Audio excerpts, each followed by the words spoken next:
In Las Vegas, Bill's Late Night becomes your early morning. Wake up to the very latest betting insights in your inbox with the VSiN Daily.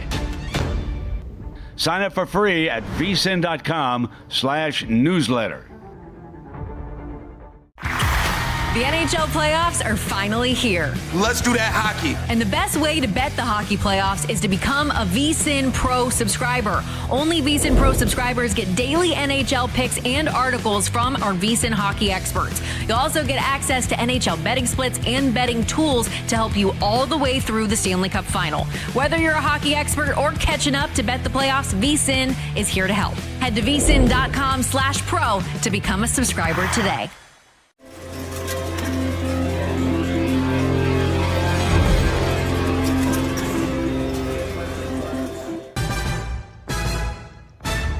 This is VSiN, the sports betting network. You are looking live at VSiN Prime Time. Live from the Circus Sportsbook in downtown Las Vegas, here's Tim Murray and Jonathan Von Tobel.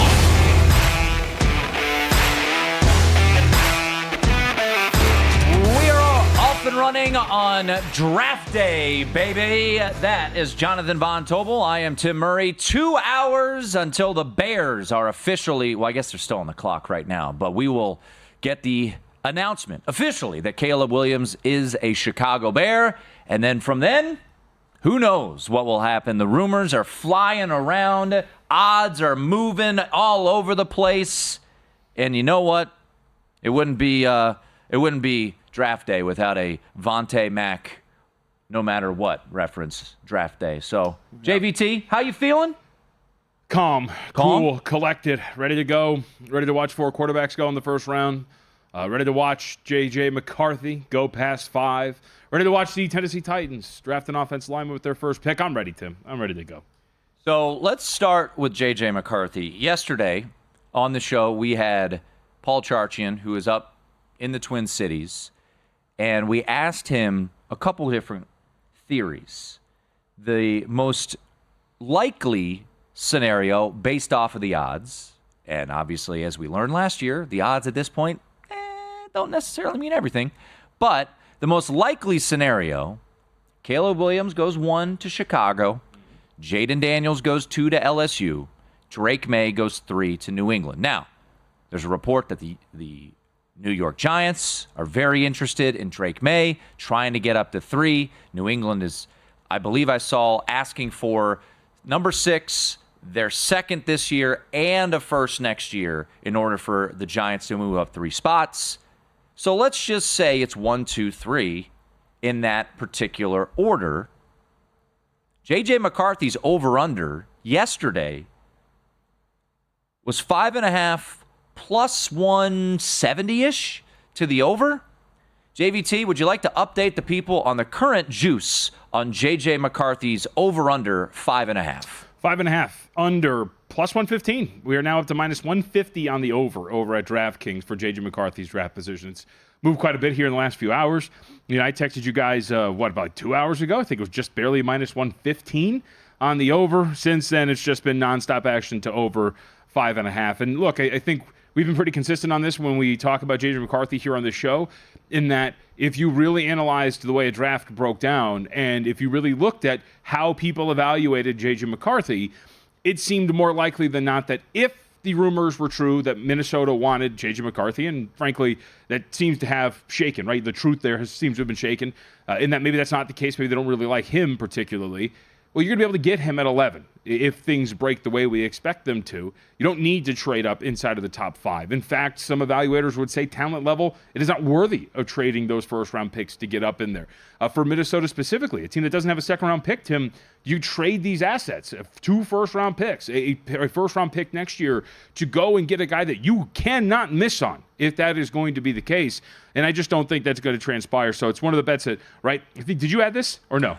I have a little bit. It wasn't an official Okay. play, but I tailed you on it. Yeah, yes. so, over 5.5 at about plus 165 was something we talked about 2-3 weeks ago. I got plus 125. I did Yep. not get nearly as good a number as you did. And I think it makes sense that he would fall that at a top 5. And by the way, that's not an insult. A top 5 pick's big. First round pick's awesome. It seems like he's going to be a first round pick, but I think we're coming to reality, at least when it comes to J.J. McCarthy, that inside the top 5 might not be the most likely scenario. Yeah, so that is certainly something we're keeping an eye on now. The 2 clips that I put out on social media yesterday, by the way, you can always follow us. He's at MeJVT. I'm at Tim Murray. We're live all evening long on YouTube for free, youtube.com/VSiN Live. Hello to the DraftKings Network as we're on DK Network for the entire 5 hours as well this evening. But what I put out via Paul Charchian was the scenario you just laid out, which is if Drake May goes 3, reportedly the Vikings love Drake May. They want Drake May. But if he's not available, then I think they wait, and maybe they take J.J. McCarthy, maybe they take somebody else, and they don't see the value in J.J. McCarthy. And that's where I think it really opens some unique things up, whether it's what do the Chargers do at 5? Why I took a long shot flyer on J.C. Latham to be the number 5 pick, which apparently has now become a very popular decision. I don't know if it'll happen, but I think the Chargers want J.C. Latham, and if there's not a dance partner for them to trade out with, then maybe they just ultimately decide to go with that. Let's go through another. What else Really you got? good. Just an update. J.C. Latham for that number 5 overall pick. J.C. Latham plus 240. J.J. McCarthy Would not plus play that. 250, and then Joe Alt 3-1. And specific to your bid, as you mentioned, Chargers do want him, but if they trade out of that spot and get him at 6 or 7 or 8, then ultimately that is not a winner for you. So just for the audience, maybe who is still wrapping their heads around some of the draft betting in terms of the terminology, that would be the case. Yes. So real quickly, because we're not going to just rehash, hey, I got this bet. It doesn't exist anymore. Past 3 weeks, we've been giving out bets. You gave out Drake May over 5.5. I gave out J.C. Latham under 14.5 at minus 165. That I feel very good about because I think he will go in the top 14. Could be the top offensive lineman selected. I think he ultimately will be, a top 12 selection, and I think he probably will be a Los Angeles Charger. We'll just see if they trade out. I want to go through a couple of interesting tweets that came out courtesy of Diana Rossini, NFL insider with The Athletic. And the one that I thought was very interesting and got the gears going and led to a bet for the group here, and I tweeted about it as well. The Rams are pursuing this trade into the top 10 with a specific player in mind, and it's not a quarterback. That was 2 hours ago. 4 hours ago, Diana Rossini tweeted out, the Rams, who haven't picked in the first round since 2016, are calling to get into the top 10 per sources. So it's not a quarterback. I can almost guarantee you it's not a defensive player, because why would you need to get into the top 10 in what is thought to be kind of a lackluster defensive class? Okay, so it's a pass catcher. There were shops offering, at least one here in town, 14-1 tight end, 8-1 wide receiver. Now, the tricky part about that particular bet, what if this trade doesn't go through? Because also, the Jacksonville Jaguars are reportedly trying to get into the top 10 to get a pass catcher. We don't know who that pass catcher is, but I revert back to what Peter Schrager alluded to a day or two ago, where he didn't expect the top 5 to have a bunch of trades, JVT, but he expected 6, 7, 8, 9, 10, all to be very active and potentially changes. And I think that also could lead to the Denver Broncos, who don't have a second-round pick. Could they move up and get a J.J. McCarthy if he's sliding? Could the Las Vegas Raiders, who a lot of people are mocking Michael Penix Jr. lazily, to him at 13? Could they move up to get a quarterback? I think there's so many interesting scenarios to go about. And, when you're looking at the draft market right now, you could take a couple shots if you have a state that's still available, still open, at some bigger name prices, like the Chargers' first pick to be a tight end. Sure. I mean, and right now, if you're looking at it, for the Rams at least, when you brought that up in terms of the Rams draft, 5-1 into the top 10, yeah. So you're talking about offensive lineman plus 165. These numbers are all courtesy of DraftKings. Defensive line or edge 2-1, wide receiver 380, quarterback 5-1, and tight end 5-1 as well. Then you get into the double digits. Cornerbacks the next choice at 20-1. You mentioned pass catcher, and if we're running with the theory that Peter Schrager's right. Let's say top 5 is pretty quiet. Nothing really changes there. Well, we can expect, let's say, if it goes chalk, 3 quarterbacks, whatever order, go in the top 3. The best wide receiver goes off the board at 4. And we know that the Chargers want an offensive lineman reportedly. So let's say the best offensive lineman's there. If you're sitting at number 6, and if you're the New York Giants, a team that might need a quarterback, might need a wide receiver, might need an offensive lineman, well, the best of the bunch are all gone by the time you get there. So it makes sense that from 6 on, you would probably start to see some movement until you get to teams like Atlanta, for example, who need a defensive player, right? These teams that are kind of 6, 7, and we'll include the Chargers at 5. 1 through 7 seems pretty solid that these 7 teams need some sort of offensive player, whether it's quarterback, wide receiver, or offensive line. Once you get to 8, then you see the Atlanta Falcons, so maybe that's why you start to see some jumping and some moving because of these skill positions. The best are going to be gone usually, if we're in all of the simulations that we see out there, by the time the Giants are on the clock. So the Atlanta Falcons sitting there at 8, they have reportedly been interested to trade down. The Bears at 9, interested to trade down. And what I kind of circle back to with the Rams and the Atlanta Falcons, who is their new head coach? Raheem Morris. Raheem Morris was most recently the D coordinator of the LA Rams. Now, he's not making the decision at the end of the day to make this trade, but it does kind of feel like that would be an interesting marriage. 19-8, Rams go up to Atlanta. Now, Atlanta would be dropping back a lot, so do they not want to drop as far back to 19? But Les Snead, the general manager of the Rams, very infamously said, bleep them picks. Sure. So if they've got an opportunity to get what they believe to be a game-changing talent, pass catcher, whether it be Brock Bowers or Rome Odunze or Malik Neighbors if they're around. But I think what's interesting about that tweet and why I think it's more geared towards Brock Bowers, JVT, is we don't know how the wide receivers are going to fall. The feel is it's going to be 4, 6, and then maybe in that 8 range. Brock Bowers has kind of been in that maybe 10, 9, 10 range. So if you're getting up to 8, you're feeling pretty confident that Brock Bowers would be available. Well, and logic would just track, right? If you're getting inside of the top 10 and we're floating around 8, you're not trading all that capital to get up to get the 3rd best wide receiver. You're trading up to get the best of whatever position you're targeting.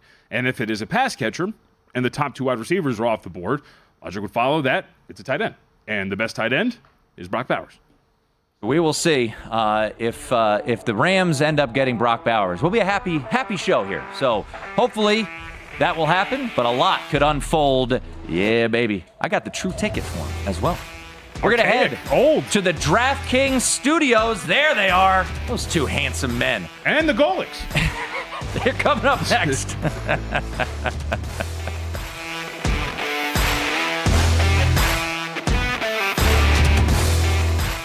If you didn't catch the Lombardi line, here's what you missed. This draft has very few defensive first-rounders in it. When I say first-rounder, I don't mean where you get picked. I mean how you play. And when you're picking in the top 10, you want somebody who's going to be at least in the top 10 at their position. This draft doesn't have that feel to it. So that's on my mind. And then I want, the league, Stormy, has really emphasized to teams, don't talk about your picks. We want the surprise. We want the drama. We want the intrigue on draft day. We want people in Detroit to not know what to expect. We want the unexpected. And so they really have done a hard sell on teams. No leaks. Don't let anybody know what you're going to do. We don't want to see this. We don't want that. And I think all this information that's been coming out is not reliable. The Lombardi line, weekdays at 1 p.m. Eastern, weekends at 10 a.m. Eastern on VSiN, the sports betting network. We might be 6 months away from Halloween, but this group of defensive players certainly will keep quarterbacks up at night. Let's take a look at the latest odds to win Defensive Player of the Year. I'm Tim Murray from VSiN, the Sports Betting Network. The favorite entering the 2024 season, Dallas's Micah Parsons, sitting at 5-1. Last year, 14 sacks for Parsons. TJ Watt, he's won this award before. He sits at 6-1 to win DPOY. 48 tackles a year ago and 19 sacks. Also forced 4 fumbles. Nick Bosa sits at 7-1. Last year's winner, Myles Garrett of the Cleveland Browns, also at 7-1. I sit here in Las Vegas. Max Crosby, edge rusher for the Las Vegas Raiders. He is also at 7-1. A year ago, Max Crosby had 14.5 sacks and 2 forced fumbles. To become a VSiN Pro subscriber, head to VSiN.com/subscribe. Elevate your sports betting game with VSiN's exclusive betting splits. Stay ahead with real-time market trends and track bet percentages on any matchup, then uncover the edge by comparing them to the amount of bets placed to find out where the sharp money is headed. Upgrade to VSiN Pro to access betting splits, live odds, line moves, power ratings, and in-depth game analysis. Go to VSiN.com/pro to join VSiN, the sports betting network. Coming up Friday on Follow the Money, we recap first round of the NFL Draft and look ahead to Friday's draft. Matt Humans with his mock and what transpired. Michael Lombardi recaps everything in hockey and NBA playoffs with Jonathan Davis and Aaron Rennie. Follow the Money weekday, 7 to 10 a.m. Eastern on VSiN, the Sports Betting Network. We're all about giving our players new and exciting ways to get in on the action. With my stat sheet, you can check out your play history and performance over time to make sure you're always playing within your means. Because when it comes to betting, it's more fun when it's for fun. The crown is yours.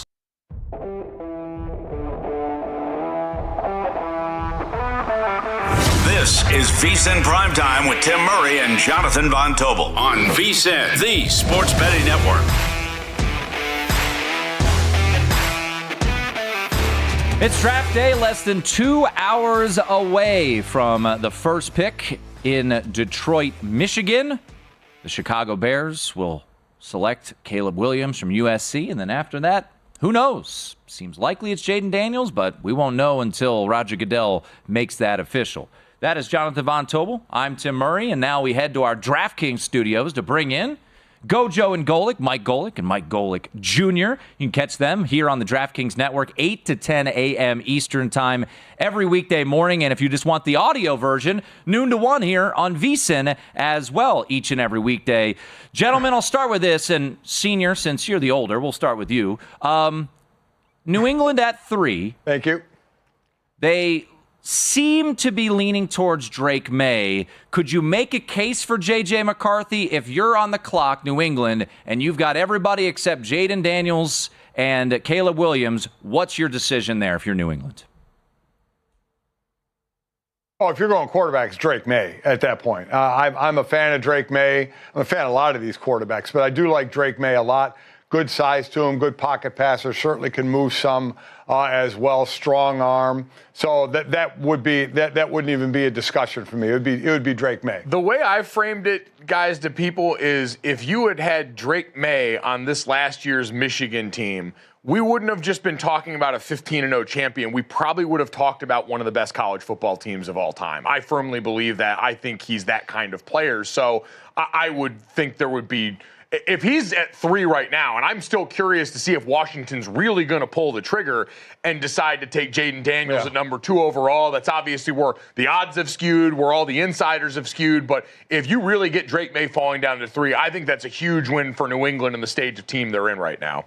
Golic Jr., I'm a healthy skeptic, as I've called myself, right? A bit overweight, but healthy in the fact that I don't believe anything in any way, shape, or form. And all we keep talking about, right, is like, hey, Washington's really quiet, but we know what they're going to do. That doesn't jive. May is, he's 21, he's young, he's doing all sorts of stuff in the line of scrimmage. Why can't it be him at number 2? Yeah, I would completely agree. And I think the biggest thing for Drake May and the difference between him and Jaden Daniels, Jaden Daniels obviously made a lot happen with his legs last year. I voted for him to win the Heisman Trophy because I saw the way he bent defenses to his will. But when I look at the difference, I think, between Jaden Daniels right now and then Drake May and Caleb Williams is when things break down around them. And for Drake and Caleb, it happened a lot more often than it did for Jaden Daniels at LSU. When things broke down, Drake May had that ability to ward off defenders while he was on the move and then still keep his eyes downfield and look to make plays happen. And we know for Washington or New England, you're not walking into as good a situation in front of you as maybe Caleb Williams will be in Chicago. And so you're going to have to make chicken salad out of chicken you-know-what after a while. And I do think Drake May is uniquely positioned to be able to do that at his size, at his stature, while keeping the pass game the first and foremost thought. A couple things you have to remember as well is the grade they have on each quarterback. quarterback. And also remember their new old coordinators there, right? You have Cliff Kingsbury in Washington. You have Alex Van Pelt in New England. So what kind of offenses do they run? And what quarterback may fit better in that kind of system?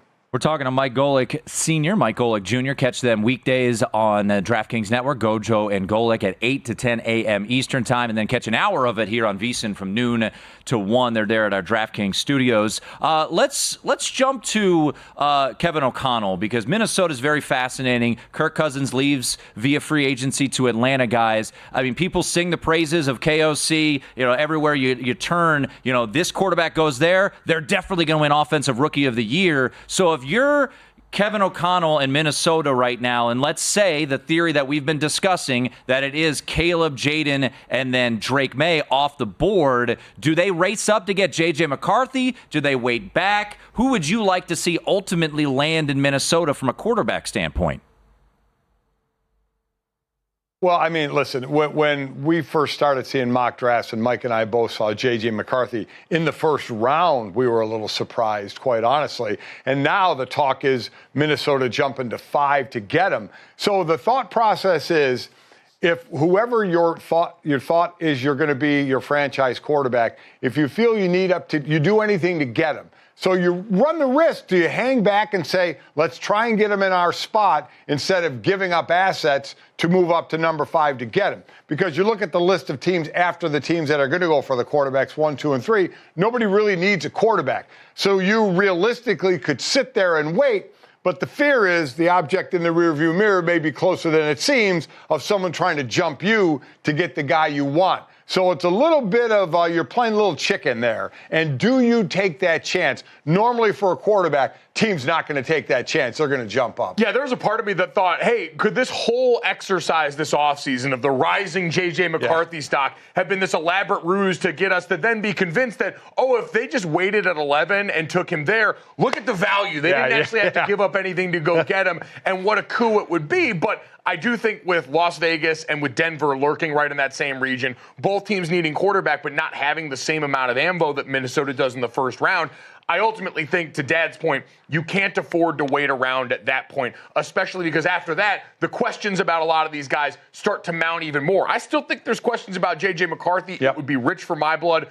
But to your guys' point about the point Minnesota Vikings are at, Justin Jefferson needs someone to throw him the ball. Sam Darnold is not going to cut it there. And so I do think with that offense, you have a good chance of putting a guy in a position to succeed based on the weapons around him. And I don't think you can afford to wait back there given what's lurking with you. All right, so let's build on that point then. A couple of late market moves that we've seen here. J.J. McCarthy's draft position, it is flipped. He is now favored to go 6 and beyond. Bo Nix is now favored to go inside the first round. Of those two, which would you buy more? J.J. McCarthy 6 and on, or Bo Nix inside the first round? I would go J.J. McCarthy 6 and on. I don't know if I buy the Bo Nix or the Bo Nix or Michael Penix Jr. smoke to actually enter the first round. I know people have been talking about potentially 6 quarterbacks. I said this morning on the show, I think we've got a better chance of 4 quarterbacks going in the first round than 6. And I ultimately think Bo Nix, who is a really fun college quarterback, has a ton of great ball under his belt, but I just don't think the physical gifts or his style of play necessarily reek of first-round quarterback who can come in and be your day-one starter the way he would need to be in some of the places we've mocked him to. I don't see that happening, so I would be more comfortable with JJ. I think quarterback is such an overvalued position. Remember, you get that quarterback in the first round, you get that option year as well. So I think 6 may go in the first round. And we know the last time that happened was 1983. With Elway being the first and Dan Marino being the last of those 6. So Mike thinks so. The more chance of 4, I think there could be 6, which probably means there'll be 5. Works for me, as long as Bo Nix doesn't go in the first round. But he is now a favorite to go. I'll take 3 quarterbacks in the first round. I mean, whatever works. All right, you guys are Notre Dame alums. I don't know if people have known that. You played your collegiate football there, so you know a thing or two about Joe Alt, who is favored to be the first offensive lineman selected. But, guys, I want to get kind of nerdy here because number 5, if the Chargers don't trade out, becomes fascinating because there's a belief that J.C. Latham, the right tackle out of Alabama, fits the Jim Harbaugh, Greg Roman style. And we've seen the shift in odds quite considerably from 28-1 down to plus 240 for Latham to be the number 5 overall pick. So let's say the Chargers, for this exercise, guys, stay pat at 5 and don't trade out. For Jim Harbaugh and Greg Roman, who makes the most sense at number 5 for the Chargers? I still think you take the best guy, even accounting for a side switch, and I would take Joe Alt at that spot. I think he's the perfect combination of high floor and still a ceiling that's really fun to explore and consider. Both guys come from schemes where you're scheme versatile. You get to do a lot. And with Greg Roman and Jim Harbaugh, the one thing you know you're going to get is a diverse run game. We've seen that at every stop along the way, both when these guys work together and during Greg Roman's time with the Baltimore Ravens as well after that. And so I think both of them can fit that billing. I understand, and I appreciate the fact that in 2024, the year of our Lord, we're thinking about offensive line in a more nuanced way that accounts for the difficulty of making the switch from the left side to the right side. But I think with Joe, you've got such unique length, such unique athletic ability. For J.C. Latham, the lower body's a great sell. Yeah. The power there that you see him distribute in a downhill smash-mouth run scheme. But, Dad, I still think Joe's got all the tools to be a guy as young as he is, who's also had some game reps where he's gone over to the right side, that he can absolutely make that happen. Joe's the better overall lineman, but I understand your point. With a Harbaugh and Greg Roman of the kind of running game they want, Latham fits that better. But still, it's more than just a running game, right? They got away with that at Michigan. You saw J.J. McCarthy was like 300 or so less passes than some of the other quarterbacks because they could run the ball. You're going to have to pass in the NFL. Joe Alt can be that pass blocker as well as a good run blocker, whether it's left side or right side. So Joe Alt, still the best lineman in this draft. We'll check back in with you guys at 7:30 Eastern. I want you to think about this question real hard before we hit a break, and we'll talk about it next hour. Pops was 10th round pick in 1985. If there were 12 rounds, would Junior have been drafted in 2013? Hold on to your thoughts, and we'll catch that in hour 2. It is VSiN Primetime, our draft day coverage. Breaking it down, all the movements, the rumors, the latest. We'll get it for you. We're an hour and a half away from pick number 1. The 82-game preseason is in the books, and it's finally time for the real season. Don't miss out on any of the NBA playoff action at DraftKings Sportsbook, an official sports betting partner of the NBA. Download the DraftKings Sportsbook app and use code VSiN. New customers bet $5 and get $200 in bonus bets instantly. The crown is yours. Gambling problem? Call 1-800-GAMBLER. Or in West Virginia, visit www.1800gambler.net. In New York, call 877-8-HOPE-NY or text HOPE-NY at 467-369. In Connecticut, help is available for problem gambling. Call 888-789-7777 or visit ccpg.org. Please play responsibly. On behalf of Boot Hill Casino and Resort in Kansas. 21 plus. Age varies by jurisdiction. Void in Ontario. Bonus bets expire 168 hours after issuance. See dkng.com/bball for eligibility and deposit restrictions, terms, and responsible gaming resources.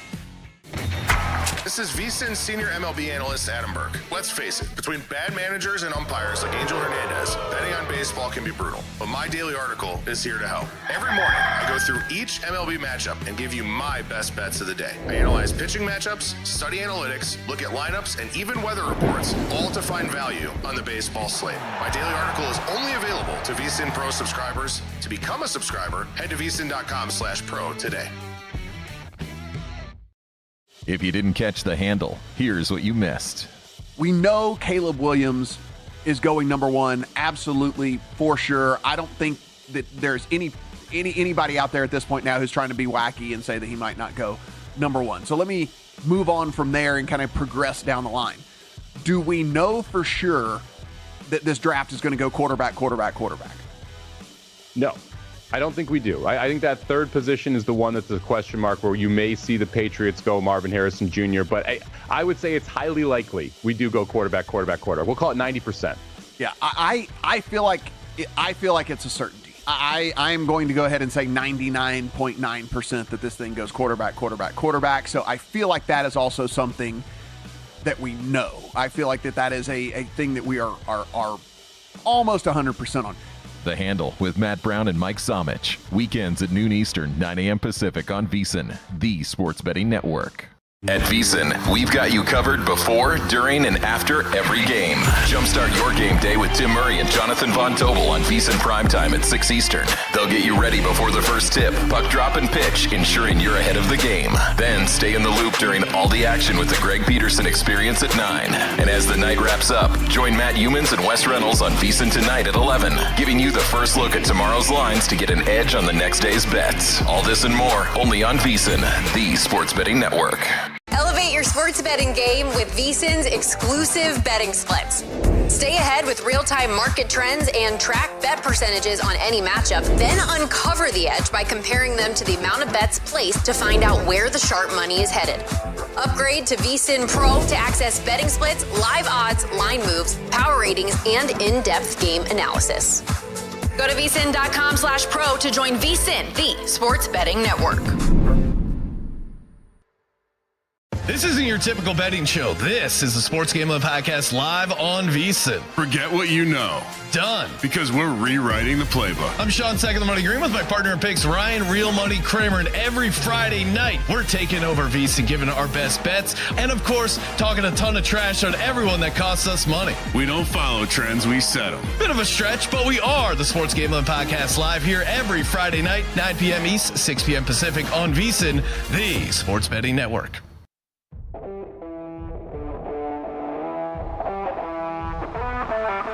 This is VSiN Primetime with Tim Murray and Jonathan Von Tobel on VSiN, the sports betting network.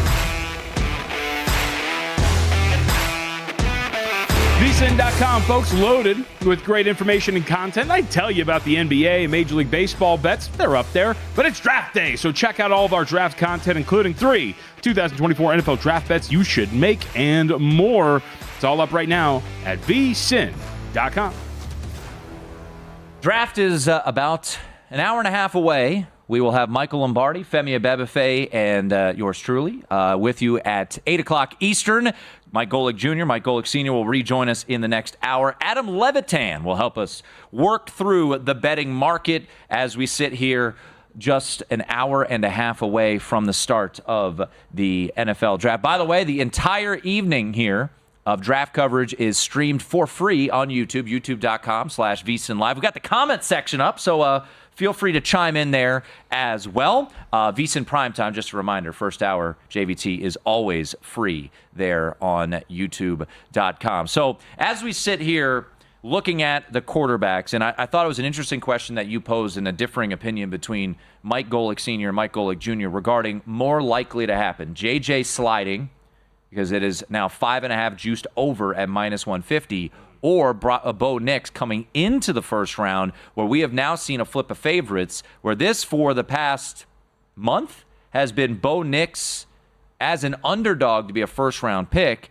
and now today we've seen notable insiders, Daniel Jeremiah, Peter Schrager, have Bo Nix in their mock drafts, in their first rounds, and he's now -135 to go inside the first round. As for Michael Penix, real quickly, Michael Penix Jr. is sitting at -$4 to go in the first round. His over-under is still set at 32.5. I'll believe it when I see it. We do this all the time. I mean, look, the leading up to the draft last year, Will Levis was a first-round pick. In fact, he was a top 5 selection. Justin Herbert had moved ahead of Tua Tagovailoa by some accounts on the Miami Dolphins draft board. Hendon Hooker was a first-round pick coveted by not only the Detroit Lions, but the Raiders. They were the Las Vegas Raiders at the time, right? Yep. Yeah, they were. Mm-hmm. The Las Vegas Raiders. We can go down the list like all the time, check off the boxes. Malik Willis was a lock to go first round. A lock. He was mocked as a top 5 selection at some points. He was a massive favorite. I remember I had a Kenny Pickett to be the first quarterback selected ticket, and I just wrote it off. I'm like, this is over. Yep. And then he was the only one in that first round. Yeah, we do this all the time. We have a lot of evidence on our side that generally we overvalue where these guys go. The Golics kind of referenced it. We have had, for our audience who hasn't really been in his tune with this is in the last few years, NFL draft betting became a thing in 2017. This is going to be the 8th year that we've had it. In the previous 7 years, we have had this prop up 6 times it has gone under the number. In the year that it went over, if you played it right, it actually closed at 5 and you pushed because Lamar Jackson, that was a year that they traded back in to get it. This is something that I love to bet every single year, and generally I like to play on the fact that we believe that, hey man, these guys, you're quarterback hungry, 5th-year option. There's actually not that much evidence that suggests teams would trade back into the first round to get that 5th-year option. As you mentioned, Baltimore did it. We have very few other points of evidence that is the case. So I want to read a tweet that you sent to we have a group chat, myself, JVT, and producer Britton, and this was an interesting tweet that you sent us. You said it was from Klevta, the Twitter account, and it said, Eric Eager made a great point about this myth that you hear every year and will today of a team trading into the late first round for a QB for their 5th-year option. It doesn't happen anymore. A trade up for a quarterback at the end of round 1 hasn't happened since 2018, Lamar Jackson. No quarterback has been drafted after 20 since 2015, except for Jordan Love when he was the 26th overall pick in 2020. Green Bay just sat there to do it. If Penix or Nix don't go by 20, they likely won't in round 1. Just 1 point, but an interesting observation to reiterate. No team has traded back in to get a quarterback since Lamar Jackson in 2018. And since 2015, Jordan Love is the only quarterback selected in the 20s or later in the first round. I mean, think of all the names that we could talk about that were options for that. I was reading you a mock draft. 20 or later, because Kenny Pickett was 20. Yeah. I was reading you a mock draft yesterday that had the Seahawks trading back into the first round the year that Sam Howell was draft eligible to take him. Matt Corral was supposed to be an option for teams to trade back in and get. I mean, all of these guys, we talk about this over and over again, and yet it generally just does not happen. So again, it's at a lesser scale, but again, you're sacrificing assets to get into the first round to draft a quarterback that maybe will work out. But ultimately, when you're some of these teams that are quarterback hungry, but also have either multiple second-round picks or a high-end second-round pick, more often than not, you're willing to just sit back and actually wait for the guy to fall. And in fact, I think you could see a trade back into the first round, but I think it's more likely a team like Carolina trades back in to go and get like an offensive lineman. Well, Washington is very, and I saw JP Finley, our friend over at NBC Sports in Washington, D.C., just reported, I actually put this in my mock draft, with the arsenal that they have of 36 and 40, and they need a left tackle to trade back in to get a left tackle. I think that absolutely will happen. And just by the by, Justin Fields getting traded this offseason, it was believed that it was a lesser return because the 5th-year option, which, by the way, Pittsburgh is not going to pick up. I want to jump to this real quickly because it has been a overloaded, we believe, draft of offensive players. Record-setting, likely night to night with the most offensive players selected in the first round. When will we see our first defensive players? Very fascinating. So we opened the show talking about the Diana Rossini report of the Rams looking to trade up into the top 10 to get a pass catcher. And my theory was it was for Atlanta spot at number 8. Now it could be to 7, could be to 9, who knows? Chicago, as Diana Rossini reported 2 hours ago, very open for business at 9, telling teams they are ready to move for the right price. JVT, when and who is going to be the first defensive player selected? Because the common mock was Dallas Turner at 8. Then it became maybe it'll be Laiatu Latu. And then Byron Murphy. Maybe he could go to Chicago if the pass catchers are gone. If Chicago's potentially trading out, we heard Jacksonville's looking to trade in. The Rams are looking to trade in. I don't know when we see our first defensive player selected, because certainly at 10 with the Jets, it's not believed that the Jets are going to go offensive player either. I mean, I still feel like it's defensive player, excuse me. I still feel like it's Atlanta here. And this is maybe, again, one of those stubborn positions of mine, but we referenced Steve Palazzolo. They need defense. Yes. And Steve Palazzolo over at Pro Football Focus had this tweet about 2 weeks ago or so. But if you talk about it from a schematic fit as well, look, not only Atlanta doesn't need an edge rusher, Dallas Turner amongst his peers in this NFL draft class has dropped back in coverage the most. And why that matters, Raheem Morris likes to NBA on the mind. My buddy, Raheem Palmer. No, Raheem Morris likes to drop his edges back into coverage. Now, Now, it is an easy comp, I think, to go, well, he had Aaron Donald, so of course he wants Byron Murphy. Well, I mean, yeah, but that doesn't mean Byron Murphy's going to become Aaron Donald. So I think when you look at it, a team that finished in the bottom third of the NFL in terms of pressure rate, desperately needing somebody to bend that edge to get after quarterbacks while also filling a schematic need that he can play the style of defense that his coach wants him to. And the other part this is why I really don't buy that Atlanta would trade out of this spot. By all accounts, Atlanta is going to get the first pick of the litter when it comes to the defensive players. First 1 through 7, all of these teams generally need skill position players, whether it's quarterback, whether it is wide receiver, and then, of course, offensive line. If you're Atlanta, you can stay pat and get your pick of whoever, be it Dallas Turner, Latu, Byron Murphy II. You can get your pick of a defensive player. That's why I think it makes the most sense that not only would they stay and pick, or what is it, stick and pick. Stick and pick. But also that it would be a guy that fits a need like a Dallas Turner. The devil's advocate to that would be maybe, this is all speculatory, but maybe their board has Dallas Turner, Latu, Jared Verse, all pretty close together. And if they were to hypothetically trade back with Jacksonville at 17, who's looking to trade into the top 10, or LA at 19 looking to trade into the top 10, and you get future assets, you could potentially get a pretty good edge rusher there. And the interesting thing is, this is another rumor that was floated out there. What if the Rams are looking to part ways with a pass catcher as well? I don't know. So I think the Falcons, the Bears, very interesting there, because you think about this draft class, these wide receivers, there is a belief that the drop-off after the top 3 of Marvin Harrison Jr., Malik Neighbors, Rome Odunze, whatever order you want to put them in, is pretty steep. And especially with Brian Thomas Jr. from LSU having some injury concerns, he's been falling a little bit reportedly. Xavier Worthy's been rising, the burner out of Texas. It feels like the 3 pass catchers at wide receiver, and then Brock Bowers, and then a pretty decent-sized drop-off. Well, and that's why going back to kind of bringing it full circle as to, hey, man, teams trading into the top 4 to get one of these quarterbacks. If you're Arizona, the drop-off like that is there. You need a wide receiver. You arguably are going to have your first pick of all the wide receivers. That's why would you leave? I don't think Arizona's trading unless they get some sort of, offer they cannot refuse. I don't think they're trading. By the way, this tweet also from Diana Rossini. As we get closer to the start of the draft, multiple teams are looking to get into the top half of the first round, knowing there is a drop-off in talent after the first 12 to 15 players on their team's board. That's JVT. I'm Tim Murray. It's our draft special here on DraftKings Network. Adam Levitan to take a look at the market movement next. If you didn't catch the Lombardi line, here's what you missed. I don't know why the NBA would admit that they blew the calls, and yet they're not suspending the crew. What good is that?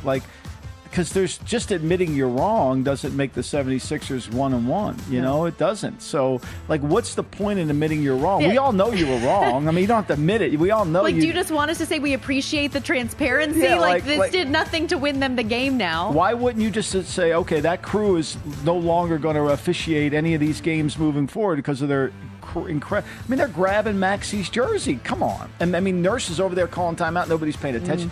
I mean, I think who deserves the credit for that game? The atmosphere at the Garden, how electric it is. I think the officials got caught up in the feeling of the Garden.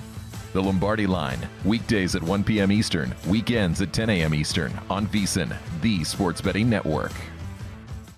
VSiN is thrilled to introduce a new VSiN.com tailor-made to the evolved needs of today's sports bettors. Our upgraded navigation streamlines your journey, allowing you to swiftly access articles, videos, and podcasts. Whether you're tuning in live or catching up on your favorite shows, everything is just a click away. VSiN.com guarantees a fluid and responsive experience across all devices, ensuring you stay connected wherever you are.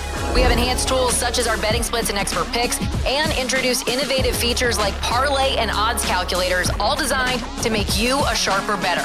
Our How to Bet section is perfect for beginners, covering the fundamentals, while seasoned bettors can delve into our advanced betting strategies for the competitive edge you've been looking for. Sign up for free on VSiN.com or become a VSiN Pro subscriber, where you can unlock unlimited access to every tool, expert picks, and insight that make VSiN the sports betting network.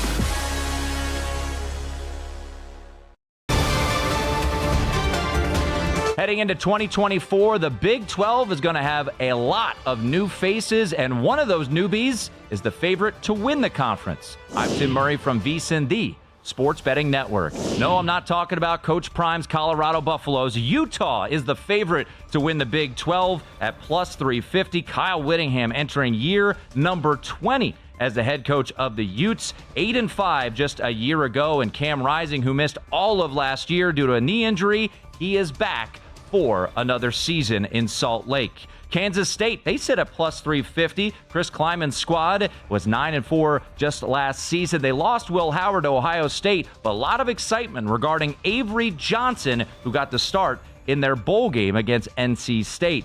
Kansas was able to keep Lance Leipold, and they are 7-1 to win it all. And Arizona, their new head coach Brent Brennan, they're 8-1. For more, head to VSiN.com. This is VSiN senior MLB analyst Adam Burke. Let's face it, between bad managers and umpires like Angel Hernandez, betting on baseball can be brutal. But my daily article is here to help. Every morning, I go through each MLB matchup and give you my best bets of the day. I analyze pitching matchups, study analytics, look at lineups, and even weather reports, all to find value on the baseball slate. My daily article is only available to VSiN Pro subscribers. To become a subscriber, head to VSiN.com/pro today. The time of unreliable injury reports and rest days are over. The playoffs are here, and it's the best time to bet the NBA. Throughout the NBA playoffs, VSiN has daily best bets, analytics reports, and series previews all the way through the NBA Finals. You can also watch our 24/7 video stream, access our betting splits, and get picks sent to your inbox every morning so you can get ahead of any late line movement. To get access to everything VSiN has to offer for the NBA playoffs, become a VSiN Pro subscriber at VSiN.com/pro.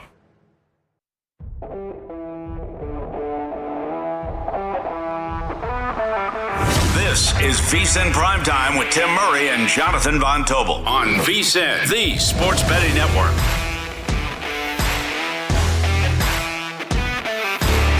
Don't miss out on any of the NBA playoff action at DraftKings Sportsbook, an official sports betting partner of the NBA. From the play-in tournament through the finals, DraftKings Sportsbook has you covered with same-game parlays, live betting odds, boosts, and so much more.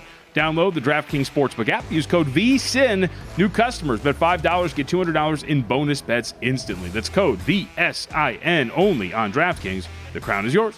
That's Jonathan Von Tobel. I'm Tim Murray. It is our VSiN draft coverage. We are live on the DraftKings Network right now. Also streaming for free on YouTube all night long. YouTube.com/VSiN Live. Top of the hour. Owner and CEO of Circa and Circa Sports, Derek Stevens, who, by the way, as a bookmaker, loves the draft. No, he doesn't. We will chat with him. We'll catch up with the Golics again in hour number 2. Femi Abebefe will also stop by. Femi and Michael Lombardi will be with us, with you, I should say, at 8 o'clock Eastern when the draft starts. But a gentleman who has been betting the draft for quite some time and is one of us, loves to bet this market, is Adam Levitan, who joins us right now. He is from Establish the Run. You can follow him on Twitter at Adam Levitan. The quarterbacks are the sexy position, right? So let's go to number 2. Right now, Jaden Daniels, I'm using DraftKings odds, always look around. Jaden Daniels is minus 1,000 to be the number 2 pick, Adam. Drake May's plus 550. JJ McCarthy is 14-1. Are you still looking to attack that market since we have not received out of Ashburn concrete evidence that it will be Daniels? I have given up on trying to take long shots in this market. I've been doing it for the entire process, which included getting a ton of May too, a ton of McCarthy too. And so at this point, I'm just kind of capitulating to the market. I do think that if someone actually knew, it would be minus 3,000, minus 5,000. So I still have some hope at minus 1,000, but man, it's a tough sell right now to think someone other than Daniels is going to.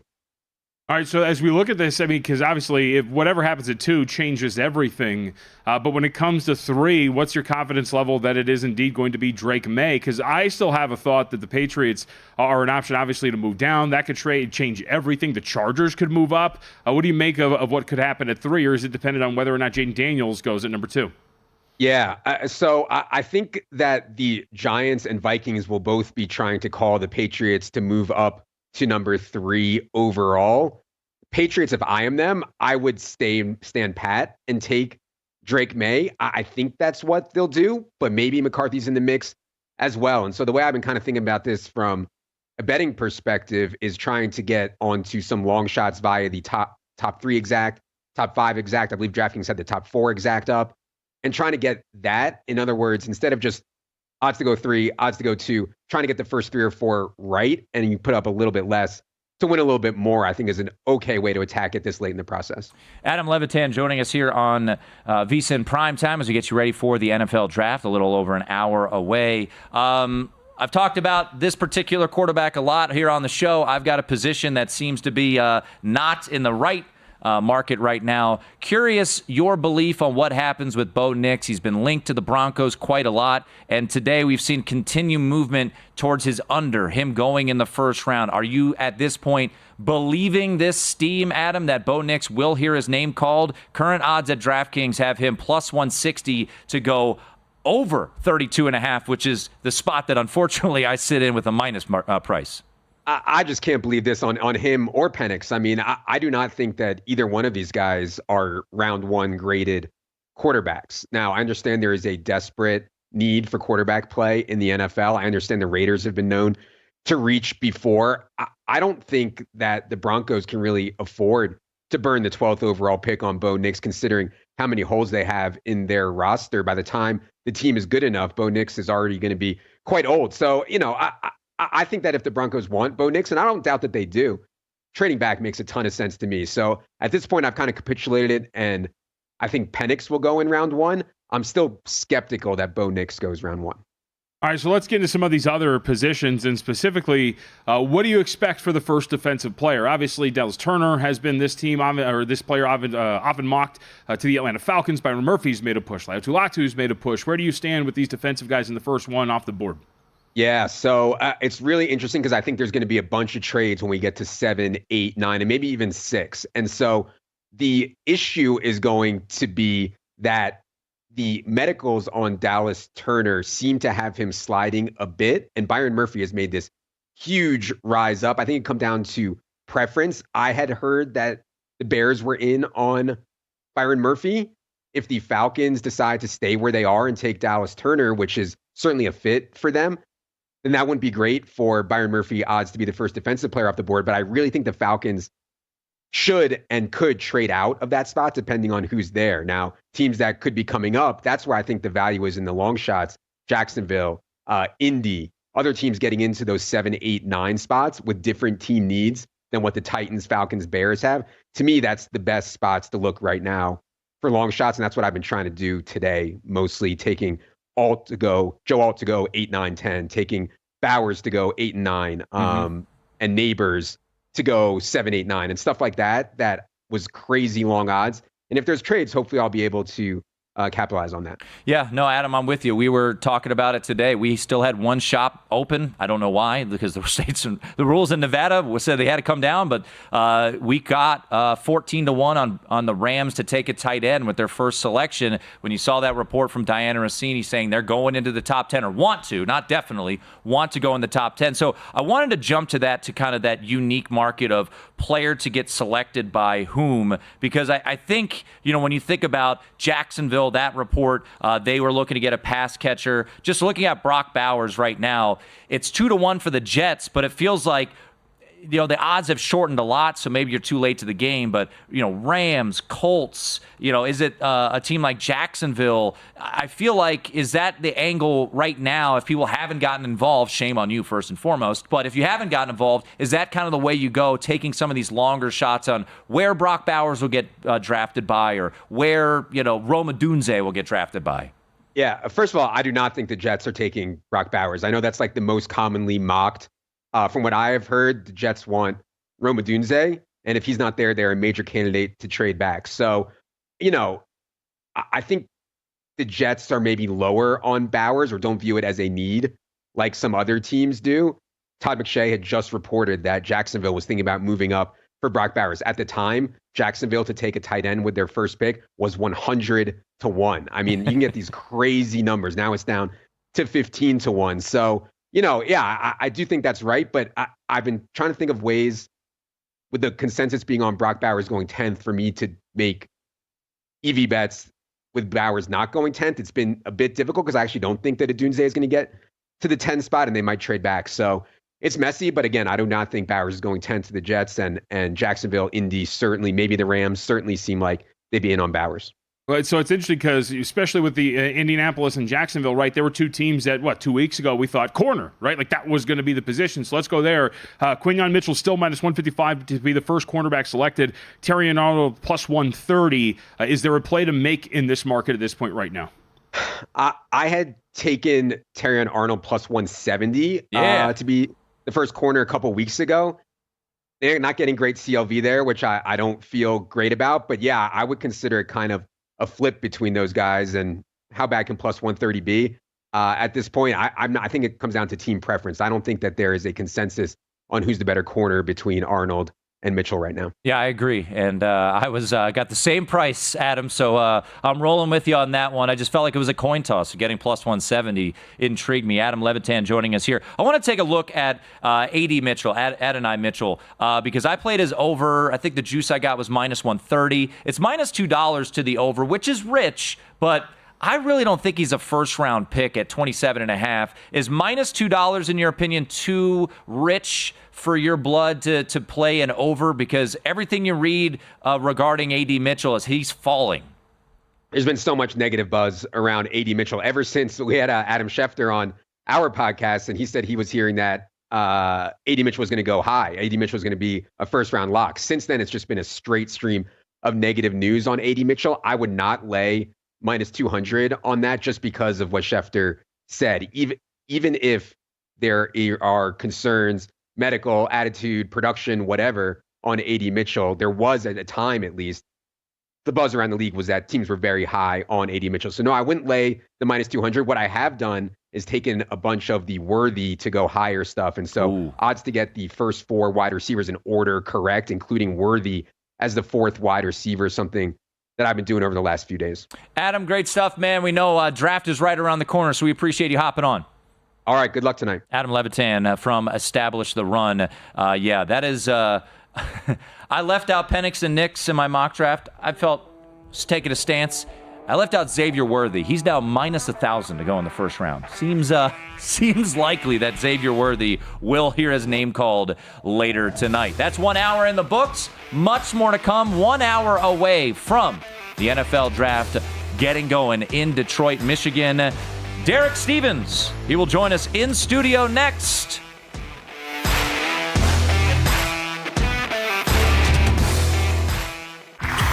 The NHL playoffs are finally here. Let's do that hockey. And the best way to bet the hockey playoffs is to become a VSiN Pro subscriber. Only VSiN Pro subscribers get daily NHL picks and articles from our VSiN hockey experts. You'll also get access to NHL betting splits and betting tools to help you all the way through the Stanley Cup final. Whether you're a hockey expert or catching up to bet the playoffs, VSiN is here to help. Head to vsin.com/pro to become a subscriber today.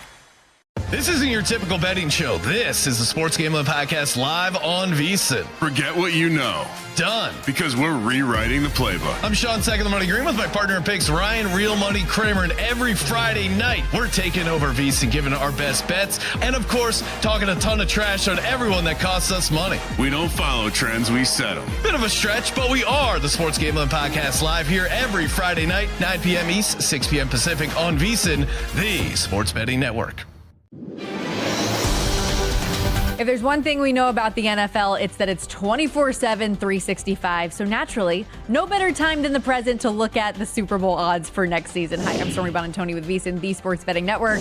The two-time defending Super Bowl champion Chiefs recently leapfrogged the 49ers on the odds board and are a plus 550 favorite to be the first team in NFL history to three-peat. San Francisco's not far behind, though, at 6-1 odds to avenge their heartbreaking overtime loss to KC in Super Bowl 58. Baltimore's the third shot on the board. The Ravens saw their odds shorten slightly to 9-1 after welcoming King Henry. Meanwhile, Buffalo's odds have lengthened from 10-1 to 12-1 following the departure of Stephon Diggs to Houston. While the Lions stood pat at 12-1, a few NFC teams saw their odds shift through free agency as well. The Eagles are now 17-1 after adding Saquon Barkley and Bryce Huff. And how about the Falcons, whose odds shifted significantly from 35-1 to 22-1 with Kirk Cousins? For more, head to VSiN.com. If you didn't catch Follow the Money, here's what you missed. I love the NFL draft. I have for 30-plus years. Every year, the nonsense, the BS, there's a lot of smokes. It's filled with nonstop clutter and just total garbage leading into the final days here before the draft. Oh, J.J. McCarthy, he might go second. He could go third. He might go fourth, fifth, or sixth. Yes! Right? I've heard every single scenario in the last 24 hours. And oh, by the way, it could be any of those teams, or it could be a trade up from the Vikings, the Broncos, or the Raiders, or maybe some wild card team could trade up as well. You got to be bleeping kidding me with this at this point. Yeah, these reporters are doing a bad job. Follow the money with Mitch Moss and Paulie Howard. Weekdays at 7 a.m. Eastern, 4 a.m. Pacific on VSiN, the Sports Betting Network. If you think about betting football all year round, the Lombardi line on VSiN is the perfect show for you. 7 days a week, you can watch and listen to the Lombardi line with former NFL executive Michael Lombardi. He gives his honest opinions on personnel signings, draft decisions, and every offseason move to help you as a bettor. Catch the show weekdays at 1 p.m. Eastern and on weekends at 10 a.m. Eastern. The Lombardi line, 7 days a week, right here on VSiN, the Sports Betting Network.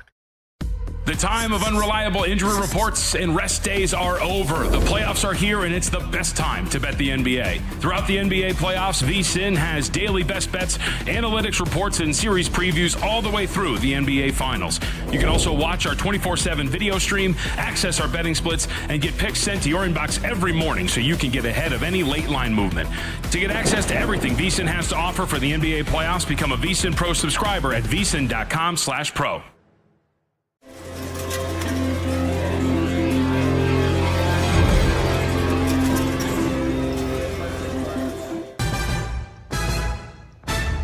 This is VSiN, the Sports Betting Network. You are looking live at VSiN Prime Time. Live from the Circus Sportsbook in downtown Las Vegas, here's Tim Murray and Jonathan Von Tobel. Detroit, Michigan is the site of the NFL Draft in 2024. First pick 1 hour away. It is jam-packed. And who else better to come in and talk draft than the man who loves booking the draft more than any odds maker out there in the history of the world, and also a Detroit native.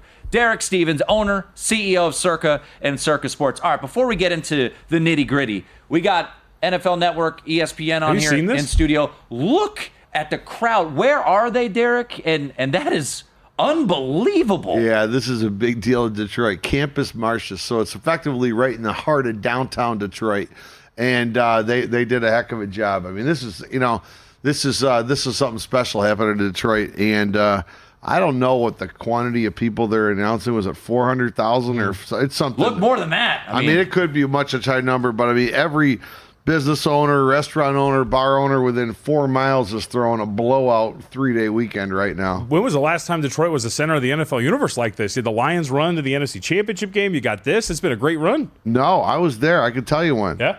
Yes, it was when the Seattle Seahawks played against the Pittsburgh Steelers in the Super Bowl. Yes, it wasn't with the Lions. I thought you were going to be the John Kitna year where they started 6-2. It was like, No, I would say, hold on. Wow. In the divisional round. In the divisional round this year against Tampa, sure, it was pretty bumping. That's for sure. Yeah, there's no doubt. I mean, it's been a good run, no doubt, for the Lions football franchise. And last year, ironically enough, and I'm not giving you grief for this, because last year you were on air on the Friday of the draft, Derek. I don't know if you remember this, and this is when I believe Detroit traded up to number 35, and we were like, it's Michael Mayer. And they got Sam Laporta. We got Laporta. And I want to say your reaction was this. Worked out. Yeah, I will not back down from the fact that when that trade up happened, I thought, oh my God, I was not enthusiastic, but I couldn't be more enthusiastic on Sam Laporta this year. My God, unbelievable. So yeah, in the Lions and Brad Holmes we trust here. That's for sure. Well, all right, so you mentioned the hands on the face. I saw a report. Will your hands be on your face if J.J. McCarthy goes outside of the top 5? How is that working out for you guys? Yeah, we could use J.J. McCarthy to go in the top 5. Okay, all right. We could use that. The market's moving like crazy to the over here with the markets that are still up. As high in some spots as minus 270 now to go over 5.5. Yeah, I got in yesterday over. I took some of the what Lombardi Michael put out there. Over 4.5 quarterbacks in the first round. At minus 260, and then I walked across to the plaza here and got a little more at minus 320, and then I had to run to a meeting. Did that go up to minus $6 today or something like that? DraftKings right now, last check was minus 750. Yeah. Holy smokes. Actually, it came down a little bit. So I saw the peak. I don't know if the peak was 750, but it's now minus 450. For you guys as a house, because I guess I'd be curious, the bettors and clientele that bet your guys' shop is usually different from some other shops, right? You guys you gear more towards the sharper bettors, the bigger handle type of guys. So I would think the under would be the way they were looking. So how do you guys as a house do with the quarterback prop that you guys hung here at 4.5? Well, after every draft, we go back and we talk through things. We talk about what worked and what didn't. Most of the time is what didn't. and a couple years ago, we figured, okay, everything we did 2 years ago, we're not doing that again. So we start off with a clean slate. Last year, we only lost a little. It wasn't. I mean, we didn't get our teeth kicked in like we did a few years ago. So this year we tweaked it out. We decided to offer more. We put nickel limits on most things. We moved aggressively. We have a new person kind of running it, but being the lead on this, and Dylan Sullivan was on the show yesterday. Yeah. And I would tell you, I'm pretty impressed with what he's done. The amount that we have taken on this draft blows away anything we've ever had before. Now, we did stay open until 2 p.m. Central Time today. I'm sorry, 2 p.m. Pacific Time today in the Colorado market and in the Illinois market. We stayed open till last night in the Nevada and Iowa market. And the bets just kept coming. They just kept coming. I'm shocked at how much we wrote on this draft. Is the quarterbacks the most popular, or is there something else that sticks out in terms of just overall handle, not even in terms of how it works for you guys, just most popular bet offered? Yeah, it's definitely the most popular because we took a position on the number of quarterbacks. The house here, we need 5 quarterbacks or more to be drafted in the first round. So we're kind of on the side of, I think, of the public here, because of the way this thing ran up, like the way you were just talking. So we're going to be looking for Penix or Bo Nix at some point here. This is a very pro under 4.5 show. It is, and it's a very it's very anti-Bo Nix. Oh God! I'm on the opposite side, you guys. Matt Humans makes fun of me. I make 2 bets every single year. It's the Clippers to win the World Series, and it's under quarterbacks in the first round. So let's do this. That's true. Yeah, that's true. You've been successful so far. We'll see. Doesn't feel great. So on the right draft now. thing, not the Clippers.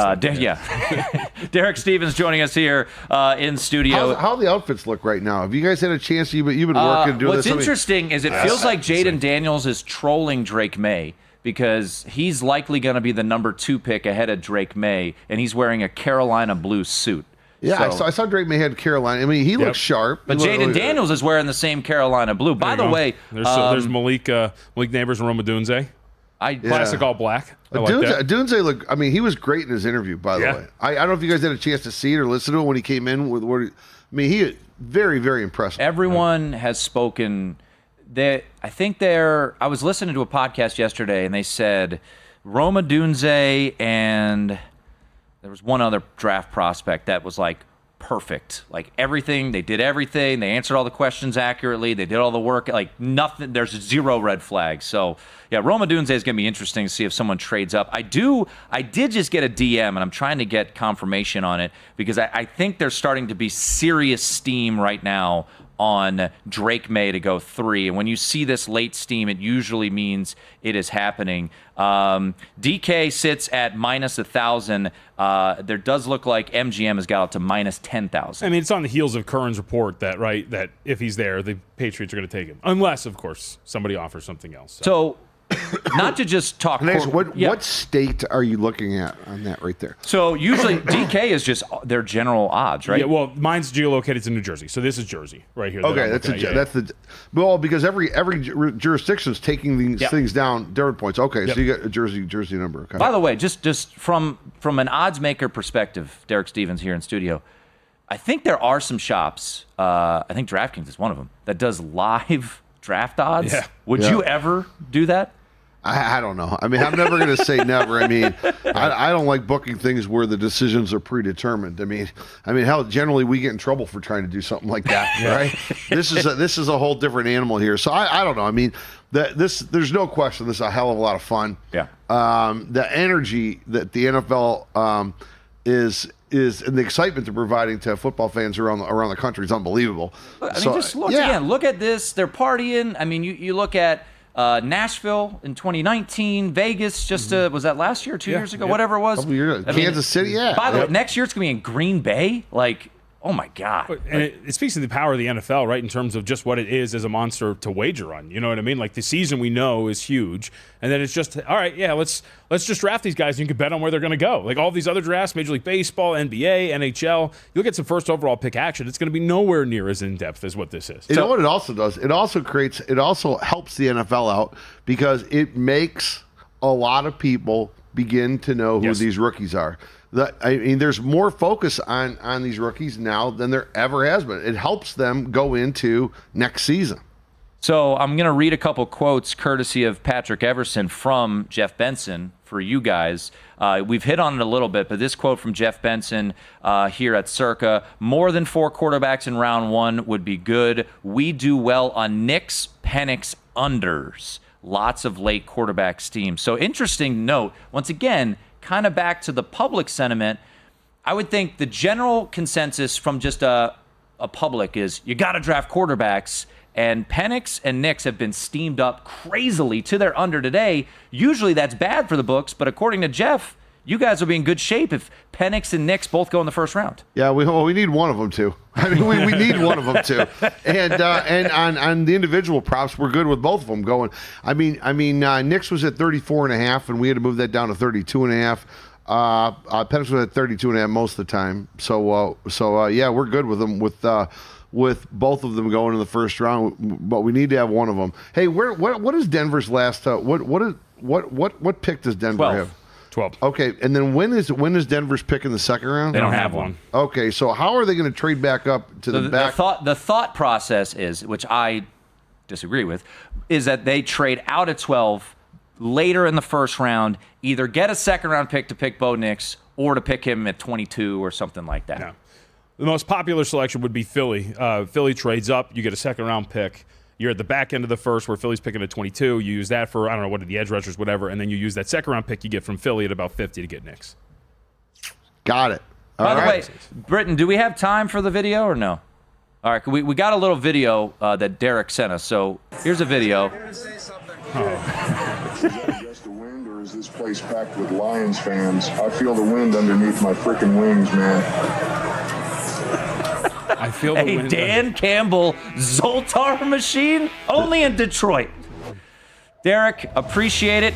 You hanging out? I'm going to be hanging out. We got a lot of people over here. If you guys get off in a few, right? I get off early, so I'll be coming hang out. All right. All right. We'll see you over here. We're going to have a great draft day. of Derek Stevens. It is VSiN Prime Time. We're talking to the Golics and Femi Abebefa next. If you didn't catch a numbers game, here's what you missed. After my first flurry of bets, I think what I'm most happy with myself about is that I've let the draft come to me in terms of bets. So I thought I was done with betting. And then I thought the 4.5 quarterbacks over got too high, so I bet the under, because I actually have a lean to the under. I wasn't going to bet it, but when it got so high, I'm like, I kind of think enough about the under 4.5. I'm going to bet it at this price now. I got it at plus 160, not nearly as high as some others. And then the other one is I had no intention, none of betting who's going to be the second pick in the draft. I did a whole first segment on why I thought the move against Jaden Daniels going 2 was just bunk. And so I got into that market. I was like, fine, you moved it this much. I got him at minus 125. And that wasn't even the lowest of the low. A numbers game with Gil Alexander. Weekdays at 10 a.m. Eastern, 7 a.m. Pacific on VSiN, the sports betting network. At VSiN, we've got you covered before, during, and after every game. Jumpstart your game day with Tim Murray and Jonathan Von Tobel on VSiN Primetime at 6 Eastern. They'll get you ready before the first tip, puck drop, and pitch, ensuring you're ahead of the game. Then stay in the loop during all the action with the Greg Peterson Experience at 9. And as the night wraps up, join Matt Humans and Wes Reynolds on VSiN Tonight at 11, giving you the first look at tomorrow's lines to get an edge on the next day's bets. All this and more, only on VSiN, the sports betting network. The time of unreliable injury reports and rest days are over. The playoffs are here, and it's the best time to bet the NBA. Throughout the NBA playoffs, VSiN has daily best bets, analytics reports, and series previews all the way through the NBA Finals. You can also watch our 24/7 video stream, access our betting splits, and get picks sent to your inbox every morning so you can get ahead of any late line movement. To get access to everything VSiN has to offer for the NBA playoffs, become a VSiN Pro subscriber at VSiN.com/pro.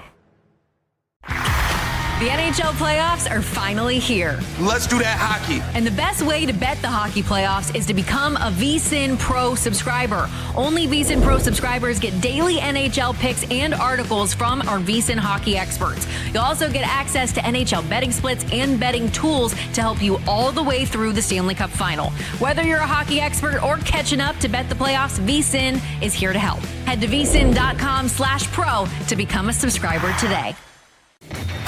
This is VSiN senior MLB analyst Adam Burke. Let's face it, between bad managers and umpires like Angel Hernandez, betting on baseball can be brutal. But my daily article is here to help. Every morning, I go through each MLB matchup and give you my best bets of the day. I analyze pitching matchups, study analytics, look at lineups, and even weather reports, all to find value on the baseball slate. My daily article is only available to VSiN Pro subscribers. To become a subscriber, head to VSiN.com/pro today.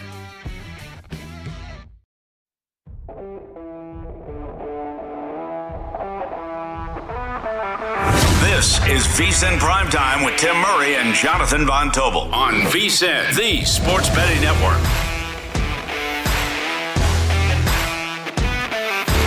Still got about 45 minutes left until the draft begins. Check it out, VSiN.com. A lot of great content up there to get you started, including Zachary Cohen's 3 best bets to make in the NFL draft for those who still have it up in their market. Check it out now, VSiN.com.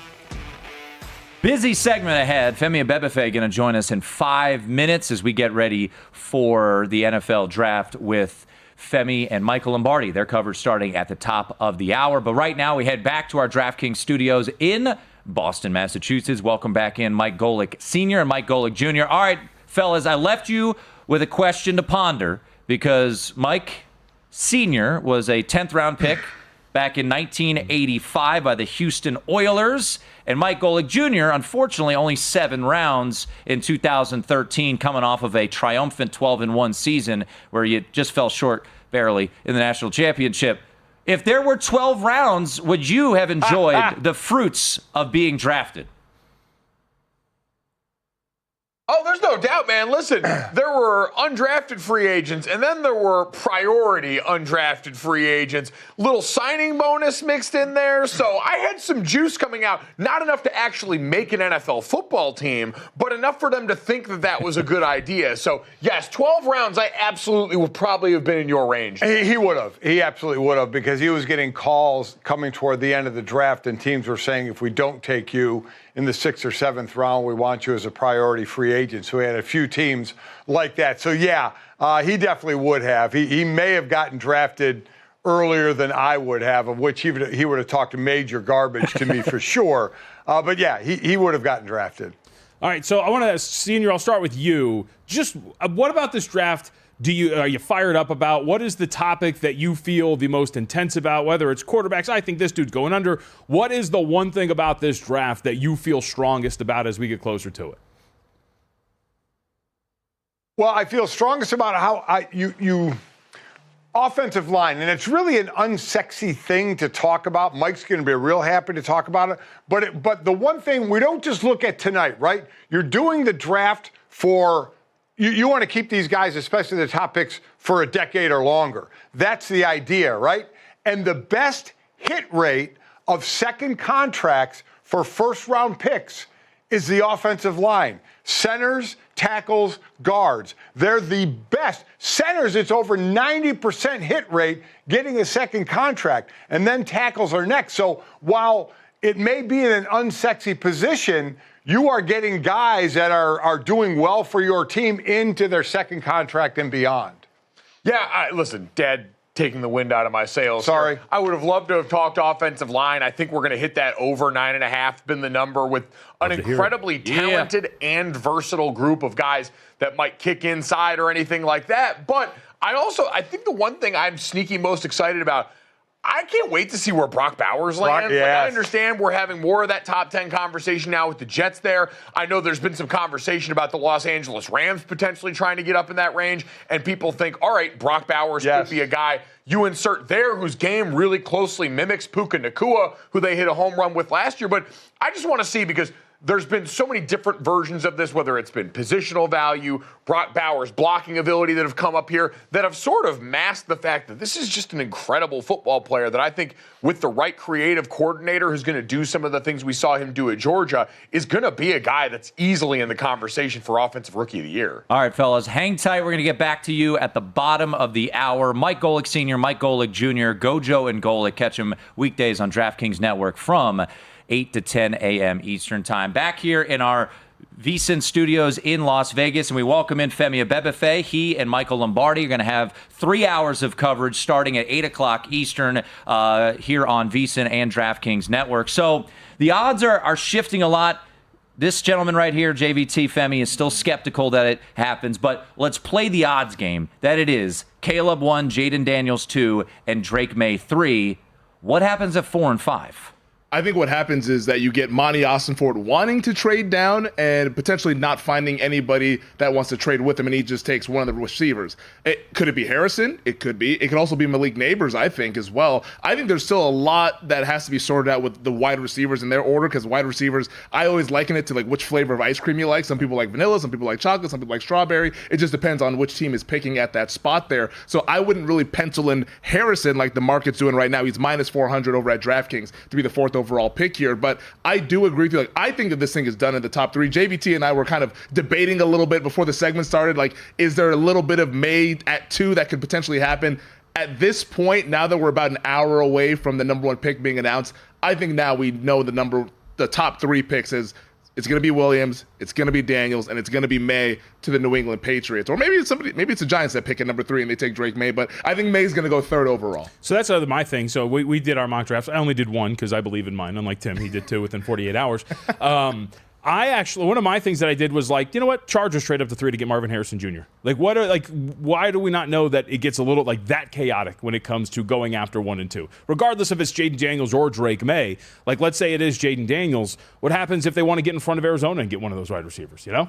If somebody really coveted Marvin Harrison Jr., that would be the move that you would have to make there. In New England, all reports are saying that they've been looking to bail out of there, even though they want to come away with a quarterback, which I think personally is getting a little bit too cute. Like, if you need a quarterback, just take the guy at 3rd overall and just be done with it there and don't try to move down here. I get that you want to get all these assets and stuff, but with the Chargers, I struggle with them being the team. It doesn't have to be them. It could be another team. But in the Chargers case, I mean, Jim Harbaugh's been screaming about offensive line to anybody that would listen to him. I think that's where they're going, whether it's Latham or it's Alt or Fatuanu, one of those other offensive linemen guys. Latham. We're going to speak it into existence.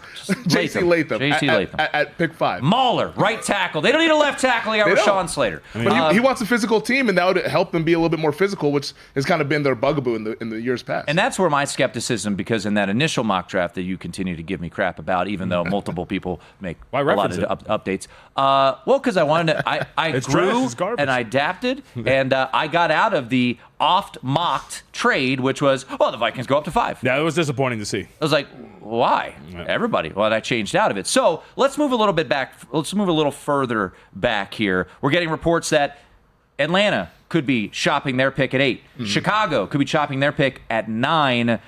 What's your feel? Who do you think? My belief is with the Diane Emersine report that there's a pass catcher on the eyes of Sean McVay. I think it's Brock Bowers. Jacksonville wants a pass catcher. Who do you think gets in and into that top 10? I kind of don't buy all these reports about teams wanting to bail out. Like I think these are teams just don't want to say who they want to actually draft. So it's like, oh yeah, we're open for business. We're down to move down. We'll move up. We'll move sideways. We'll move diagonal. Like I think that's more so just them trying to avoid the question of, hey, what do you guys want to do in the top 10? I know the DraftKings prop right now is 6.5 trades tonight that we'll see. I'm starting to lean a little bit towards the under on that. It got slammed to the under, courtesy of Drew Dinsick and Luke Swain on Gill's podcast. They loved it. It moved a lot. I see where they're coming from with that, because I think that every year we kind of talk ourselves into, there's going to be all this madness, and maybe there will be some madness. I think this will be a surprising draft because not that much concrete info kind of came out throughout the process, but I just think that these teams are going to have to stick and pick, and they're going to have to take those guys. And we hear about all these guys, but there's a blue chip draft. There's only 15 first-round guys. Well, why are you trying to bail out of the guys that are considered first-round grades? Like, that doesn't make sense to me, in my opinion. So I see that maybe 4 to 5 trades. I don't think we're going to get 7, 8 trades like some people think. And the Niners coming all the way from 31, or the Rams coming. Maybe the Rams, they're at 19. They were within range, but I think that a lot of that is just sort of some of the smoke that's being talked around the league. I believe that too. I mean, Atlanta, for example, you can get your first pick of any defensive player you want, and you're going to trade out. It just doesn't make that much sense. And you need defense. Right. Oh, yeah. So, what are you doing? They need defense. That is for sure. So, of all the draft props, what do you like the best? What are you thinking about coming into today? What's the prop you liked most? I know this is a sensitive subject on this show. Don't do it. Don't do it. I know this is sensitive. It's over 4.5 quarterbacks. That's what it is. It's all the time we got, folks. Femi is going to be coming up Make next. sure you check us out at the top of the hour. No, I see Penix going in the first round. Knicks, it's hard for me just from like someone who watched a lot of college football to square with that. Somebody with eyes, yeah. Yeah, somebody with eyes to think that he's going to go in the first round. But hey, I'm not an NFL coach. Maybe these coaches think that they can coach him up. They see something that I don't see. But I think it's over 4.5. I think Michael Penix gets in there just because of how good and how productive he is, and the readiness for being able to play. Let me jump in. All right, so I've kind of acquiesced. I probably think Penix goes. Stop. Even though, I can't get a refund on my ticket, so I'm at plus 260. Join the right side of history. But let me ask you this. Femi thought Will Levis was going in the first round last year, too. So. I did. Michael Penix Jr., everywhere you look, going to the Raiders at 13. He will not go 13 to the Raiders. How about that? Why not Minnesota at 11? Over J.J. McCarthy? My hot take is I don't think McCarthy is going as high. Penix ahead of McCarthy? That's a good one. I like it. Wouldn't shock me. Michael Pratt ahead of Bo Nix. How about that? As long as it all happens. Actually, Michael Pratt could go in the first round for all I care. You know there's somebody Teams who's like him. Yeah, there's somebody who's like, who's Spencer Michael Pratt? Rattler, you know? No, I can't go that. Yeah, or Sam Hartman. I already forgot Sam Hartman's name. Yeah, you got sweet hair, dude. Thanks for the 9-3 season. Hey, at least he skipped the bowl so he could get ready for the NFL. Maybe Joe Milton. Who knows? That is true. More from Femi Abebefe, he, Michael Lombardi, and yours truly coming up top of the hour. A special GM shuffle when the picks start flying. As of right now, the third pick at some shops off the board. It looks like Drake May headed to New England. It is VSiN primetime, 30 minutes away, folks, from the draft.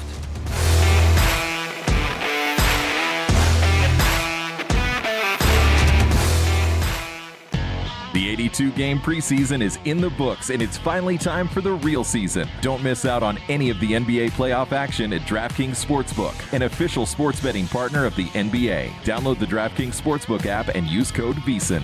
New customers bet $5 and get $200 in bonus bets instantly. The crown is yours. Gambling problem? Call 1-800-GAMBLER. Or in West Virginia, visit www.1800gambler.net. In New York, call 877-8-HOPE-NY or text HOPE-NY at 467-369. In Connecticut, help is available for problem gambling. Call 888-789-7777 or visit ccpg.org. Please play responsibly. On behalf of Boot Hill Casino and Resort in Kansas, 21 plus. Age varies by jurisdiction. Void in Ontario. Bonus bets expire 168 hours after issuance. See dkng.com/bball for eligibility and deposit restrictions, terms, and responsible gaming resources.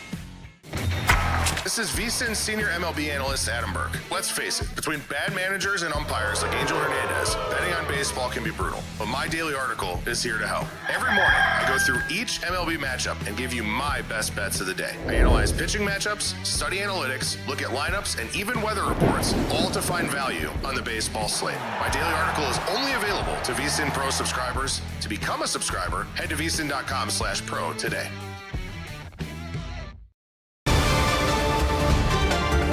The SEC may have a new look in 2024 between eliminating divisions and adding Texas and Oklahoma to the conference, but there's a familiar face atop the odds board to win it all. Hi, I'm Stormy Bonantoni with VSiN, the Sports Betting Network.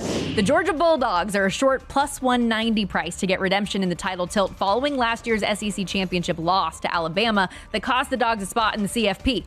Kirby Smart's team is also a plus 330 favorite to win a third national title in 4 years. Newcomer Texas, who did make the Final Four a year ago, is the second shortest shot at plus 320 to claim their SEC title in the first season. Lane Kiffin's Ole Miss team at 6-1 looks to build on their 11-2 season a year ago, bringing back offensive stars Jackson Dart, Trey Harris, and Caden Priestcorn. It feels wrong to see the Crimson Tide so far down the board at 9-1, but that's the Nick Saban retirement effect. LSU rounds out the short shots at plus 950, but will have to navigate a new chapter without Heisman Trophy winning quarterback Jaden Daniels, who's on to the NFL. For more, head to VSiN.com. This isn't your typical betting show. This is the Sports Gambling Podcast live on VSiN. Forget what you know. Done. Because we're rewriting the playbook. I'm Sean Second the Money Green with my partner in picks, Ryan Real Money Kramer. And every Friday night, we're taking over VSiN, giving our best bets. And of course, talking a ton of trash on everyone that costs us money. We don't follow trends, we set them. Bit of a stretch, but we are the Sports Gambling Podcast live here every Friday night, 9 p.m. East, 6 p.m. Pacific on VSiN, the Sports Betting Network. The time of unreliable injury reports and rest days are over. The playoffs are here, and it's the best time to bet the NBA. Throughout the NBA playoffs, VSiN has daily best bets, analytics reports, and series previews all the way through the NBA Finals. You can also watch our 24/7 video stream, access our betting splits, and get picks sent to your inbox every morning so you can get ahead of any late line movement. To get access to everything VSiN has to offer for the NBA playoffs, become a VSiN Pro subscriber at vsin.com/pro. Looking for the ultimate sports betting podcasts? VSiN has got you covered. With a wide range of podcasts covering every major sport, we're here to help you make smarter bets every season. Hardwood Handicappers offers daily NBA analysis and picks from VSiN's top hosts and experts. And check out Long Shots, where we deep dive into the world of golf betting, providing you with expert insights to help you bet every tournament. Find all of these podcasts and more at vsin.com/podcasts or your favorite podcast platform.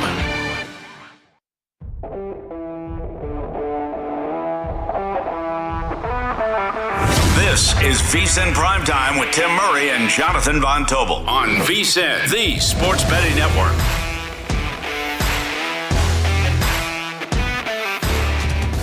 We keep it rolling 30 minutes away from Caleb Williams' name to get called by Roger Goodell. Man, there are a ton of people out in Detroit. That's Jonathan Von Tobel. I'm Tim Murray. The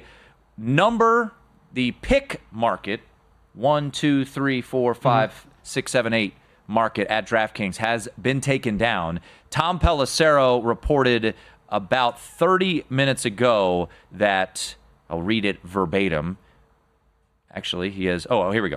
40 minutes ago, after weeks of listening to offers for the number 3 overall pick, all signs now point to the Patriots standing pat and picking. First off, Tom, it's called stick and pick. Let's get with the lingo. I'm standing pat. It's the Patriots. Come on. The belief within the league is that the pick will most likely be North Carolina quarterback Drake May. So there you go. Coming up top of the hour, Michael Lombardi. I don't like Mike's. He's got a little. I don't know. He's got a little negativity towards us today. I don't like it. Michael. As I told Michael, he knows this. We've worked together. We did a show together. I don't like to say I'm a stubborn man. And much like that band of the Titanic, I'll keep playing until we go down. But Michael Lombardi and Femi Abebefe, a special GM shuffle coming up top of the hour. I'm going to hang out with them for 2 hours where he's probably going to make fun of me. Hopefully Bo Nix doesn't get drafted in those 2 hours so I can at least leave the set. All right, let's head back to our DraftKings studios and bring in Mike Golic Sr. and Mike Golic Jr., father and son. You can catch them weekday mornings here on the DraftKings Network from 8 to 10 a.m. Eastern Time. So, fellas, this has to bring a tear to at least Senior's eyes. We're going to show you a graphic here of the prospects in this year's draft class and the fathers that played in the NFL. So we've got Frank Gore Jr., who played at Southern Miss, Frank Gore Sr., of course, Marvin Harrison Jr., Marvin Harrison Sr., Luke McCaffrey, of course, Ed McCaffrey's father of Christian and Luke McCaffrey, Jerry Rice's son, Brendan Rice, John Alt and Joe Alt, near and dear to your guys' heart with Joe Alt playing at Notre Dame. So looking at this list, maybe if I remove Marvin Harrison Jr. and Marvin Harrison Sr., which is the most dynamic duo that is potentially going to have father-son in the NFL? Well, I think, I hate to be the Notre Dame guy, but also this list makes me feel old because I played against John Alt, Joe's father, when he was with the Chiefs and I was with the Eagles. What's interesting with the group you mentioned, the record for father-son tandems of guys drafted whose fathers made at least one Pro Bowl is 4, and that was in 2011.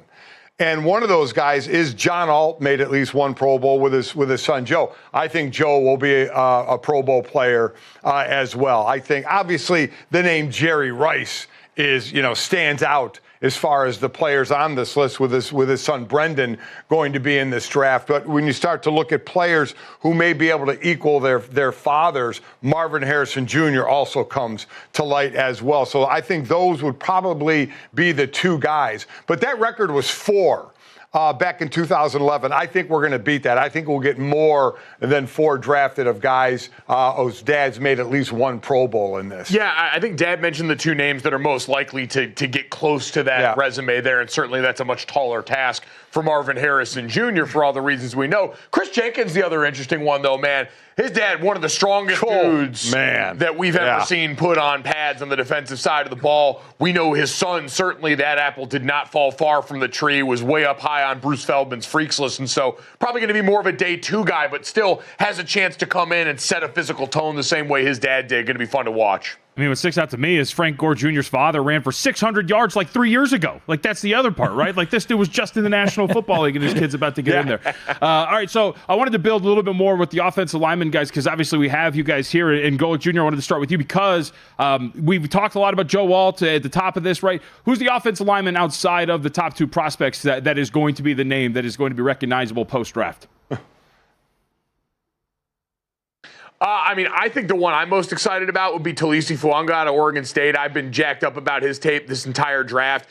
He's been a guy that can project at tackle, certainly, but I think has the flexibility to kick inside. Could be a guy taken pretty high. Him and then Graham Barton out of Duke have been my 2 favorite guys to watch in this draft. And I think what we've seen more and more in the recent days is Graham Barton at 20 to the Pittsburgh Steelers really gaining a lot of momentum. Mason Cole no longer there on the interior for them. And that's a guy who played left tackle while he was in Durham, but looks like his best days are going to be inside either at guard or at center, where I believe he's more than capable of making that transition. So I think both of those 2 names are going to be really exciting for whatever team lands them, but Graham Barton seems to be the one that's picked up a lot of steam here over about the last month of the pre-draft process. I tell you what, people are going to have fun pronouncing some of these names as well. That's going to be fun to listen to. But also, it's always interesting because I think that O-line has gotten to be such better athletes and versatile. What tackle is going to be kicked down to guard? What left tackle? We talked about it earlier. Maybe Joe Alt has to go play right tackle if he goes to the Chargers. So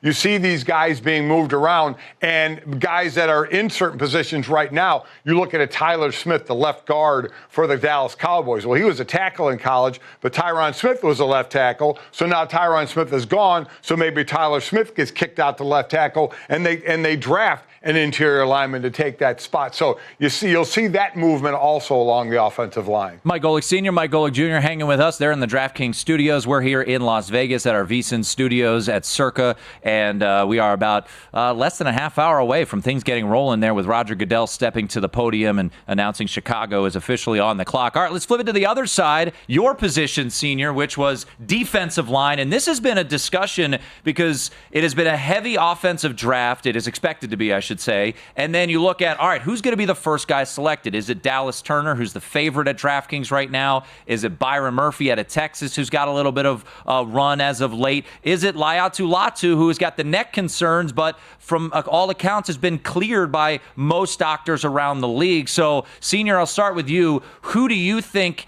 is the rightful first defensive player selected in this draft class? I think it'll be Dallas Turner, possibly 8 to Atlanta. Latu's an interesting story because of they retired from football, with the neck injury, but came back. He's very ready against the run, against the pass, has some decent counter moves as well. I like Jared Verse from Florida State. But Murphy, let me tell you, this kid, little over 300 pounds, the way he moves, he plays on the other side of the line, and that's what you're looking for in the interior. Aaron Donald made a career out of that and will walk into the Hall of Fame by playing on the other side of the line. There are guys now Aaron Donald did get stats, but sometimes you don't get the stats, but you make that penetration and you make the running back go east and west instead of north and south. You pressure the quarterback, to have to roll out. So sometimes that stuff doesn't show up, but you have that effect. So the talk is usually of the edge rushers because of the difference they can make on the field, sacking the quarterback. But Murphy in the middle, where he can play in that 3 technique and the penetration that he can make,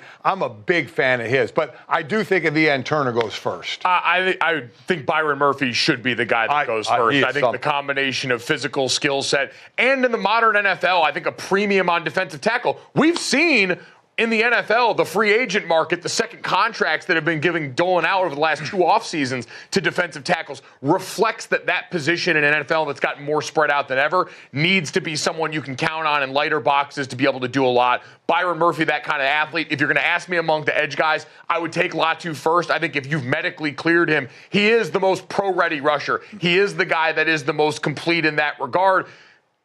I love Dallas Turner. Watching him last year opposite Will Anderson Jr., you can't help but have your eyes drift because the things he does athletically so naturally are tantalizing, but you're still having to do a fair amount of projection there. And I think in the first round, especially if it's a team like Atlanta who's taken plenty of risks on guys that are twitchy athletes that need a little bit of help in the past, I think taking a guy who's a little bit more fully formed in that regard might be a nice change of pace for them if they do want to go edge. The best thing about edge rushers, right out of the gate, you can use them situationally. Unlike O-linemen who you plug and play, they're in there for 70 plays a game. Edge rushers you can work into their strengths.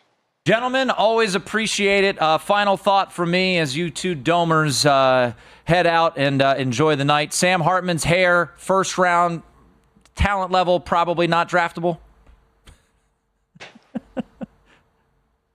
Listen, talent level, I mean, Ian Book out of Notre Dame, who left with a lot of the records, ended up getting drafted in the 4th round. I think if that's the case, you could take a mid-round flyer on Sam Hartman. The hair is top 10 overall, though. Bring him in there, instant sex appeal for the team there. Who doesn't want that in the locker room? I hope he has a long career in the NFL, but the man goes into the league with a fallback plan of being a model. There you go. He fell down my draft board when he lied, when he said he didn't put product in his hair. He's clearly lying about that. So.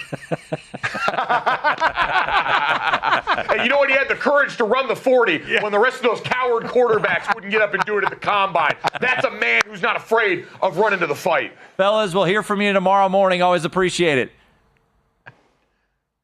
There they are. Mike Golic, Sr. All right. Final thoughts from us as we get ready for the NFL draft, how the odds have shifted all throughout the show, the latest rumors and reports out there. We will get it all to you. Top of the hour here on DraftKings Network and VSiN. Michael Lombardi, Femi Abebefe, a special GM Shuffle.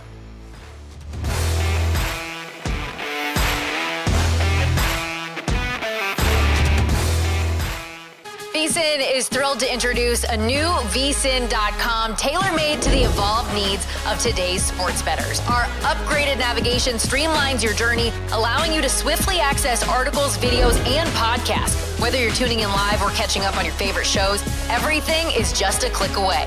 VSiN.com guarantees a fluid and responsive experience across all devices, ensuring you stay connected wherever you are. We have enhanced tools such as our betting splits and expert picks, and introduce innovative features like parlay and odds calculators, all designed to make you a sharper bettor. Our How to Bet section is perfect for beginners covering the fundamentals, while seasoned bettors can delve into our advanced betting strategies for the competitive edge you've been looking for. Sign up for free on VSiN.com or become a VSiN Pro subscriber where you can unlock unlimited access to every tool, expert picks, and insight that make VSiN the sports betting network. If you didn't catch the Lombardi line, here's what you missed. I don't know why the NBA would admit that they blew the calls, and yet they're not suspending the crew. Like, what good is that? Like, because there's just admitting you're wrong doesn't make the 76ers 1-1. You know, it doesn't. So, like, what's the point in admitting you're wrong? Yeah. We all know you were wrong. I mean, you don't have to admit it. We all know. Like, do you just want us to say we appreciate the transparency? Yeah, this did nothing to win them the game now. Why wouldn't you just say, okay, that crew is no longer going to officiate any of these games moving forward because of their incredible. I mean, they're grabbing Maxi's jersey. Come on. And I mean, Nurse is over there calling timeout. Nobody's paying attention. I mean, I think you know who deserves the credit for that game? The atmosphere at the Garden, how electric it is. I think the officials got caught up in the feeling of the Garden. The Lombardi Line, weekdays at 1 p.m. Eastern, weekends at 10 a.m. Eastern on VSiN, the sports betting network. Can anyone knock the Chiefs off the AFC pedestal? Hi, I'm Stormy Bonantoni with VSiN, the Sports Betting Network. Let's get into it because the back-to-back defending Super Bowl champion Chiefs are plus 300 to three-peat in the conference. Makes sense with Andy Reid, Patrick Mahomes, Travis Kelce, and Chris Jones all running it back. But while KC stunned the top-seeded Ravens this past January at plus 475, Baltimore and two-time MVP Lamar Jackson could be back with a vengeance, adding former rushing leader Derrick Henry to the fold. The Bills' odds lengthened to 7-1 following departure of Stephon Diggs to Houston. Meanwhile, those Texans' odds shifted from 13-1 to plus 850 after adding Diggs and Danielle Hunter as part of a very active free agency period. Cincinnati at 7-1 is also expected to be a worthy contender with a healthy Joe Burrow. Without their star QB, the Bengals failed to make the playoffs this past year, but had back-to-back appearances in the conference title game in 2021 and 22. The Jets and Dolphins are 11-1, followed by the Chargers 17-1 and Jags 20-1. For more, head to VSiN.com. The time of unreliable injury reports and rest days are over. The playoffs are here, and it's the best time to bet the NBA. Throughout the NBA playoffs, VSiN has daily best bets, analytics reports, and series previews all the way through the NBA Finals. You can also watch our 24/7 video stream, access our betting splits, and get picks sent to your inbox every morning so you can get ahead of any late line movement. To get access to everything VSiN has to offer for the NBA playoffs, become a VSiN Pro subscriber at VSiN.com/pro. Looking for the ultimate sports betting podcasts? VSiN has got you covered. With a wide range of podcasts covering every major sport, we're here to help you make smarter bets every season. Hardwood Handicappers offers daily NBA analysis and picks from VSiN's top hosts and experts. And check out Long Shots, where we deep dive into the world of golf betting, providing you with expert insights to help you bet every tournament. Find all of these podcasts and more at VSiN.com/podcasts or your favorite podcast platform.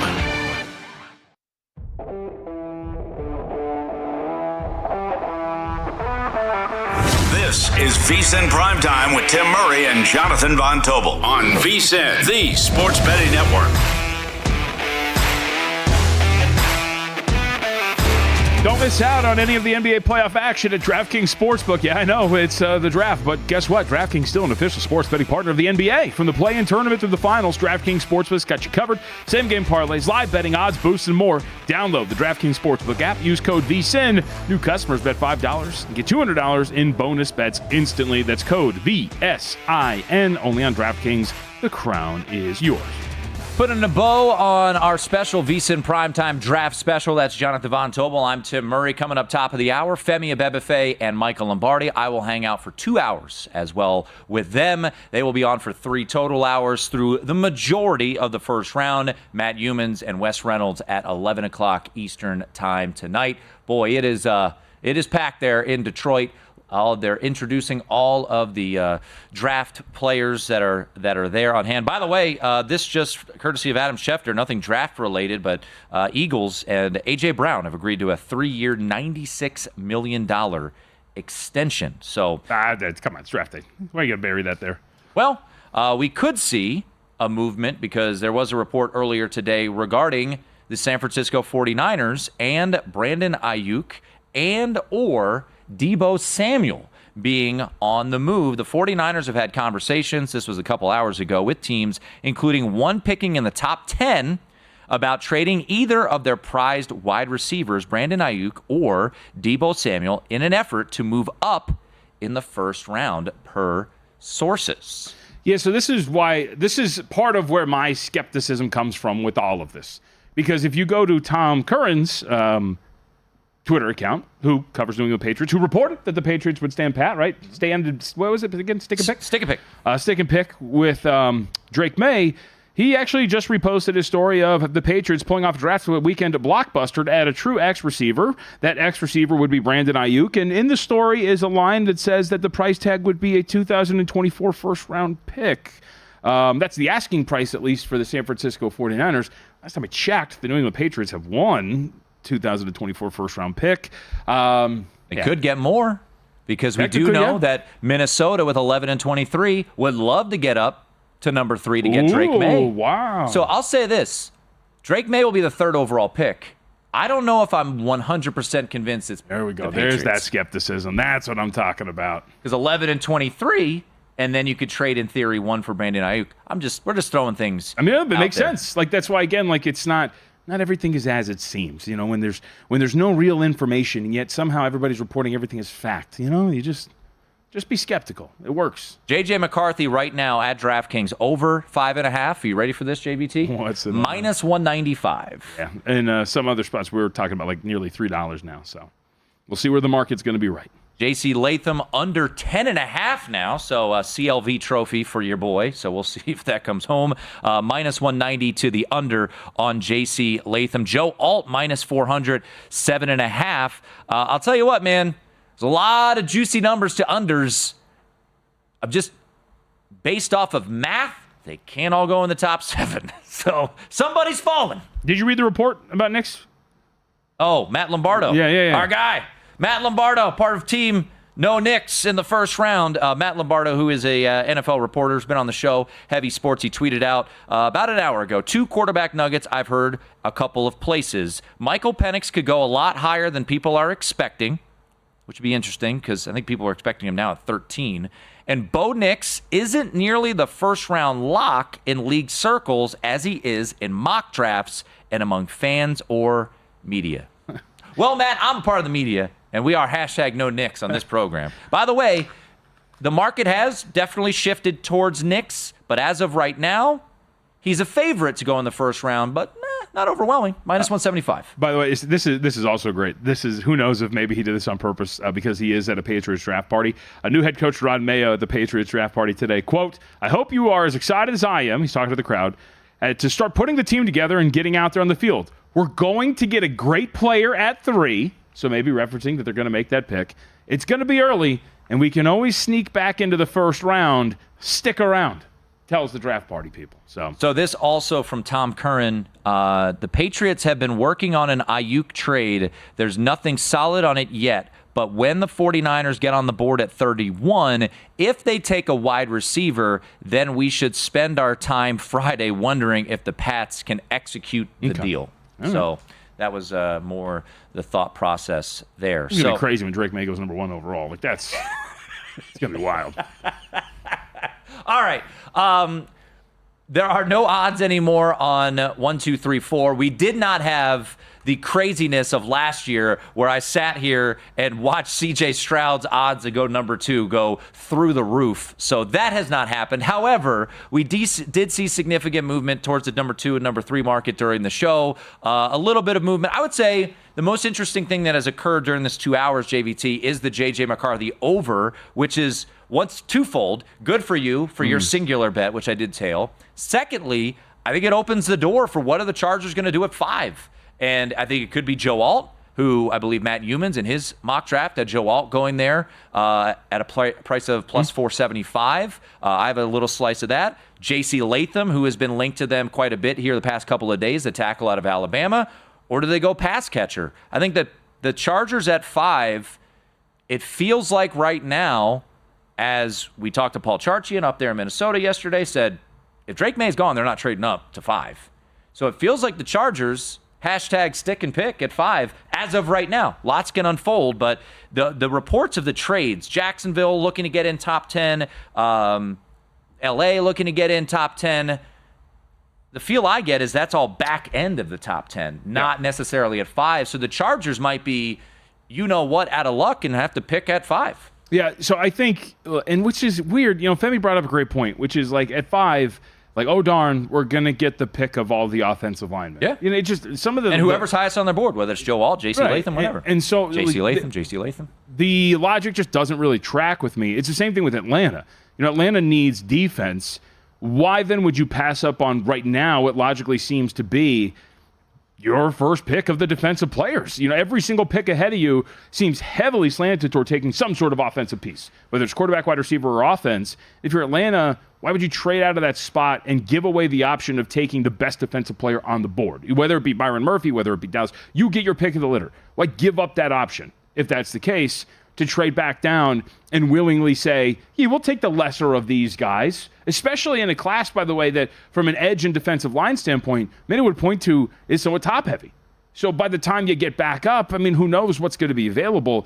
So while we have all this chaos slated, and I know the draft, the total of trades in the first round was, 6.5? 6.5. I would agree with the sentiment that it's under. A lot of the things, we love trades, we love quarterbacks, we love all of this stuff. But in general, I think the way that this falls, I don't think that would be the case. So it leads me to two things that I feel like I know at this point right now. I feel like I know J.J. McCarthy's going to go 6 and beyond.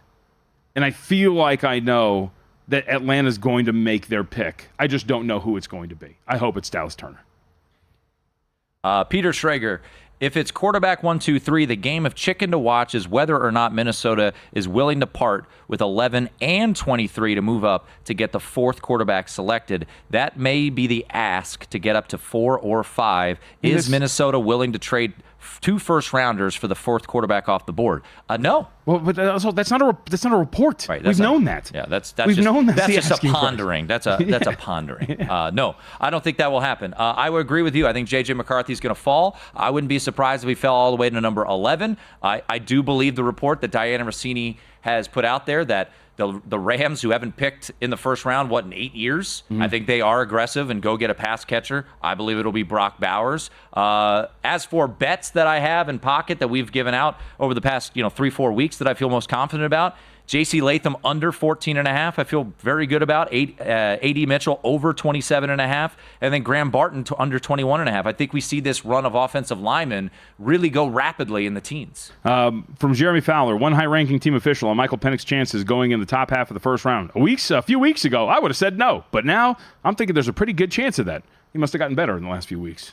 Ed Warder, I believe the Broncos have first-round grades on approximately 26 players in tonight's draft. There seems to be a substantial drop after first 14. Broncos scheduled to pick 12th and feel an impact player will be available at that spot.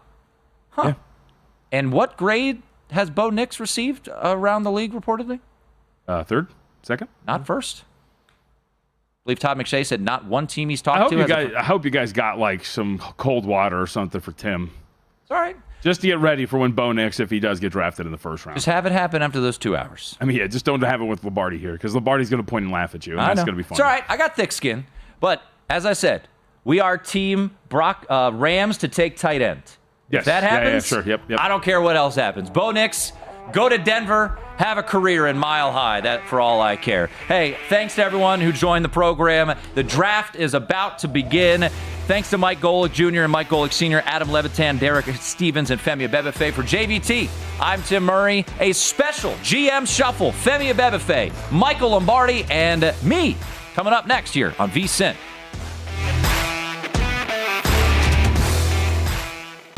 The 82-game preseason is in the books, and it's finally time for the real season. Don't miss out on any of the NBA playoff action at DraftKings Sportsbook, an official sports betting partner of the NBA. Download the DraftKings Sportsbook app and use code VSiN. New customers bet $5 and get $200 in bonus bets instantly. The crown is yours. Gambling problem? Call 1-800-GAMBLER. Or in West Virginia, visit www.1800gambler.net. In New York, call 877-8-HOPE-NY or text OPE WNY at 467-369. In Connecticut, help is available for problem gambling. Call 888-789-7777 or visit ccpg.org. Please play responsibly. On behalf of Boot Hill Casino and Resort in Kansas. 21 plus. Age varies by jurisdiction. Void in Ontario. Bonus bets expire 168 hours after issuance. See dkng.com/bball for eligibility and deposit restrictions, terms, and responsible gaming resources.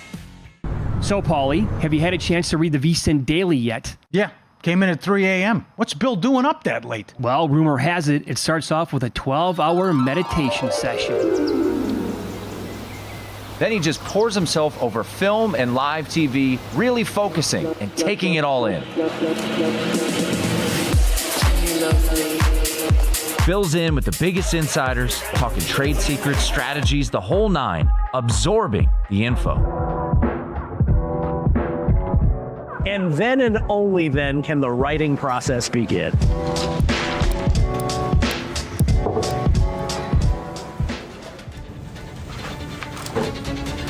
In Las Vegas, Bill's late night becomes your early morning. Wake up to the very latest betting insights in your inbox with the VSiN Daily. Sign up for free at vsin.com/newsletter. If you didn't catch the handle, here's what you missed. Do we know for sure that the Vikings are going to package these 2 first-round picks to try to move up in the draft? I'm going to go with no again. I don't think we know for sure. I think if, depending on how this plays out. So let's just stick with me here, Matt. Let's say 1, 2, 3 is quarterback. Let's say 4, we don't see a trade. And then the 5, we're sitting there and it's the Chargers on the clock. Do the Vikings really have to move up to get J.J. McCarthy all the way to 5? Like, are we sure that the Giants are going to take McCarthy at 6? Because I wouldn't be shocked if this goes quarterback, wide receiver, yeah. And that you have a situation where then the Titans are at 7. It's like, okay, well, they're going to take an offensive lineman. There goes Joe Alt. All right, now we're sitting at 8. What would the capital cost the Vikings to go from 11 to 8? Not much. The Handle with Matt Brown and Mike Somich. Weekends at noon Eastern, 9 a.m. Pacific on VSiN, the Sports Betting Network. This isn't your typical betting show. This is the Sports Gambling Podcast live on VSiN. Forget what you know. Done. Because we're rewriting the playbook. I'm Sean Second the Money Green with my partner in picks, Ryan Real Money Kramer. And every Friday night, we're taking over VSiN, giving our best bets. And of course, talking a ton of trash on everyone that costs us money. We don't follow trends, we set them. Bit of a stretch, but we are the Sports Gambling Podcast live here every Friday night, 9 p.m. East, 6 p.m. Pacific on VSiN, the Sports Betting Network. Looking for the ultimate sports betting podcasts? VSiN has got you covered. With a wide range of podcasts covering every major sport, we're here to help you make smarter bets every season. Hardwood Handicappers offers daily NBA analysis and picks from VSiN's top hosts and experts. And check out Long Shots, where we deep dive into the world of golf betting, providing you with expert insights to help you bet every tournament. Find all of these podcasts and more at vsin.com/podcasts or your favorite podcast platform.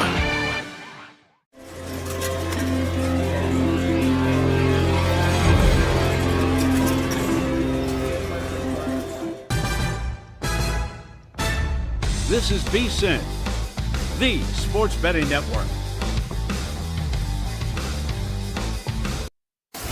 You're listening to the GM Shuffle with Michael Lombardi, presented by DraftKings and VSiN. Here is Femi Abebefe. Welcome to a special edition of the GM Shuffle with Michael Lombardi, presented by DraftKings and VSiN. It is Draft Night. Thursday is here, the first round of the NFL Draft. I'm your host, Femi Abebefe, our producer, Elliot Bowman, with us on the ones and twos as always, and I am joined by my buddy Michael Lombardi, former NFL front office executive. You guys know that by now. Michael's been plenty of draft rooms. And we are joined by our buddy Tim Murray, host of VSiN Primetime, also a VSiN College Football Betting podcast. You have been watching these players all throughout their college football careers. We're going to get perspectives from the NFL side, the college side, the whole thing as we dabble through these 3 hours here. It's going to be a whole lot of fun. Gentlemen, what are you guys most excited about here as we're about 20 minutes or so from hearing the Bears announce their first overall pick? Well, I think obviously the intrigue of this whole draft has been the quarterbacks. Where are they going to go? Are they going to be 4 in the first round? Are they going to be 5? And as we get closer to this, it seems like there is a prevailing factor from the people I talk to in the league in terms of the teams that there could be 6 picked by the time the Las Vegas Raiders get on the clock at 13. Wow. And I know that sounds hard to believe for a lot of people. Me. But I know Tim Murray. I know that, but that's all right. We're off and running now. I just want to preface this. Michael has sources. I'm just a guy who watches quarterbacks and listens to everything out there. I watch them too, and I don't agree there should be 6. Right. I agree. I think we agree there. I agree. Look, I'm not advocating taking any of these guys in the first round. I would have traded for Sam Howell before I would have picked any of these guys. However, that being said, I think there's a lot of love. And what I learned today when I went after our show, the Vikings have, everybody puts out who they love, right? Mm-hmm. Well, the Vikings have quietly worked out Bo Nix with their entire organization present. And Bo Nix, there's a lot to like. If you look at Bo Nix's numbers at Oregon, and you look at his numbers compared to Will Levis at Kentucky, it's not even close. The guy's a way better player. And Will Levis went 33, and there was a fight to get him at 33. So I'm not saying it's the right thing. I'm just saying I think that's the case. And I think Michael Penix has been undergraded all year. The guy took a team to a national championship. He throws the ball really well on the third level. He doesn't play to his 4.6 speed, I grant you that. But Jaden Daniels doesn't make a second play when he runs around. He just takes off and runs. He gained 1,000 yards, and he doesn't throw the ball inside the numbers. So there's always a little bit that you have to kind of go back and forth on. And I think ultimately, it's beauty's in the eye of the beholder. Well, I think the thing that interests me the most is what do the Chargers do at 5? If it does go 1, 2, 3, like many of us anticipate it to be, Caleb Williams going to the Bears, Jaden Daniels going to Washington, and Drake May, which has kind of been the latest push here for New England. If it holds chalk, Arizona's believe they'll listen, but probably going to stand pat at 4 and take Marvin Harrison Jr., maybe Malik Neighbors, but more than likely Marvin Harrison Jr. And then the Chargers come up at 5. And does Minnesota feel the need with 2 first-round picks to go from 11 up to 5? Probably the asking price, Michael, and you could speak more to this than I, would be both of those first-round picks, the one they acquired from the Houston Texans and then the one that they have at 11. If no one wants to go up and they don't meet their asking price, the Chargers are sitting there, a new regime, Femi, with Jim Harbaugh, Greg Roman. They've had success before. What do they do if they stay at 5? I think that's really fascinating to me. Do they go Joe Alt? Do they go J.C. Latham, who's been the flavor of the last 2 days and personally would be a little all right for me from a financial standpoint? Or do they go a wide receiver, Malik Neighbors with, They're not taking a wide receiver. I agree. I think they go offensive lineman if they Jim Harbaugh stay. couldn't have been any clearer about that. He understands that they're going to take an offensive lineman there, and it's going to be J.C. Latham from what we're told. But I think you're right. Where the intrigue of the draft happens is if Arizona. So if this thing goes off, if it goes Williams-Daniels May, that puts J.J. McCarthy in play. Would the Giants take him at 6? Do they feel the need to move to Arizona? Would the Vikings move up to get McCarthy? Those are all the things that come into play. And I think that's where Arizona, who will trade down? I mean, Arizona will trade. I mean, I think Arizona's in a position where they need so much. They need even more with picks. 6 in the first 90, Michael? Well, I mean, they need. Have you looked at that depth chart? I have you looked at that depth chart? My question to this, Michael, and I wanted to speak to you about this because they need blue chip players, right? Right. Marvin Harrison Jr. is a blue chip player. But so is Neighbors. True. So I guess at 6, they would be intrigued maybe if the Giants one come up. Would they want to go to 11 with Minnesota where in theory... They could use an offensive lineman if they went to 11. That's true. I mean, they could use anything. I mean, they can't get carried away with just one position because I think it's the same thing with the Chargers. The Chargers have the lowest payroll on wide receivers in the National Football League, right? Other than the Green Bay Packers, who have a good receiving core.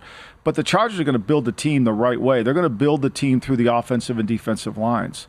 I think that's going to be the case. I think the other team that's interesting in the top 10 are the Tennessee Titans. Everybody has them taking an offensive lineman, which they need desperately. A lot of people believe they'll take a wide receiver because Brian Callahan, their new head coach, believes that you build the team outside in like he did at Cincinnati when they took Chase over Penny Sewell. So you go there. I think Atlanta's locked in on Byron Murphy. I think that's pretty well locked in. Chicago, I love how Caleb Williams has already decided to tell him who to pick. Didn't take him long to do that. Give me Roma Dunze. No, he wants an offensive lineman. I thought they were hanging out together. He's already watched the Bears offensive line and said, look, I think you need he hasn't been on the job one day and he's already the GM. Maybe he got the equity. Maybe he's got some ownership stake. Maybe he did, but he is going to be one headache. He is going to be one headache. He is going to be a headache, But, he is a trophy wife, so you're going to put up with a headache, I guess. He is the presumptive number 1 overall pick over at DraftKings. Minus 20,000 are the odds for Caleb Williams. We've known this for quite some time. He was going to be the first overall pick. But I do want to get back to the trades in that scenario because that's what I'm most fascinated about with this draft. We went on VSiN Primetime with Tim Murray and Jonathan Von Tobel before we got our show underway, and I'm a little bit skeptical about all these trades that people think are going to happen. DraftKings has 6.5 for the draft day trades for tonight. I think we get fewer trades than that. I think teams are going to have to stick and pick because it sounds like everyone's open for business. Well, do teams actually want to move up? Or are they moving away from these teams? How is this going to shake out? But there's two different elements, right? The trade chart applies once you get past 10. The trade chart doesn't apply in the top 5. The top 5 is all about supply and demand. Yep. So if there's a quarterback up there, you can ask for more. Monty can't ask for, he can ask for whatever he wants at 4 because he's got competition for the pick. But once you get to 10 and say you're at 12 or 13 and the Eagles want to come up to get Mitchell the corner or something like that, then it's based on the chart. Then it's pretty much based on the chart value. I think that's where the trades come in. And then I think where you have to be really careful is in that bottom of once these linemen start to go, if you don't get a lineman, you may have to come back and get one. Washington may have to come back and get a lineman. They got a bunch of picks to do it. So, Philadelphia has all these picks on their team. They're not all going to make their team. And so if you can make a deal to get away from it, and then there's going to be a point in the draft where there's no defensive players left. And if you want to pick a defensive player, you're better off going in the second round. Yeah, and I think, earlier today we saw the report from Diana Rossini that the Rams are interested to get into the top 10 to get a pass catcher. We saw Jacksonville's reportedly interested to get into the top to get a pass catcher. So I think 8, 9, probably not 10, but maybe the Bears, at 9, do they look to trade back? It's going to be really fascinating. I agree with you guys. I think the top, unless the Giants make that move up to 4, I think it's pretty quiet from a trade front. I think where it gets a little wacky is maybe 8 or 9. I do wonder, Michael, because ultimately it's the GM and the front office making the decision, but I'm curious your thoughts on Raheem Morris is now the head coach of Atlanta. Sean McVay is there in L.A., Sean McVay has not had a first-round pick since he's been the head coach there. He's like when I give my son $5 to there, what can I buy, right? So he wants to get up. He wants to get Brock Bowers. He wants to get one of these wide receivers. Does that relationship help, or does it not really matter since it's all GMs? It's all. No, it doesn't. It helps in terms of the deal, but it doesn't help in terms of making the deal. Right. It helps in communication. Look, this is Bowers. This isn't a receiver. He's got Puka and he's got Cooper Kupp, the third highest paid receiver in football. This isn't coming up to get the third receiver. This is all coming up to get Bowers, the tight end, which is something that I think he wants and needs on his team, and that fits what he wants to do. It goes back to it. It's not a quarterback. And look, the Jets have been rumored to take Bowers at 10. I don't know how they can, especially considering that they have Tyron Smith as their left tackle. I don't see how that can happen, but they need an offensive lineman, so we'll see. Look, this thing is going to take shape. We know the picks are very secretive at this point. Nobody wants to give out the pick, and the NFL has been very clear about not giving out the pick. I'm looking at the broadcast right now, the feed, and they got all of Detroit Lions royalty. Whoa. Hold on, Femi. We had Detroit royalty started off because Marshall Mathers was in the house.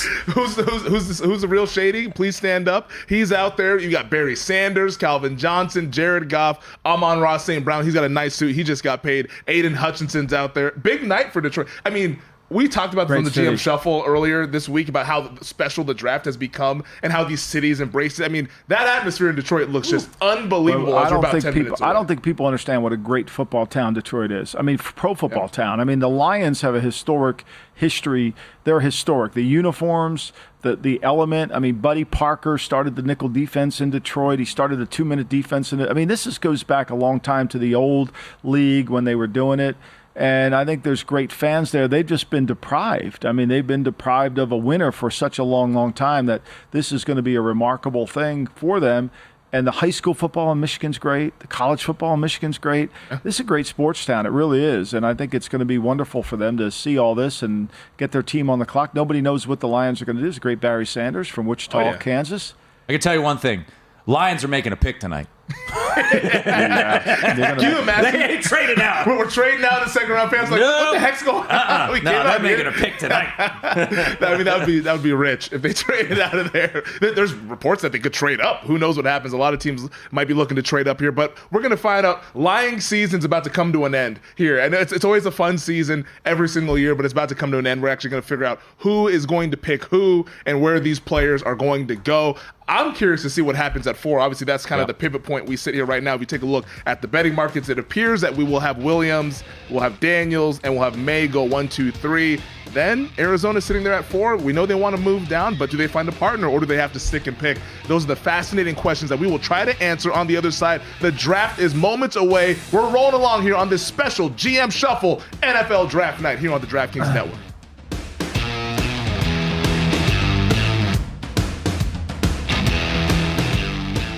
If you didn't catch Follow the Money, here's what you missed.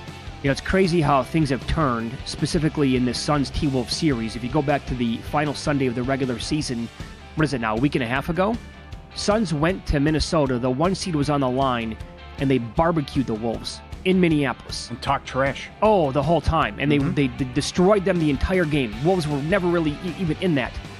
Well, now 2 games deep into this best-of-7 series, the Wolves are up 2-0, and they have been easily the better side here. This, on paper, I'm not going to call it over with because the Suns can go back and win the next 2 games at home. But the way this has flipped since that final game of the regular season, this looks like a total mismatch when you're watching the games. Well, it's the number 1 defense in the league for a reason, and they are suffocating Phoenix, and the job they're doing defensively is A+. Follow the Money with Mitch Moss and Paulie Howard. Weekdays at 7 a.m. Eastern, 4 a.m. Pacific on VSiN, the Sports Betting Network. Heading into 2024, the Big 12 is going to have a lot of new faces, and one of those newbies is the favorite to win the conference. I'm Tim Murray from VSiN, the Sports Betting Network. No, I'm not talking about Coach Prime's Colorado Buffaloes. Utah is the favorite to win the Big 12 at plus 350. Kyle Whittingham entering year number 20 as the head coach of the Utes, 8-5 just a year ago, and Cam Rising, who missed all of last year due to a knee injury, he is back for another season in Salt Lake. Kansas State, they sit at plus 350. Chris Kleiman's squad was 9-4 just last season. They lost Will Howard to Ohio State, but a lot of excitement regarding Avery Johnson, who got the start in their bowl game against NC State. Kansas was able to keep Lance Leipold, and they are 7-1 to win it all. And Arizona, their new head coach Brent Brennan, they're 8-1. For more, head to VSiN.com. The time of unreliable injury reports and rest days are over. The playoffs are here, and it's the best time to bet the NBA. Throughout the NBA playoffs, VSiN has daily best bets, analytics reports, and series previews all the way through the NBA Finals. You can also watch our 24/7 video stream, access our betting splits, and get picks sent to your inbox every morning so you can get ahead of any late line movement. To get access to everything VSiN has to offer for the NBA playoffs, become a VSiN Pro subscriber at VSiN.com/pro. Coming up Friday on Follow the Money, we recap first round of the NFL Draft and look ahead to Friday's draft. Matt Humans with his mock and what transpired. Michael Lombardi recaps everything in hockey and NBA playoffs with Jonathan Davis and Aaron Rennie. Follow the Money weekday, 7 to 10 a.m. Eastern on VSiN, the Sports Betting Network. We're all about giving our players new and exciting ways to get in on the action. With my stat sheet, you can check out your play history and performance over time to make sure you're always playing within your means. Because when it comes to betting, it's more fun when it's for fun. The crown is yours.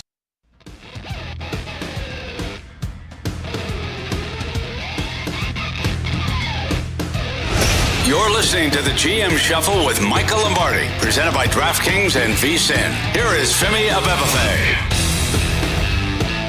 Welcome back. This is the GM Shuffle NFL Draft Special. We're hanging out with you guys on the DraftKings Network and on VSiN. You can check us out. Just go to DraftKings Network, wherever you get your browser, your Google Chrome browser, or whatever one you use. VSiN, of course, it's on the YouTube. They'll be streamed on the YouTube page as well. YouTube.com/VSiN Live for free. Just there you go. We'll be hanging out from 8 to 11 Eastern time. Tim will be with us from 8 to 10 Eastern. Matt Humans will be joining us at the last hour, 10 to 11 Eastern time there for the final hour. So it'll be a whole lot of fun that we have going on here on this draft as the Bears are officially on the clock here. The draft is underway. We got 6 minutes left until the Bears can make the pick. Anticipation, guys. What are they going to do? Ryan Poles is talking to somebody, Michael. Who's he talking to? You know, Who's he talking this to? always drove me crazy. Like, we know you're going to make the pick. Do you really need all those people in the room? I mean, seriously, do you need all those people in the room? Well, they do have pick 9.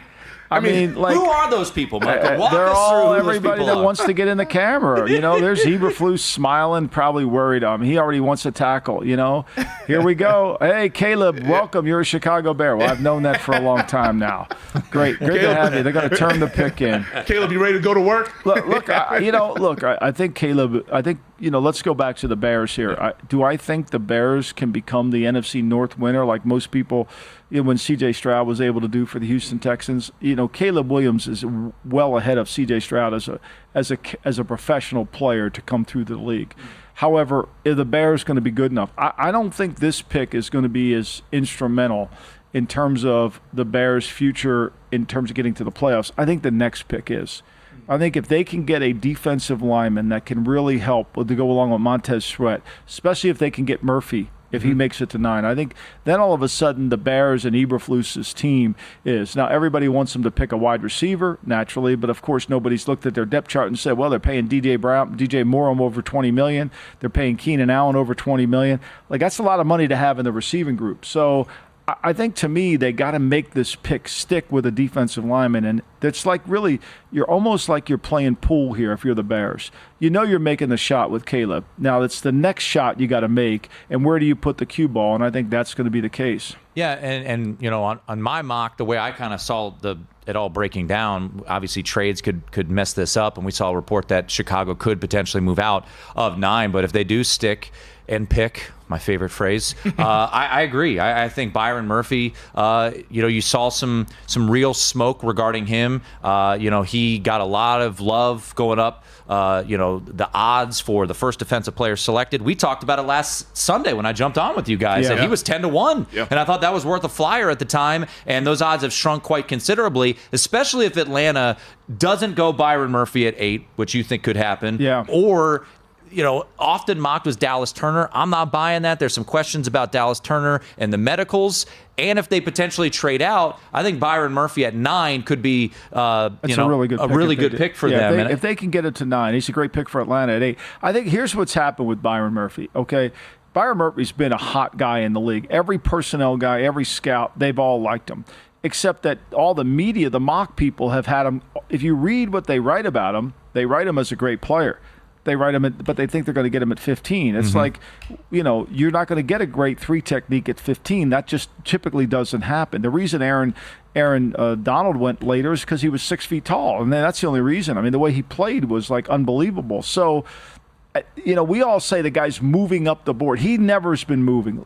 He's been in the top player in the league by everybody that I've talked to since the drafts this season started. And the narrative by the mockers have created this sensation that Dallas, nobody believes Dallas Turner is the number 1 defensive player. Well, it's interesting that you mentioned that. It's like the Alabama corners. Like, that's another narrative that's completely out of whack. Yeah, with Arnold and McKinstry, those guys right now, as the commissioner's about to make the pick here for Caleb Williams, or announce the pick at least for Caleb Williams to kick off this NFL draft at 1. But you brought up the point, though, about the Falcons at 8, because Leatu Latu is now the favorite to go 8th overall. That he's now surpassed Dallas Turner, and then Byron Murphy for 9 is just behind Roma Dunze at plus 150. Murphy's plus 175. So it feels like it's going to be some sort of variation of Latu, Murphy, that either goes 8 or 9, or maybe one of them goes to the Bears or the Falcons. Well, and I will note that I believe DraftKings was around 30-1. There were other shops at around 50-1. I think there's real smoke behind this Brock Bowers in a trade scenario. And once again, when you're betting into these markets, right, you're not betting into who's going to draft them. You're betting into what is going to be the pick at 8. So I wouldn't get too cute. That's why my bets on Byron Murphy were all top 10, top defensive player, not exactly where he's going to go. By the way, Caleb Williams, officially official. He is the Chicago Bear, as he gives the old be careful. bear The hug. commissioner had back surgery, so you can't hug him too I saw hard. Schefter reported that. I was like, wow. It's a medical red flag for the commission. That's one of 5,000 hugs we're getting today. At least in the NFL, we don't have to change hats, right? I mean, that's the most ridiculous thing in the NBA draft. We got to change the hat. Oh no, he's really not here. He's on this other team. Get the new hat. Don't get me started on the trades in the NBA. They're so confusing. They're reported like 10 an hour beforehand. In fairness to Caleb Williams, though, he's right. They need a right tackle, and so if they did pick. They took Wright last year from Tennessee in the first round. That helped. They do need a right tackle. That would be the one area offensively that they need to address. Defensively, they do need a 3 technique, and they need another outside rusher. And I think those things come together. And the reason I don't think the Bears can take that escalation up to go over their win total, Tim, is I think the division is really good. I think it's really good. I think Green Bay is going to be good. Yep. I think Green Bay is going to be really good in spite of what Big Daddy might say. He has them regressing, of course. Of course he has them. Well, we got inside. I'm not. Who's Big Daddy? Big Daddy is my cousin Vince. We talked about on the podcast. I love the Packers. I think, he is a Packer expert. He's also a New York Knicks expert. He can handle the draft, but he also handles nails. He's a carpenter by trade. Expert on politics. And he handles politics brilliantly. Running the Republican Club over in Summers Point. Trying to get them to lower the gas prices in California. And let's get back to the story here. Yeah. And so the Green Bay, they're really good. And Minnesota has had a good offseason. Yep. And so if they get any kind of production out of Sam Darnold, no matter who they take at quarterback, to go along with what they've done offensively, assuming Justin Jefferson will get signed. I mean, we just saw today A.J. Brown signed a huge contract. This $30 million threshold for wide receivers is breaking down. So expect CeeDee Lamb to get done. Expect Jefferson to get done because they've broken through the $30 million per year. Now, we got to look at the deal, but look, this is a good team. I mean, this is a good offensive team what the Bears have. And I think if they add a defensive player and he comes in and plays well, which I believe he will, because he's really a talented player. It isn't about whether he's going to play well. It's going to be whether he connects to his teammates well. Well, I want to circle back to that, the evaluation of Williams, a player, because it feels like we haven't talked a lot about it because we've already known that he's going to go to the Chicago Bears. You mentioned that he is further along than C.J. Stroud to play professional quarterback in the NFL. I guess, what is the ceiling for Williams for the Chicago Bears in year one and also over the course of his career? Well, I think in year one, it's to not turn the ball over. He's had 30 fumbles in the pocket, and Bear fans have seen enough of that, right? Bear fans have seen enough of quarterbacks that fumble than Justin Fields, so he's got to protect the ball. Sometimes he plays small in the pocket. Sometimes, he's a 6'1" quarterback. And he plays small, but I think he can play when he plays and just plays within the framework of the scheme. I think he's going to be really good. And look, I think they have a chance to really improve. This will be the first time where I believe in the last 2 times the Bears have drafted quarterbacks. I didn't like Trubisky. I said it then. I didn't like Fields. I said it then. This is the first quarterback they've taken that on the field has the ability to really elevate the players. And I think, what happened a little bit, I think, in the eye of a lot of people when it comes to perspective of Caleb Williams. First off, it was, he paints his nails. He cried in the stands. All right, remove that, okay? Secondly, it was USC underachieved this year. So, and when you win the Heisman Trophy, people are kind of chipping at you, wanting you to come down. I mean, if you look back at his sophomore film at USC, that is a special player. No, Tim, and I don't think it's the nails as much. I think we've grown to accept it. There's a great book out by Jonathan Hyatt called The Anxious Generation, which talks about a lot of the players today, and he doesn't talk about players. He talks about this generation is more of a phone generation than a playground generation. And so I think people are accustomed to that. It's the connectivity. It's the lone. Is he going to be alone with the team? Is he going to be able to connect? Is he going to pull one of those Kyler Murray? Look, let's face it. The last 3 quarterbacks that come out of Oklahoma have not been endearing to their teammates, Baker included. It's taken Baker to get cut twice before he's become endearing to his teammates. So there's an issue there. And Oklahoma was worried about it. And then he went to SC, and they're worried about it. He's got to overcome that. And that's why he spent time this summer he spent time this summer, this visit when he came in, was to then kind of connect with his teammates. Yeah. The poor Sam Howell, he led the league in interceptions. I mean, the fact that they called so many stupid passes. I mean, nobody's going to blame the enemy for the horrendous offense that this team was running last year. They almost got the guy killed. Through this many interceptions. I mean, if I was Sam Howell's dad, I'd be raising hell. Sam Howell's just in Seattle enjoying a nice night out, and it's just like showing up all your throwing worst shade stuff. at him. Commanders, the pick is in. We'll get to that when we come back on the other side. We're up against it here. We all believe it's going to be Jaden Daniels. That's what the betting market believes that it is. We'll find out and let you guys know. It is. All right. It is Jaden Daniels, the Washington Commanders. We'll break it down, give you the analysis on the other side. It's the GM Shuffle NFL Draft Special.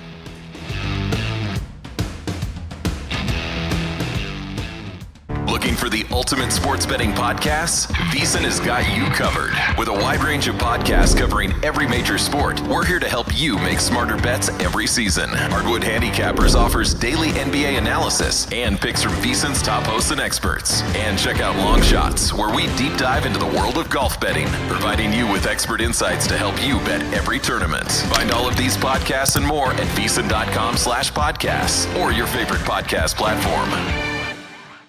This isn't your typical betting show. This is the Sports Gambling Podcast live on VSiN. Forget what you know. Done. Because we're rewriting the playbook. I'm Sean Second the Money Green with my partner in picks, Ryan Real Money Kramer. And every Friday night, we're taking over VSiN, giving our best bets. And of course, talking a ton of trash on everyone that costs us money. We don't follow trends, we set them. Bit of a stretch, but we are the Sports Gambling Podcast live here every Friday night, 9 p.m. East, 6 p.m. Pacific on VSiN, the Sports Betting Network. If you didn't catch the handle, here's what you missed. The NFL has reinstated 5 different players that they suspended for violating the gambling policy. And again, not all these are created equal. And so some of these guys that didn't bet on football, that didn't whatever, like just kind of violated some sort of little rule. They got their hand slapped and now they're getting reinstated into the league. And look, that's fine. I think cooler heads need to prevail on some of these suspensions in the first place. And maybe there's a fine before a suspension if you're not really doing anything wrong. Again, if you're betting on cricket sitting in the cold tub, maybe just remind them via a $50,000 fine that you shouldn't be doing that. But that's really no harm, no foul with all of this. And so it's an ever evolving process in this. And so we at least have 5 more guys that are coming back for non-egregious offenses. The Handle with Matt Brown and Mike Somich. Weekends at noon Eastern, 9 a.m. Pacific on VSiN, the Sports Betting Network.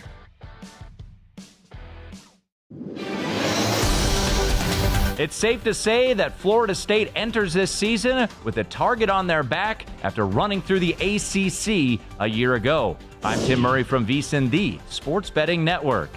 Florida State is the favorite right now to win the ACC yet again, but not by much. They sit at plus 275 after a 13-1 record a year ago. Their lone loss coming in the Orange Bowl to Georgia with plenty of opt-outs. Mike Norvell entering year number 5 as the head coach in Tallahassee. Lots of key players lost, including quarterback Jordan Travis, but in comes DJ Uiagalelei, who once upon a time was a QB at Clemson.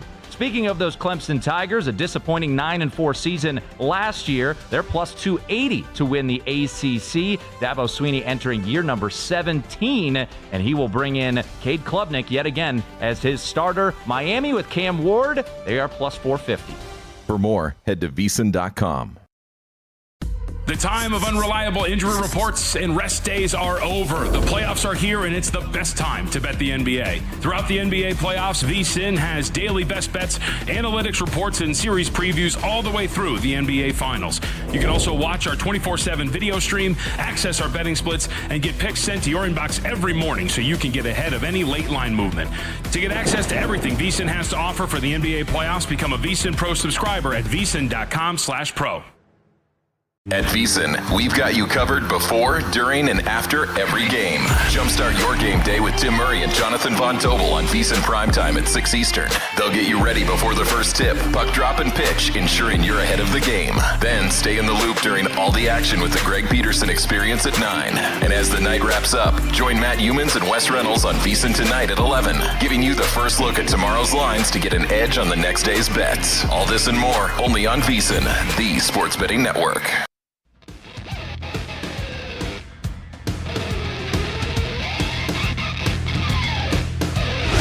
You're listening to the GM Shuffle with Michael Lombardi, presented by DraftKings and VSiN. Here is Femi Abebefe. Oh boy, got it already. Welcome back. This is the GM Shuffle NFL Draft Special. The picks are rolling in here, Michael. The picks are rolling in. Now, look, there's what do you always got for us? Well, it's going to take a little bit of time to get this. So I think that, New England wasted no time. They've turned the card in already. So basically, Arizona, as we're watching all these highlights, Arizona's on the clock.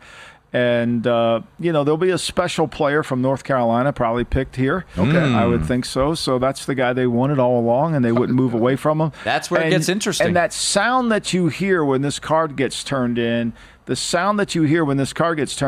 be the New York Giants off. The New York Giants, that's who they wanted. Yeah. I mean, the Giants really wanted a quarterback. Now, it's going to be interesting to see what Monty Ossendorf does here, because it's gone to script, right? And so does he trade this pick at 4? Okay, does he trade the pick at 4, or does he just take Harrison, who I think he'll take? A lot of people think he could take Neighbors. But it's going to be an offensive lineman, which then would lead, 4, then 5, and then that would lead the Giants at 6. Well, they take McCarthy, because we saw McCarthy today on our show, the Lombardi Line. We saw him talking a lot about how the Giants are really interested in him. Now, I believe the Giants wanted May, but could they pivot? Okay, could they pivot? That's the most people that have ever been in a New England Patriots draft room. They took the franchise back, Michael. By 5. Yes, where's Jonathan? No, he's not going to be in the picture. That's the beautiful thing. It's Kaiser Sose. They took the franchise back. They had to. They had to. And Mike Silver said it was the best thing to do. So there was last week, right, guys? There was a crash in the market. Yep. Jaden Daniels got as high as minus 350. Schefter went on that podcast and said, get your Jaden Daniels jerseys. And then it crashed, whether it was the Topgolf thing, whether it was the liking of the tweets, or if it was just people on the other side saying, we don't really know. Nothing's come out of there. And then we saw that steam start to come back and back and back. So Jaden Daniels, a Washington Commander, boy, I mean, I don't know, Michael, where he was thought of from a draft perspective entering this year, but just an absolutely remarkable season. Wins the Heisman Trophy, obviously. 40 touchdowns, 4 interceptions, 72% completion percentage, rushed for 1,100 yards. And, for Washington, a franchise, and I could speak to this, with a new ownership group, a general manager, adults in the room. We'll see about Dan Quinn, but I think the front office, new ownership, they needed someone like Jaden Daniels to breathe enthusiasm into that fan base, and I think he's the type of player I could speak to the people that I talked to back at DC that they wanted, because he's exciting, he's multidimensional, and we'll see if he ends up being a better quarterback prospect than Drake May as the selection is in right now. He's got to stay healthy, and he's got to learn to not run with it when the play breaks down. I mean, that's going to be the key. And, for him, he's going to go right into the starting. The first 2 guys are going right in the starting lineup, right? Caleb is going to start, and that's going to affect it. Now, we also got that, Jaden Daniels is going to go in the starting lineup, and will that affect the win total for the Washington Commanders? Now, look, they've added a lot of players to their team. They've improved the overall depth of their team. There's no question. And they will be better coached offensively and defensively, because you can't get any worse coach than they were offensively. I mean, it was a joke last year offensively. They called passes on every single play.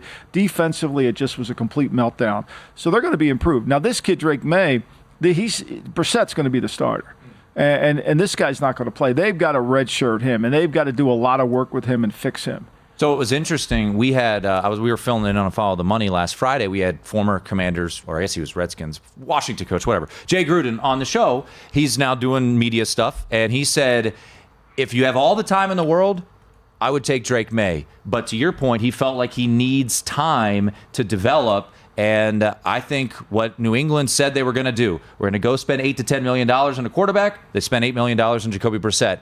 Drake May, to Michael's point, I think is maybe not going to start at all this year, maybe towards the end of the year, but it's really going to be fascinating, because a lot of people out there believe that he was truly the second best quarterback in this draft class from a prospect perspective. Look, he's got potential, but there is a Republican-Democrat separation on Drake May in terms of opinion. You've got the hard right and you got the hard left, and there's nobody in between, right?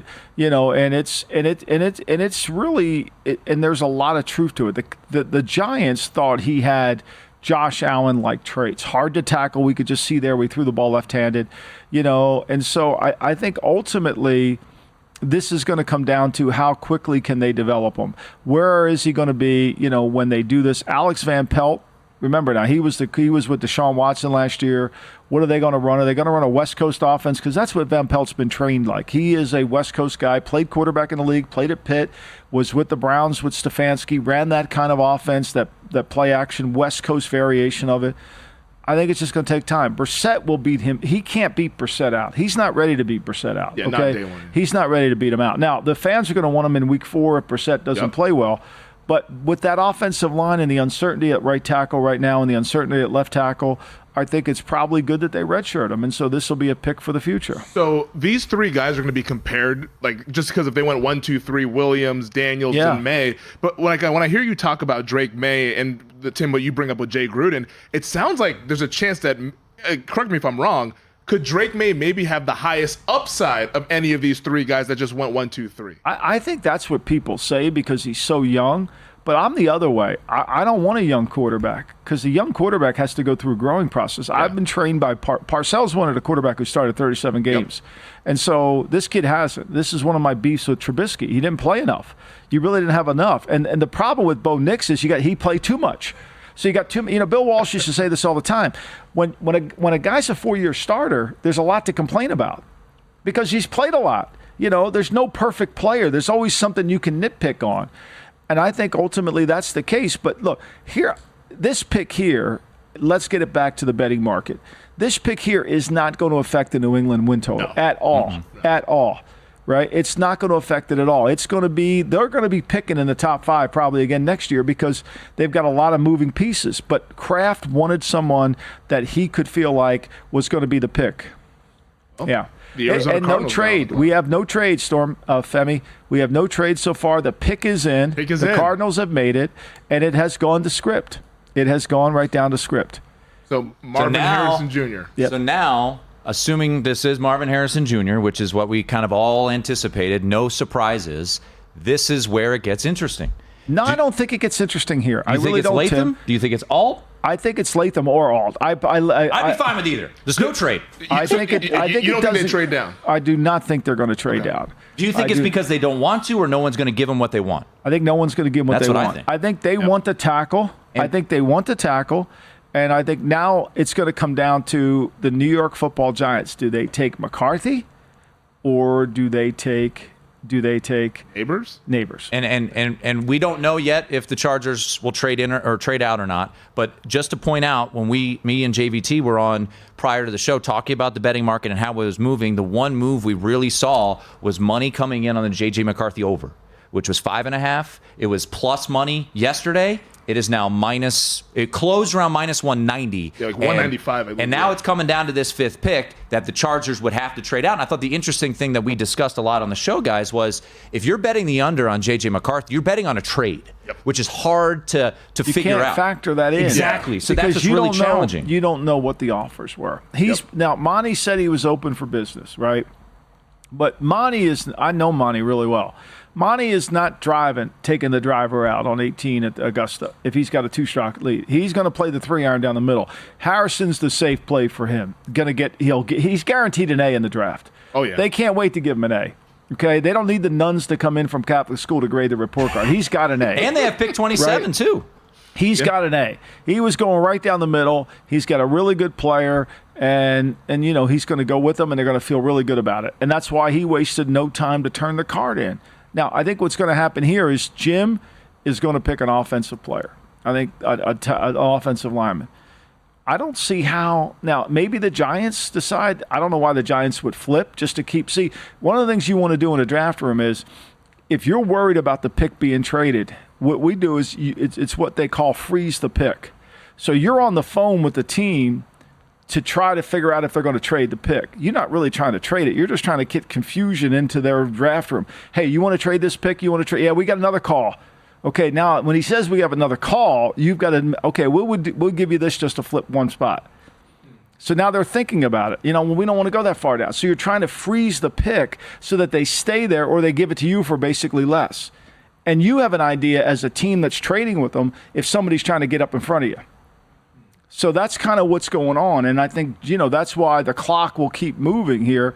But at the end of the day, I just don't see Jim moving too far to get away from the player he wants. Yeah, and they have their pick of the litter in terms of the offensive linemen in this draft class here, because the first non-quarterback selected is Marvin Harrison Jr., who's been like the overwhelming favorite in that betting market since. There was a couple rumors. There was like a couple rumors yesterday that maybe Malik Neighbors is ahead of Marvin Harrison Jr. Maybe they trade back to 6, and no, it's Marvin Harrison. He's been the consensus, whether he was 1 or 2. He's been a top 2 player in this draft. He's elite, and he gives another massive blue chip player. They need him. We talked about this early on, Michael. They need good players. Good players, and they got a really good one in Marvin Harrison Jr. Anywhere. Comes from great lineage. He's a Hall of Fame wide receiver dad who the broadcast now shows it becomes interesting, fellas. We'll see what the Los Angeles Chargers do, who are on Levitan. the clock. Pick 5 coming up after the break.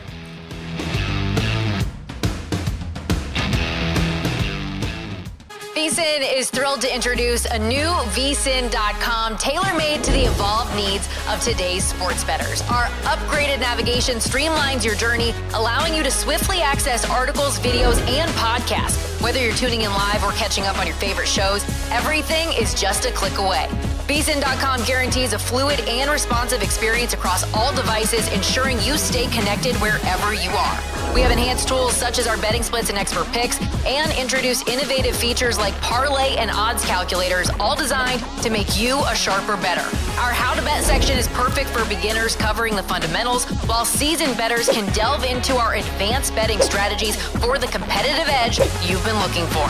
Sign up for free on VSiN.com or become a VSiN Pro subscriber, where you can unlock unlimited access to every tool, expert picks, and insight that make VSiN the sports betting network. If you didn't catch the Lombardi line, here's what you missed. I don't know why the NBA would admit that they blew the calls, and yet they're not suspending the crew. Like, what good is that? Like, because there's just admitting you're wrong doesn't make the 76ers 1-1. You know, it doesn't. So, like, what's the point in admitting you're wrong? We all know you were wrong. I mean, you don't have to admit it. We all know do you just want us to say we appreciate the transparency? Yeah, this did nothing to win them the game now. Why wouldn't you just say, okay, that crew is no longer going to officiate any of these games moving forward because of their incredible. I mean, they're grabbing Maxey's jersey. Come on. And I mean, Nurse is over there calling timeout. Nobody's paying attention. I mean, I think you know who deserves the credit for that game? The atmosphere at the Garden, how electric it is. I think the officials got caught up in the feeling of the Garden. The Lombardi line, weekdays at 1 p.m. Eastern, weekends at 10 a.m. Eastern on VSiN, the sports betting network. The SEC may have a new look in 2024 between eliminating divisions and adding Texas and Oklahoma to the conference, but there's a familiar face atop the odds board to win it all. Hi, I'm Stormy Bonantoni with VSiN, the Sports Betting Network.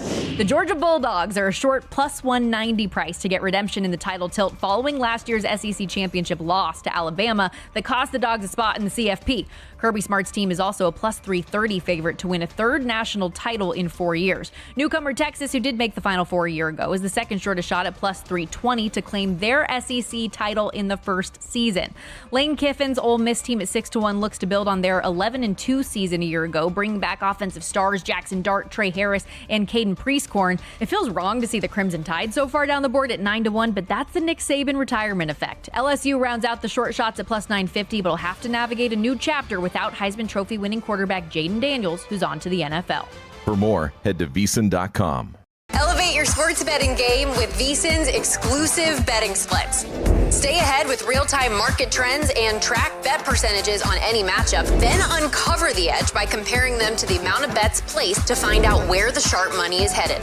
Upgrade to VSiN Pro to access betting splits, live odds, line moves, power ratings, and in-depth game analysis. Go to VSiN.com/pro to join VSiN, the sports betting network. At VSiN, we've got you covered before, during, and after every game. Jumpstart your game day with Tim Murray and Jonathan Von Tobel on VSiN Primetime at 6 Eastern. They'll get you ready before the first tip, puck drop, and pitch, ensuring you're ahead of the game. Then stay in the loop during all the action with the Greg Peterson Experience at 9. And as the night wraps up, join Matt Humans and Wes Reynolds on VSiN Tonight at 11, giving you the first look at tomorrow's lines to get an edge on the next day's bets. All this and more, only on VSiN, the sports betting network.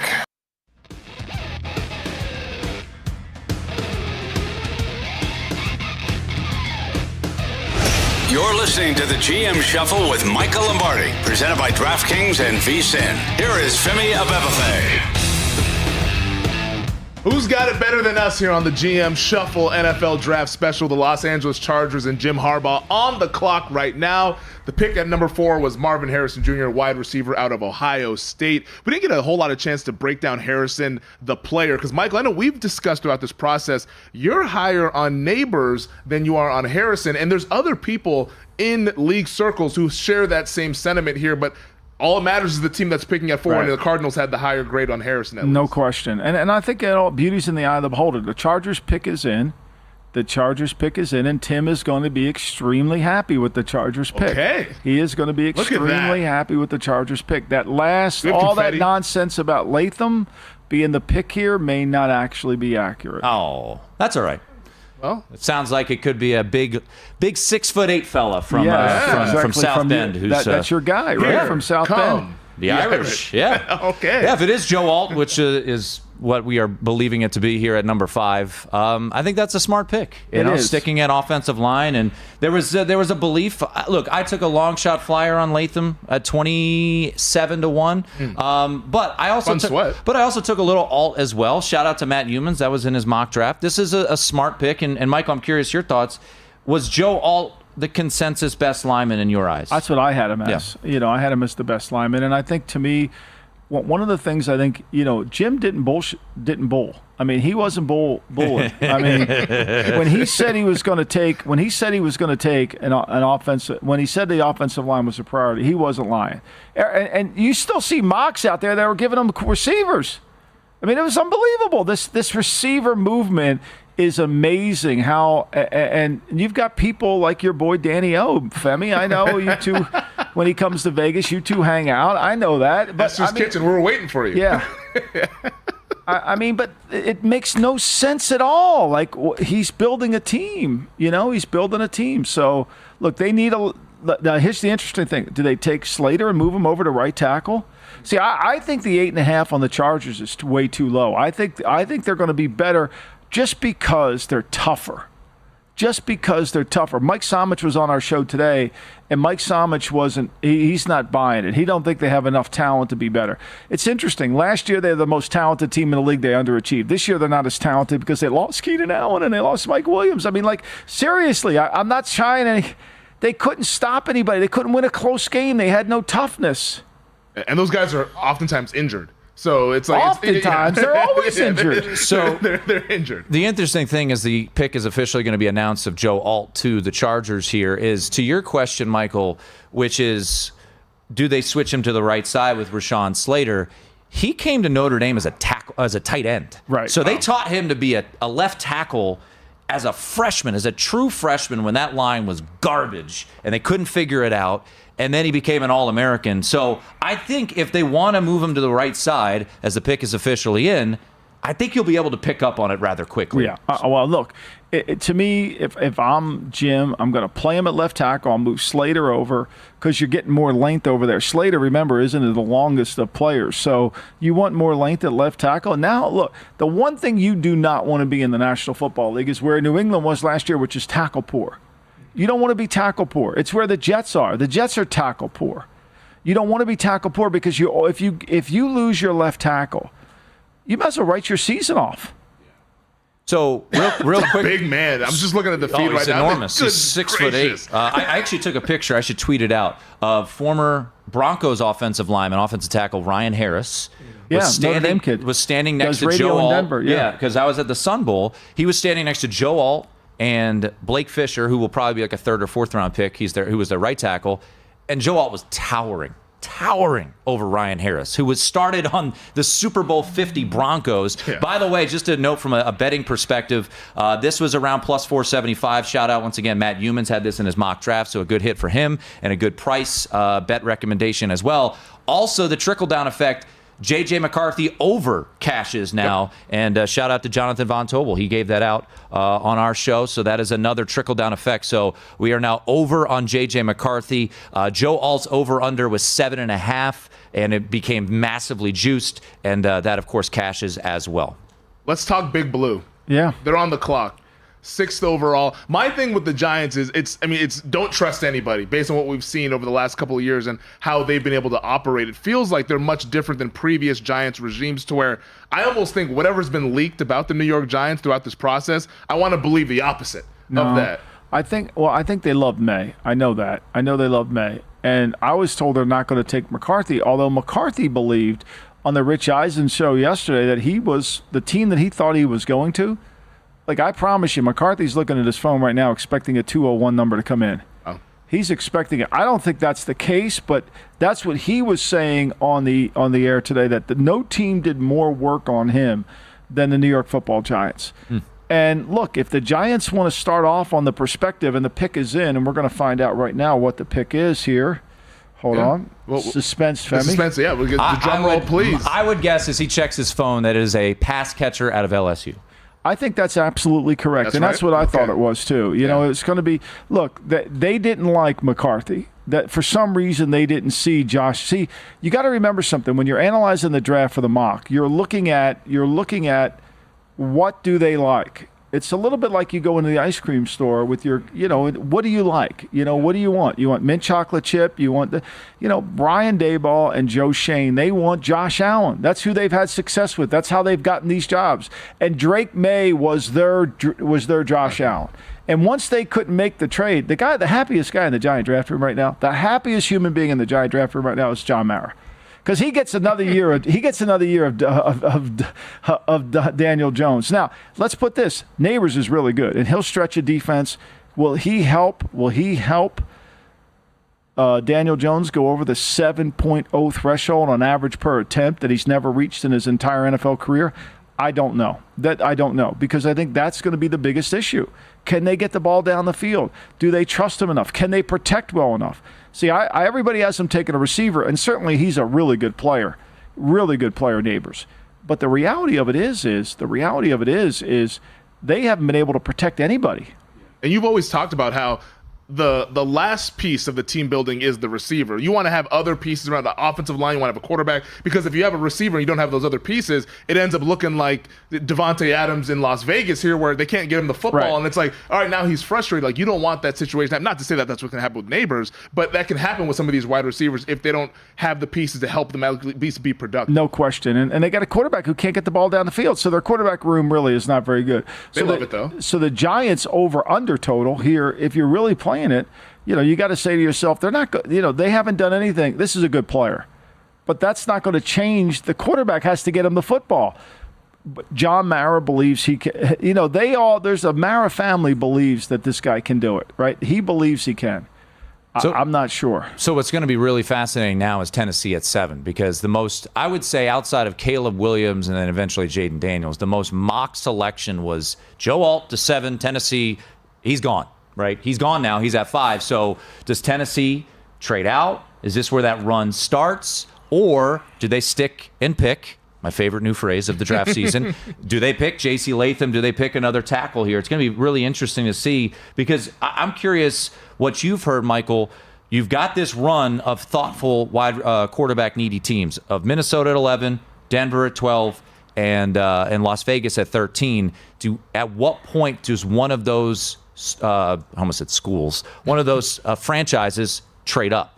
Or do they not need to? I don't know if they have to right now. When you look at this, right, we're sitting here at 7. That's going to be either going to be an offensive lineman or wide receiver. The dark horse is the wide receiver. Would they pick a Dunze here? Right? Atlanta's going to be a defensive player, and Chicago could be a defensive player too. And then it gets interesting at 11. No trades yet, just by the way. No trades yet. They take McCarthy at 11. And if you're the Raiders, if McCarthy goes 11, and then all of a sudden Nix goes 12, and Penix goes 13. If you had to handicap it right now, which quarterback do you think hears their name called next? Is it McCarthy? McCarthy. You think so? Yeah, I think so. I think it's McCarthy. 2-11? Yeah, and I look, I think if you understand Kevin O'Connell, Minnesota would have played this really well. If you understand Kevin O'Connell and you understand Sean Payton, they both want the same thing. They want quarterbacks with foot movement. They want quarterbacks who can process. They want good quarterbacks who are going to do what they tell them to do on the field. Why did they drive Nick Mullins drive him crazy? Why did Josh Dobbs drive him? Because he couldn't get him to do what he wanted. Here's the guy wide open. We got the guy. Why are you looking over here? Your feet are telling you to look here. That's part of this whole thing that no one understands is, you got to, and for Russell Wilson, it was really hard. Yeah, I mean, Russell Wilson, especially in his prime, was one of those quarterbacks that like to color outside the lines, and that's not going to fly in one of those offenses where they want you to, hey, see it, throw it, and get the ball out of your hands. The Tennessee Titans are on the clock. We're up against it right now. We're about to take a quick break and wrap up our first hour. But hour number 2, I'm assuming we will have the Titans pick at 7, or maybe there's a shakeup with the trade. Is there any trade news, Michael? I haven't heard any. Okay. That 6.5 under is looking good right now. That's it. Yeah. Under 6.5 trades. I mean, I didn't see it. Every year we talk about how we're going to get all these trades, and they never really come to fruition. That does it for hour number 1. Hour number 2, we begin in Nashville with the Titans at 7.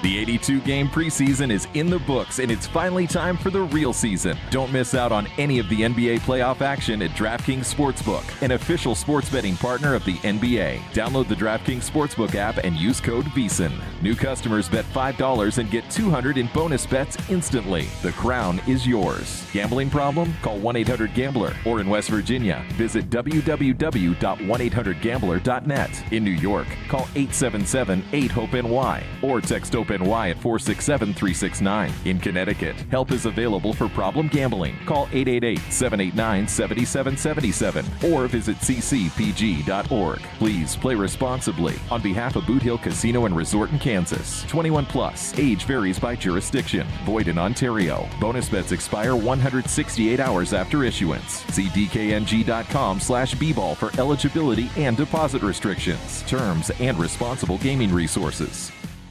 Looking for the ultimate sports betting podcasts? VSiN has got you covered. With a wide range of podcasts covering every major sport, we're here to help you make smarter bets every season. Hardwood Handicappers offers daily NBA analysis and picks from VSiN's top hosts and experts. And check out Long Shots, where we deep dive into the world of golf betting, providing you with expert insights to help you bet every tournament. Find all of these podcasts and more at VSiN.com/podcasts or your favorite podcast platform. The time of unreliable injury reports and rest days are over. The playoffs are here, and it's the best time to bet the NBA. Throughout the NBA playoffs, VSiN has daily best bets, analytics reports, and series previews all the way through the NBA Finals. You can also watch our 24/7 video stream, access our betting splits, and get picks sent to your inbox every morning so you can get ahead of any late line movement. To get access to everything VSiN has to offer for the NBA playoffs, become a VSiN Pro subscriber at VSiN.com/pro. So, Paulie, have you had a chance to read the VSiN Daily yet? Yeah, came in at 3 a.m. What's Bill doing up that late? Well, rumor has it, it starts off with a 12-hour meditation session. Then he just pours himself over film and live TV, really focusing and taking it all in. Bill's in with the biggest insiders, talking trade secrets, strategies, the whole nine, absorbing the info.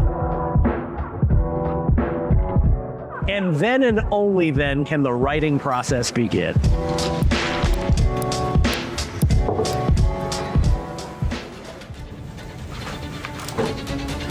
In Las Vegas, Bill's late night becomes your early morning. Wake up to the very latest betting insights in your inbox with the VSiN Daily. Sign up for free at vsin.com/newsletter. If you didn't catch Follow the Money, here's what you missed. What'd you think of Maxey getting most improved? Guy scored 20 a game last year. Yeah, that's my biggest problem. I don't understand this. This is completely backwards. Well, okay, it's like John Morant part 2. That was a good player. Yeah, answer your question with another question. Don't you think there needs to be more fine print for this award? It seems like they... I think it's common sense should prevail. But it doesn't. That doesn't fit. Kobe White, Jalen Williams, who wasn't even a finalist, That's most improved. You don't, a guy who averages 20 a game, if he bumps it up to like 32 or 30, okay, but he went from 20 to 25. What did Kobe White go? Kobe White went from 9 to 19. That's most improved. Follow the money with Mitch Moss and Paulie Howard. Weekdays at 7 a.m. Eastern, 4 a.m. Pacific on VSiN, the sports betting network.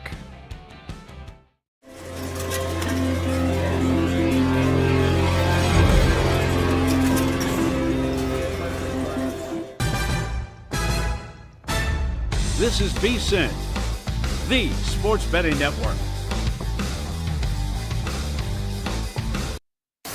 You're listening to the GM Shuffle with Michael Lombardi, presented by DraftKings and VSiN. Here is Femi Abebefe. Welcome back. This is the GM Shuffle NFL Draft Special. Femi Abebefe, Michael Lombardi, former NFL executive, Tim Murray, host here at VSiN Primetime, also the VSiN College Football Betting Podcast. Gentlemen, we are through now 7 selections in the NFL Draft. The Tennessee Titans pick is in.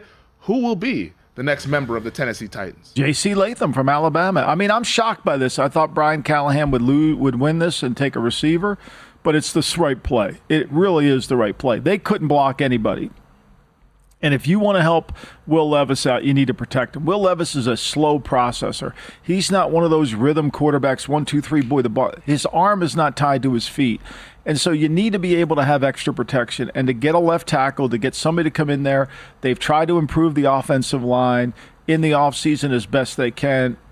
His father, Bill Callahan's a really good line coach. He'll make Latham a good player. I'm sure he signed off on the pick. So that's a good thing. And I think that gives Tennessee a chance to really kind of get their offense going. They've got Ridley now. They got Hopkins, and they've changed their running back situation with Pollard in there. So I like what they're doing. I mean, I think this is probably a good move. They've got a long way to go defensively. We'll see how that works out. I know they added Snead to their team, but I think ultimately when you break this down, this was the right pick. And Brian Callahan, as much as he wanted to go outside in, finally went inside out.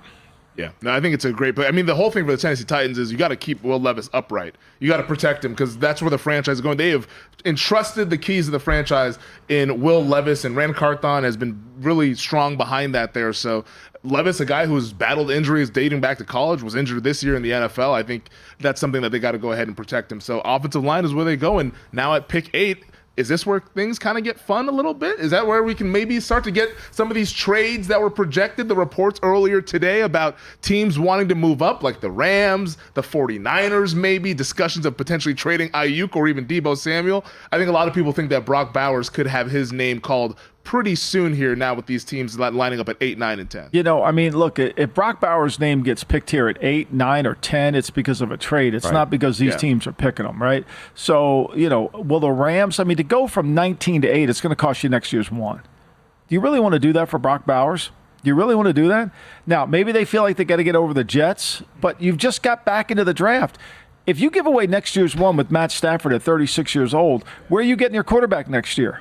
I mean, it's going to be a hard thing to do. So you just can't you can't just go down the aisle and shop and throw everything in your cart. You got to be a little more careful than this. So I kind of think that that's what they'll do. I mean, I'm sure they want to get up to get Bowers, and he would be outstanding in Sean's offense. But for me, I think you have to be really careful on where you're going here. Yeah, and could we see the first defensive player off the board if Atlanta doesn't trade? We haven't seen a trade yet. So Atlanta thought to be in the Dallas Turner market. Could it be Byron Murphy as the first defensive player? Could it be Latu? Yeah. Well, I think it should be Murphy. I think they should dash up to the screen and turn it in. I mean, I don't think they should waste any moment of this because he's the best player for their team. They need a 3 technique. Grady Jackson. Grady Jackson, a former defensive lineman. Holy smokes. Whoa, they did it. Wow. Michael, they did it. They picked Penix? Michael Penix to the Atlanta Falcons. Wow.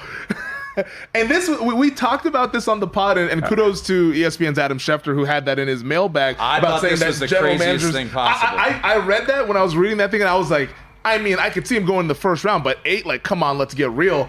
They gave Kirk Cousins that big contract, but now they still want their quarterback of the future, who apparently is going to be Washington QB Michael Penix Jr. Well, God bless them. I mean, look, you can't argue with it. They have a quarterback coming off an Achilles. They get a guy who throws it down the field. But has any team loved drafting offensive players more than this team? 7 on 7. It's unbelievable. And here's the thing. Everybody thinks their teams on the win total is going to be unbelievable. I just got a text from somebody in the league. What are they doing? It's unbelievable. But, hey, look, I like Penix. He's a good deep ball thrower. The Raiders just got deflated here, right? The Raiders just got deflated because they were expecting. There's your fourth quarterback, right? McCarthy hasn't gone yet. Is he the fifth? But it's McCarthy, and now it comes down to Nix. It's McCarthy and Nix. And I think Minnesota, who probably had no interest in Penix, the team that's left on the outside looking in is the Raiders, because I think that was the Raiders' pick. Because I know they said that they love Jaden Daniels. No team loves to trade away from three techniques more than this team. I mean, last year they allergic picked to it. Bijan Robinson, and now they pick Penix. Wonder how Kirk Cousins feels about that. Why would you spend all this money for Kirk Cousins? They've been parading the guy at Hawks games, at the soccer games, everywhere. He was at the Braves game on Sunday night. Kirk Chains is throwing out the first pitch, and now they go ahead and draft a replacement. This is what you get when you have Kaiser Sose McKay, and you got Super Bowl winner Fontenot. You got 21 wins between Fontenot in 3 years. McKay's 169 and 70 in his career at the Falcons. I mean, this is what you get. But I did say this. Look, I knew the Rams liked Penix, and Robinson is their new offensive coordinator. He liked Penix, and he came over. Yep. This is not a knock on the Penix pick at all. And I think, to me, it gives them a chance to develop a quarterback. But why did you pay all this money to Cousins? Yeah. Why did you have to draft Penix at 8 and then just go with it? Yeah. The paying Cousins that contract doesn't make any sense. This makes the Cousins look more ridiculous. It makes it look.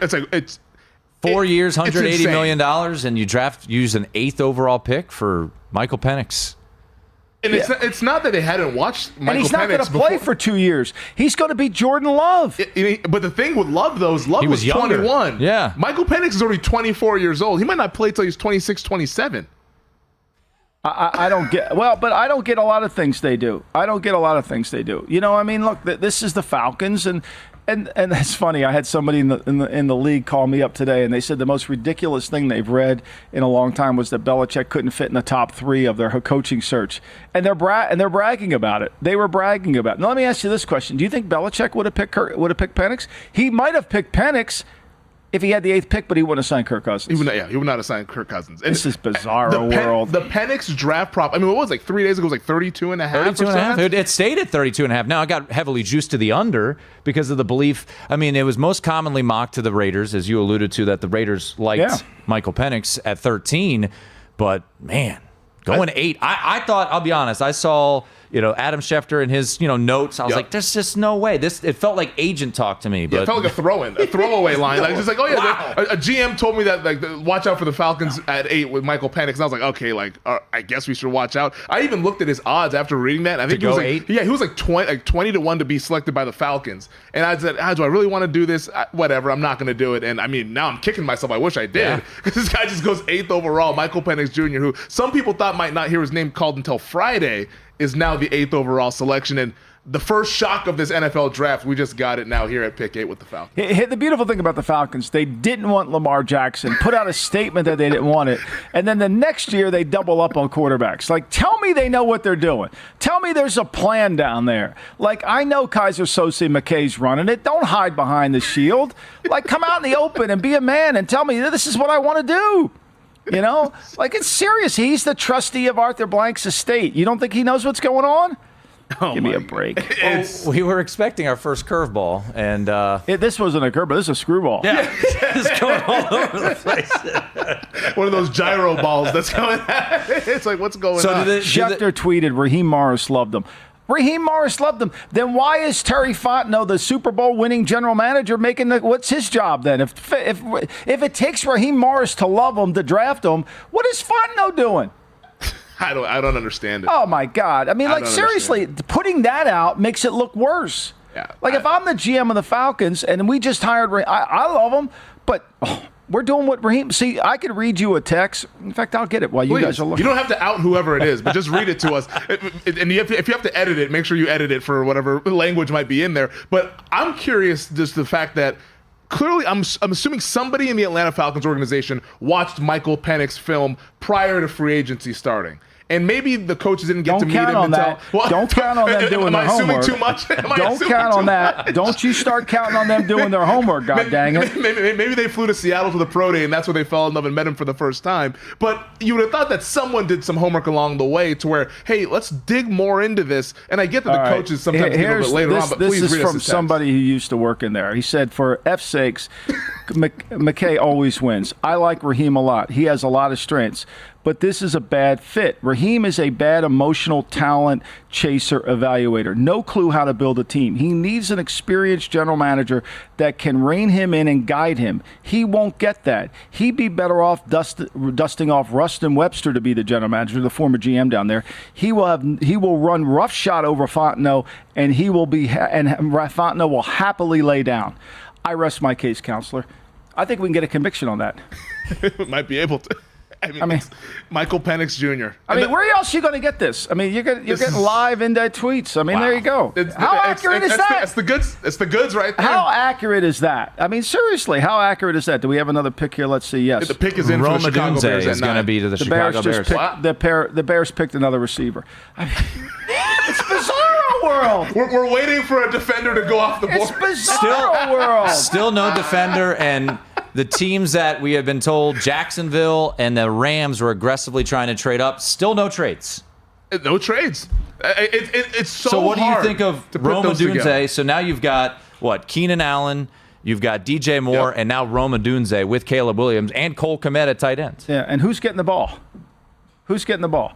And who's separating the defense? Like, who's going to stretch it out? To me, I said this to somebody who's been a head coach in the league, and it wasn't Belichick, who'd been a head coach in the league before. Like, the art of team building is gone. The art of team building has left the room.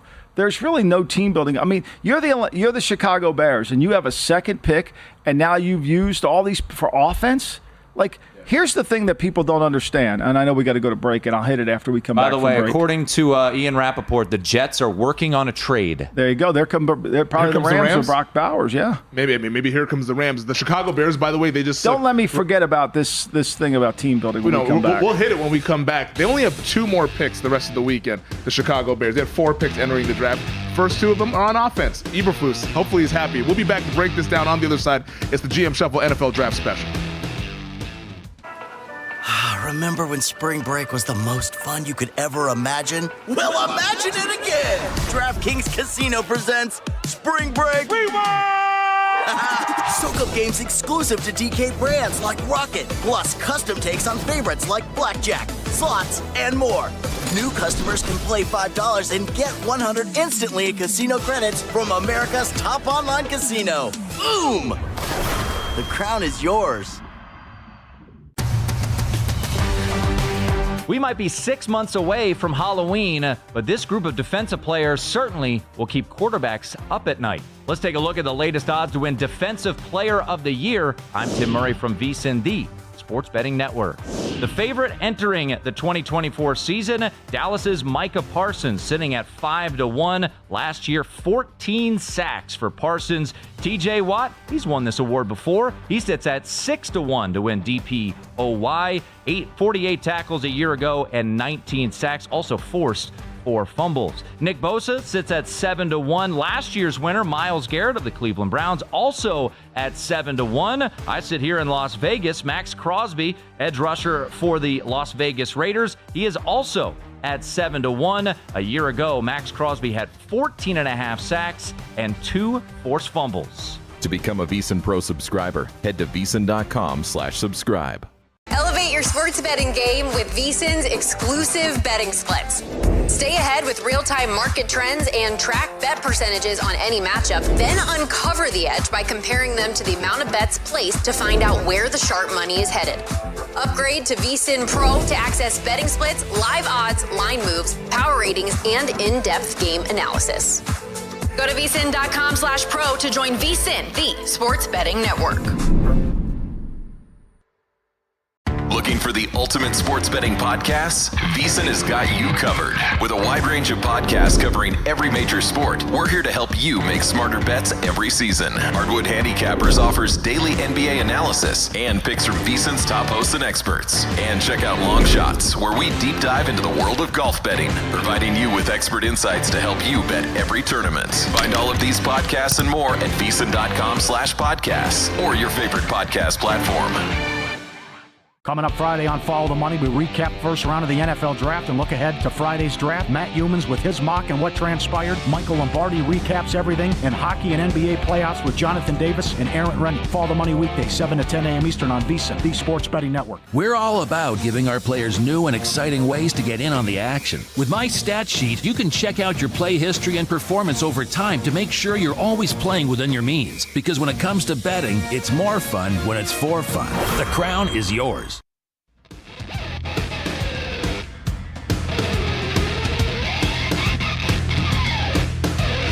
You're listening to the GM Shuffle with Michael Lombardi, presented by DraftKings and VSiN. Here is Femi Abebefe. Cha-ching, cha-ching, cha-ching, Femi. Whoa, I mean, Cha-ching, this cha-ching. draft has really ratcheted it up over the last 20 minutes. Cha-ching. We got news at 10, Michael. Yes, we do. J.J. McCarthy is now your Minnesota Vikings starting quarterback. Here you go. And now we've got 11 with the New York Jets. Will they take Brock Bowers? They picked up an extra 4th and a 5th. And then we got the Denver Broncos, which is going to be, everybody's attention is going to be on that.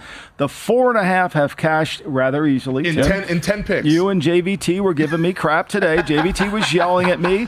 But then again, JVT thinks the 76ers are going to win this, beat the Celtics. So, it's sometimes. Now, I was more yelling at. Well, I didn't yell at you. I don't think I raised my voice. Look, everybody, it was more about everybody yells at me. It's no problem. I'm okay. We're emotional about the draft. I'm looking at the YouTube comments. They love you, man. So yeah, they don't love me, but they love you. By the way, youtube.com/VSiN Live. So let me fire away. I'll read more texts if you want. The best text. Join the conversation. The best texts are some of them I get.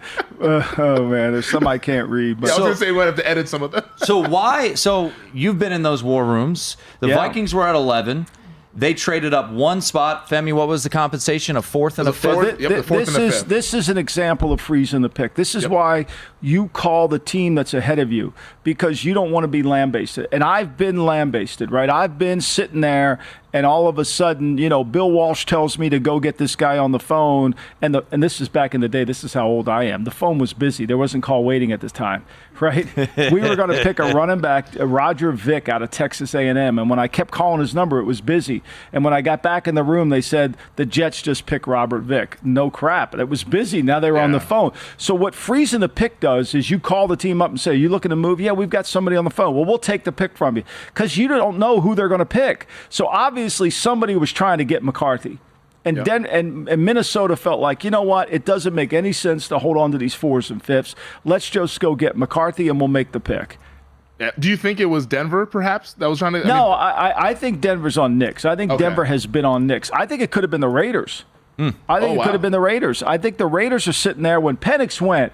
Trust me, I think the Raiders draft room went, oh no, oh my God, what do we didn't see that coming. And now what do we now? This is when the Adam Schefter piece. This is when you have to this is when you have to recalibrate. This is when you have to recalibrate. And so what happens oftentimes here is when you panic. You say, okay, well, we got to get up there. We got to get up there. Okay, let's get up there. So now the Raiders are sitting there and they know Denver's at 12. And I've been told Denver's going to pick Knicks, and that Minnesota liked Knicks. Minnesota went and worked Knicks out with their whole group. Wow. It's the first time, our producer Elliot is letting me know in my ear, the first time in NFL history, no defensive player in the top 10 in the NFL draft. It went offense. I mean, we knew that this was going to be an unprecedented offense-leaning draft. Like all the props were, I think there was 10.5 defenders selected in the first round. But for no defender to go in the top 10. Well, it just goes to show you. See, it's interesting because I've spent a lot of time on this, and Belichick and I have been having these conversations over the last 2 months. There was a period after David Halberstam wrote his book about the education of a coach, where they lost to Denver in that game where Champ Bailey got the ball stripped, but they didn't get called. Yep. That was a divisional game. And then they couldn't outscore anybody. They led the league in scoring. They were in the top 10 every single year. They were first, third. The lowest they ever were 8th. And in 2014, when I went to join the team, we kind of made we got to start fixing the defense here. Like, we're not going to outscore people. We have this offense. We can't win a Super Bowl with it. Because they went a long time. The Kansas City Chiefs got to the same realization. Look, they won a Super Bowl this year with their defense. It wasn't Mahomes is great, don't get me wrong, but their defense won the Super Bowl. And they couldn't outscore people for the longest time. Remember, they got beat. So I think this mentality we have to outscore people is permeating out through. The Falcons pick makes no sense because you just gave all this money away. This is 2 years in a row. They've taken a luxury item at 8. They had a good back in Algier. They take Robinson. I think Robinson's a great back, but you didn't need Robinson. You needed Jalen Carter. This is the second year in a row you've turned down a 3 technique. Like, is Fontenot going to find a 3 technique on an olive branch somewhere? Like, tell me where he's shopping. I want to go there too. I mean, I don't understand it from a team building. We talk so much about how the games are won and lost in the trenches, and some teams just ignore those, and then they wonder why they're picking the top 10 every single year. Yeah, like the Atlanta Falcons, they're picking at 8 every single year, and I'm not saying that they're going to be bad this year. Like, they're favored to win their division, but it's just from a team building standpoint. Here's what it says to you too, Femi and Tim. It says to you they think their team is a quarterback away. Like, they truly believe that it was just Ritter and Arthur Smith was the reason they didn't win. And I think sometimes what you don't realize is teams play you differently based on your team. So when they had to play good defense against Chicago and Justin Fields in the cold, they were horrible. Like, their defense, when they played Tampa Bay at home, Baker Mayfield went 80 yards and scored at the end of the game. Like, they have this perception they're this great defense, and they're not. They have this perception they're one player away, and they're not. Again, it comes down to evaluating your own team correctly, which they can't do. How do you give a guy all this money and then you draft a guy and you have the 8th pick in the draft? It doesn't make any sense. And the guy's coming off an Achilles. It isn't like he was in the Pro Bowl. He's coming off an Achilles. You don't even know if he can play. Some expensive insurance. Oh, I got it. We're insuring the pick. Well, if you were insuring the pick, why did you give him 190? Right. Yeah. It's the Atlanta Falcons. They're going to be a hot topic over these next couple. But the Chicago Bears, we were discussing that as we were heading to break.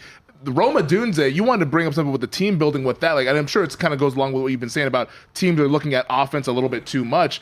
But Chicago, they only have 2 more. I thought they were one of the teams that I kind of thought that they could trade down just because of the limited amount of draft capital that they do have. They don't pick again until the 4th round. They just came up with 2 offensive players. If you're Matt Eberflus, the defensive-minded head coach, you got to be wondering, is my defense going to be all right? They played better at the second half of last year, but they still probably need some bodies on that defense if they want to take that next step to being a playoff contending team. Well, I couldn't agree with you more, Fem. I mean, here's why. Look, if you understand that Matt Eberflus defense, it is a very simplistic defense. It relies on the strength of the front. It's a little bit like the 49ers. You've got to be able to rush the passer with 4 guys. It's not a lot of multiplicity. It's the same defense they run in Indianapolis. It's basically all about that. And so what happens is if you're not great up front, all of a sudden you can't play what they call palms, which is 2 deep or 3. You can't play it. You get good quarterbacks just tear it up, and good offensive coordinators tear it up. You need that rush. You need that. You don't need another receiver. Like another receiver, I mean, you just paid $20 million for Keenan Allen. Meanwhile, the Green Bay Packers up the road have no money invested in receivers. They're kicking your butt every year. Every year. And you can't cover them. Yeah. It's the New York Jets are now on the clock, a team that we have dubbed on the GM Shuffle the Iffers, because if everybody stays healthy on that offensive line, it's going to be a pretty good season for them, but how often is that going to be the case? What do you think that they target here at 11? Because they could go offensive line. Brock Bowers is still out there. A lot of reports that you had to get into the top 10 if you wanted Bowers. Well, no, I guess the Jets picked an offensive lineman. They went O-line? They went O-line. Right. They went Joe Douglas. Yeah, they went with the Oregon State offensive lineman. I got to get my Fuaga, yep. You get the pronunciation. No, wait a minute. No, they went with the Washington. The Oregon State guy.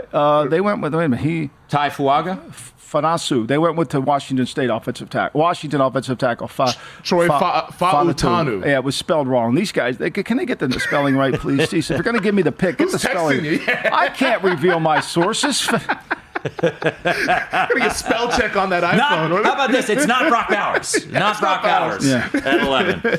So Jets fans are going to be bummed out. I mean, I'm sure they wanted Brock Bowers as a nice toy, but I mean, And now that's three the smart Washington pick Huskies for the come Jets. out. Right. It's the smart pick for the Jets. Yeah. You got Tyron Smith, who's basically with a bad back. Yeah. And he can't last. And then you've got Morgan Moses over at right. You need this. This is a smart pick for the Jets. And you're getting the third tackle. Look, you got to build from the inside out. You have to do that. All these skill players, you can't have it. So it's actually Olu Fashanu. Oh, the left tackle from Penn State. I'm sorry. Olu Fashanu. I can't get the print. I apologize. No, it's all good. Olu. I mean, they're all kind of complicated names. They start with F. Well, that's going to make Caleb unhappy because that's who he wanted in Chicago. Well, Caleb's going to be upset. That was his buddy from middle school. They went to Gonzaga High School together in Washington, D.C. There you go. But Olu Fashanu will be the draft pick for the New York Jets at 11. We'll have a little bit of time to break that down. I actually want to circle back to J.J. McCarthy because I thought, Michael, you brought up an interesting point in our GM Shuffle podcast earlier this week about how McCarthy might not have the physical traits that wow you, but there's something like intangible about what he can bring to a team. Well, he's going to take what Kevin wants him to do and bring it out to the field. And playing in the dome, I think, is going to really help him. I think he gives them an opportunity to run their offense, right? He's not going to make mistakes. They're going to run the football, and he's going to a team that wants him, right? And give them credit. They didn't panic in the draft. They didn't trade up. They didn't sign Kirk Cousins to $40 billion and then draft Michael Penix. They played it smart, right? They played it really smart. And so I think at the end of the day, it's a good play for them. Now, they get a year with Darnold. He can come in there and they can compete with Darnold. I think this kid's going to be – I think he really felt like, in talking to what he said to Rich McKay, he thought he was going to the Giants. Yeah, I'm fascinated to see how McCarthy picks it up there, and we can talk all about this all throughout the weekend and everything, but how quickly can he get on the field? Sam Darnold is the guy that's kind of the insurance quarterback, that bridge guy for them, but we'll see. By the way, if it's the Jets O-line as Olu Fashanu, Broncos on the clock. Broncos are on the clock. Here we go. We got 5 already, Tim. You already cashed. I just care about Bo Nix. Over 4.5 cash is easy money. We'll be back on the other side.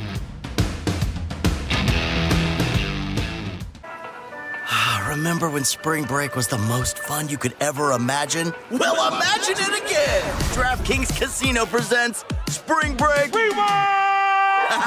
Soak up games exclusive to DK brands like Rocket, plus custom takes on favorites like Blackjack, slots, and more. New customers can play $5 and get $100 instantly in casino credits from America's top online casino. Boom! The crown is yours. The time of unreliable injury reports and rest days are over. The playoffs are here, and it's the best time to bet the NBA. Throughout the NBA playoffs, VSiN has daily best bets, analytics reports, and series previews all the way through the NBA Finals.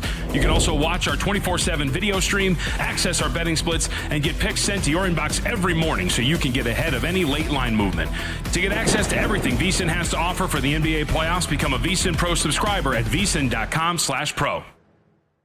If you didn't catch Follow the Money, here's what you missed. It's crazy how things have turned, specifically in this Suns T-Wolves series. If you go back to the final Sunday of the regular season, what is it now, a week and a half ago? Suns went to Minnesota, the 1 seed was on the line, and they barbecued the Wolves in Minneapolis. And talk trash. Oh, the whole time. And they destroyed them the entire game. Wolves were never really even in that. Well, now 2 games deep into this best-of-7 series, the Wolves are up 2-0, and they have been easily the better side here. This, on paper, I'm not going to call it over with because the Suns can go back and win the next 2 games at home.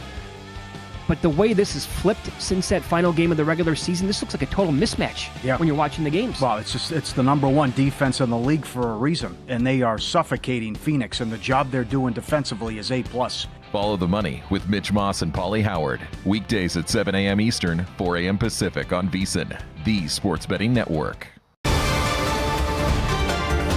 Heading into 2024, the Big 12 is going to have a lot of new faces, and one of those newbies is the favorite to win the conference. I'm Tim Murray from VSiN, the sports betting network. No, I'm not talking about Coach Prime's Colorado Buffaloes. Utah is the favorite to win the Big 12 at plus 350. Kyle Whittingham entering year number 20 as the head coach of the Utes, 8-5 just a year ago. And Cam Rising, who missed all of last year due to a knee injury, he is back for another season in Salt Lake. Kansas State, they sit at plus 350. Chris Kleiman's squad was 9-4 just last season. They lost Will Howard to Ohio State, but a lot of excitement regarding Avery Johnson, who got the start in their bowl game against NC State. Kansas was able to keep Lance Leipold, and they are 7-1 to win it all. And Arizona, their new head coach Brent Brennan, they're 8-1.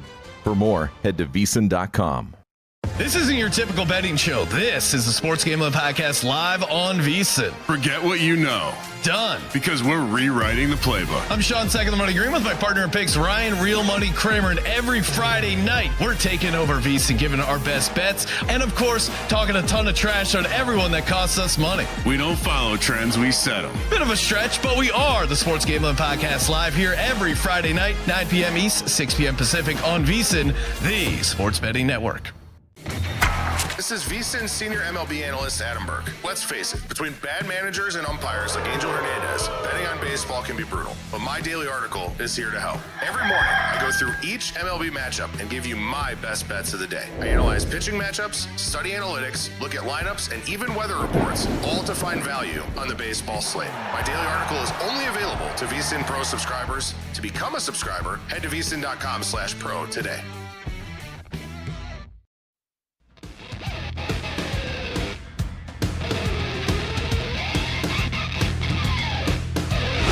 You're listening to the GM Shuffle with Michael Lombardi, presented by DraftKings and VSiN. Here is Femi Abebefe.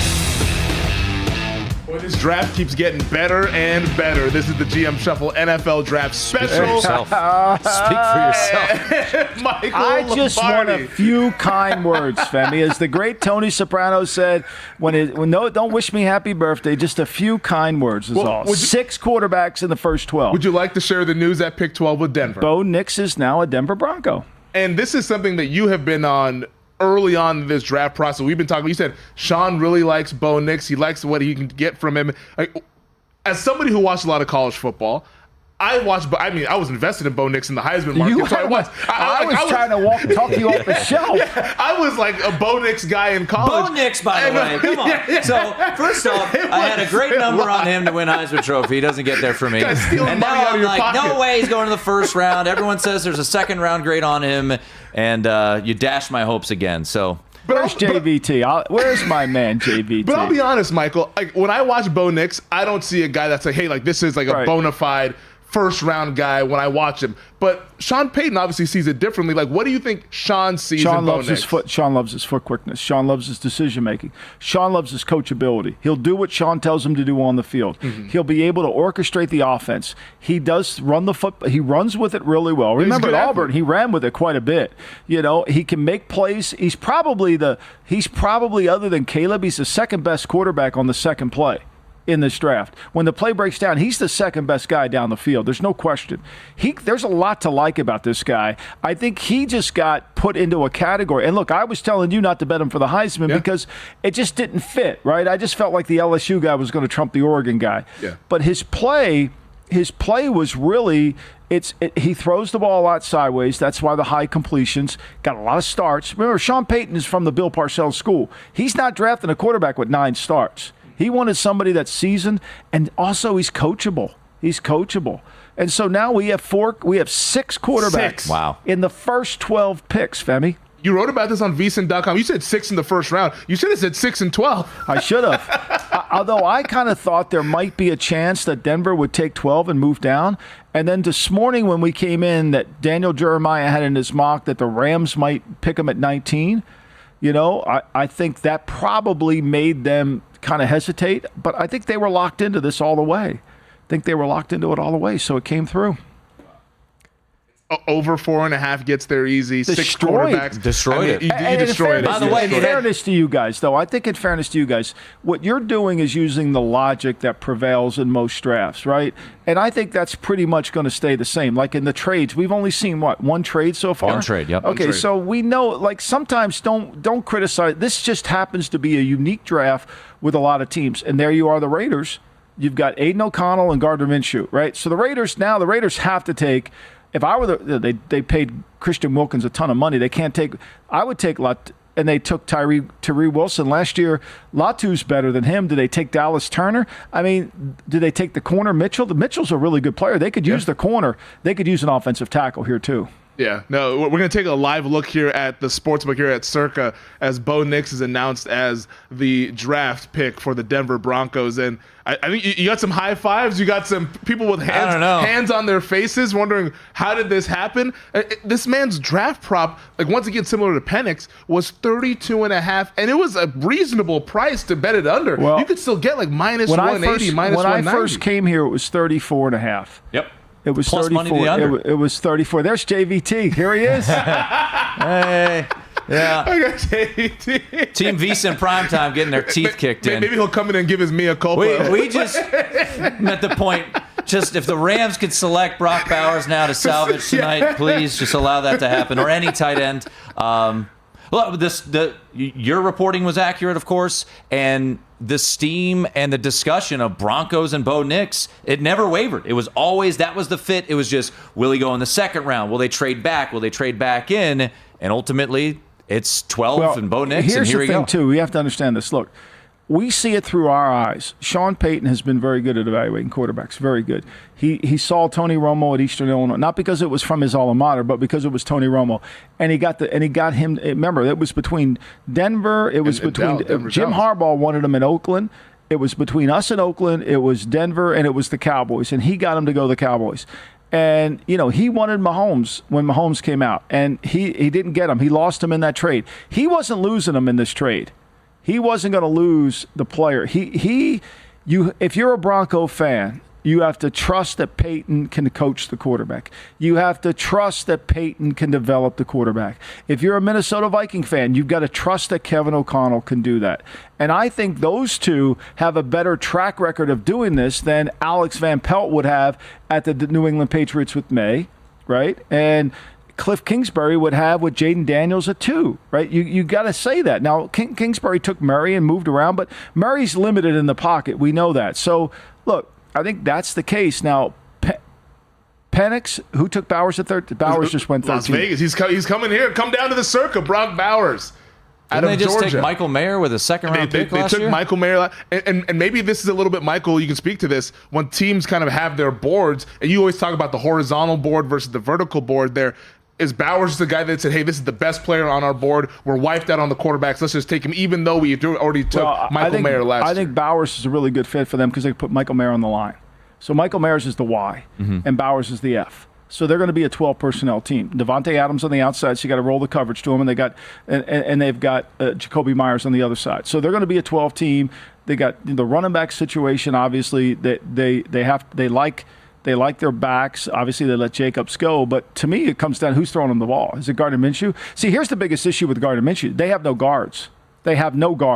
And Gardner Minshew's 6 feet tall. And if you pressure Gardner Minshew inside, then you've got real issues. And I don't see the Raiders being at a point luxury-wise to take a tight end. Their offensive line is depleted. They don't have an offensive line, but I think at the end of the day, they just felt like he was probably too good of a player to pass up. Interesting now what the Rams do. Yep, the Rams right now, they're sitting at pick 18. That was a team I think a lot of people had linked with Brock Bowers. They go ahead and miss out on him because the Raiders take him at 13th overall. And I'm just sitting back curious thinking, when are we going to get a defender? The New Orleans Saints, a lot of people talk about offensive line. Offensive line. They were like minus 400 to get an offensive lineman. Like Indianapolis has been linked to some pass catchers, but I mean, maybe they go like a defender. They've been linked to Bowers a lot. Yeah, maybe Mike McDonald in his first year in Seattle gets a defender to kind of kickstart that. I don't know how defense. the Raiders don't take the corner. Like, if you don't take the offensive lineman, go ahead. I'm sorry, Elliot. Brock Bowers over to the Las Vegas Raiders now. Yeah, I mean, so I don't know how the Raiders didn't take a corner. I mean, they need a corner badly. And so, they don't take the corner. But look, they got a really good player. And Michael Mayer's a good player. Mm-hmm. They got 2 good players that can control the middle of the field. I think it's kind of an interesting thing. But again, if Gardner Minshew gets hurt, this team's picking in the top 5 next year. Yeah. And this regime, maybe they can survive that. I mean, it's a new regime. Telesco in year 1. Pierce now the official permanent head coach for them in his first year. But, I mean, there's still – I look at the quarterback class next year, by the way. Early. I mean, it's early. We didn't think about Jaden Daniels being a number 2 overall pick a year ago. Bo Nix being 12th overall. That's true. But we knew Caleb. We knew Drake May. Yep. And right now it's Quinn Ewers. It's Carson Beck at Georgia. Those are kind of the two names that you're talking about. Shedeur Sanders at Colorado. So he'll only go to certain teams, so you can't be careful with that. Apparently, but that'll be a fun draft process. Brock Bowers he is elite in the slot too. So like you said, it seems like a lot of 12. They're going to be a 12 team. A lot of 12 personnel. And look, when you're a 12 team, that's really a difficult challenge if you're a 12 team that can run the ball. Because Zaire White, the running back, is going to run hard, okay? So when you're a 12 team, you've got to be able to get the defense to play base against you, because that allows you to then have an advantage in the passing game. It makes it easier for the quarterback. If they can do what they do against the great Falcons under the direction of Super Bowl winning Terry Fontenot, rise up, where Kyle Pitts, they have no regard for his blocking whatsoever, right? They just play nickel to Pitts. You gain no advantage.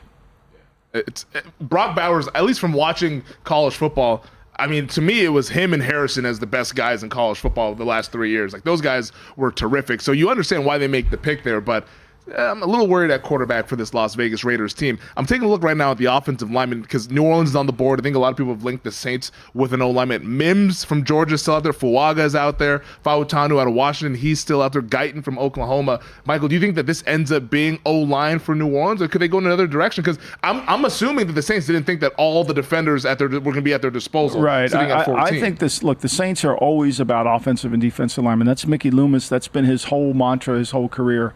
And I think he could easily go Murphy as the 3 technique. He could go, Dallas Turner if he thinks he's a good edge rusher. He could go Latua if he's passed him on that. So I think there's 1,000 ways he could go up into the trenches. I really do. There was a lot of, from the betting standpoint, right? Byron Murphy, ton of steam for him to go top 10. Brock Bowers, his over-under goes under now. It was 11.5, 12.5. That got heavily juiced to the under. So it's really been fascinating. Graham Barton, the inside guard / center, he was a guy that got a lot of movement. When does Zach Wilson request a trade? Well, he enjoyed being Aaron Rodgers' backup, so I'll get that clipboard. I got it. Thank you for your service, Zach, is what the New York Jets tweeted out earlier. Ladies and gentlemen, the great Phil A.D.'s coming in the room. Here we go. All right, we'll be back on the other side. The draft's rolling along here on VSiN.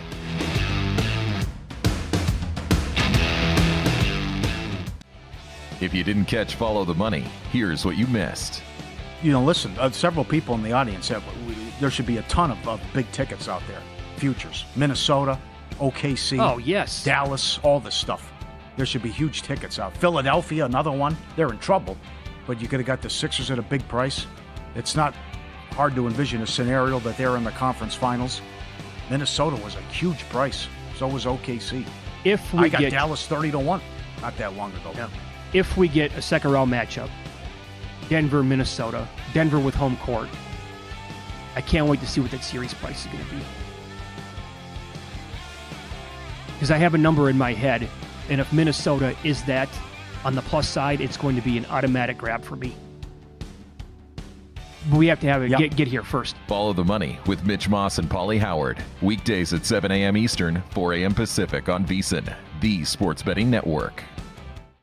VSiN is thrilled to introduce a new VSiN.com tailor-made to the evolved needs of today's sports bettors. Our upgraded navigation streamlines your journey, allowing you to swiftly access articles, videos, and podcasts. Whether you're tuning in live or catching up on your favorite shows, everything is just a click away. VSiN.com guarantees a fluid and responsive experience across all devices, ensuring you stay connected wherever you are. We have enhanced tools such as our betting splits and expert picks, and introduce innovative features like parlay and odds calculators, all designed to make you a sharper bettor. Our How to Bet section is perfect for beginners, covering the fundamentals, while seasoned bettors can delve into our advanced betting strategies for the competitive edge you've been looking for. Sign up for free on VSiN.com or become a VSiN Pro subscriber, where you can unlock unlimited access to every tool, expert picks, and insight that make VSiN the sports betting network. At VSiN, we've got you covered before, during, and after every game. Jumpstart your game day with Tim Murray and Jonathan Von Tobel on VSiN Primetime at 6 Eastern. They'll get you ready before the first tip, puck drop, and pitch, ensuring you're ahead of the game. Then stay in the loop during all the action with the Greg Peterson Experience at 9. And as the night wraps up, join Matt Humans and Wes Reynolds on VSiN Tonight at 11, giving you the first look at tomorrow's lines to get an edge on the next day's bets. All this and more, only on VSiN, the sports betting network. Elevate your sports betting game with VSiN's exclusive betting splits. Stay ahead with real-time market trends and track bet percentages on any matchup, then uncover the edge by comparing them to the amount of bets placed to find out where the sharp money is headed. Upgrade to VSiN Pro to access betting splits, live odds, line moves, power ratings, and in-depth game analysis. Go to VSiN.com/pro to join VSiN, the sports betting network.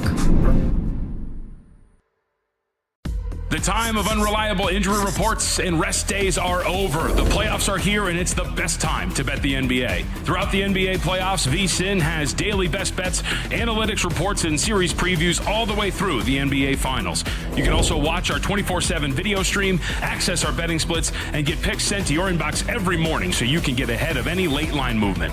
To get access to everything VSiN has to offer for the NBA playoffs, become a VSiN Pro subscriber at VSiN.com/pro.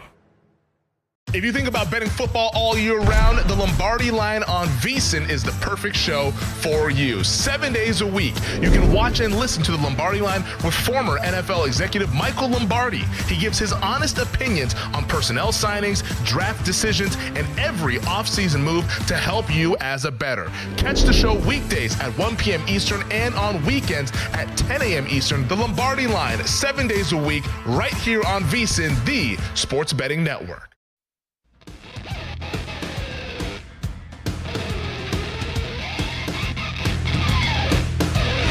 You're listening to the GM Shuffle with Michael Lombardi, presented by DraftKings and VSiN. Here is Femi Abebefe.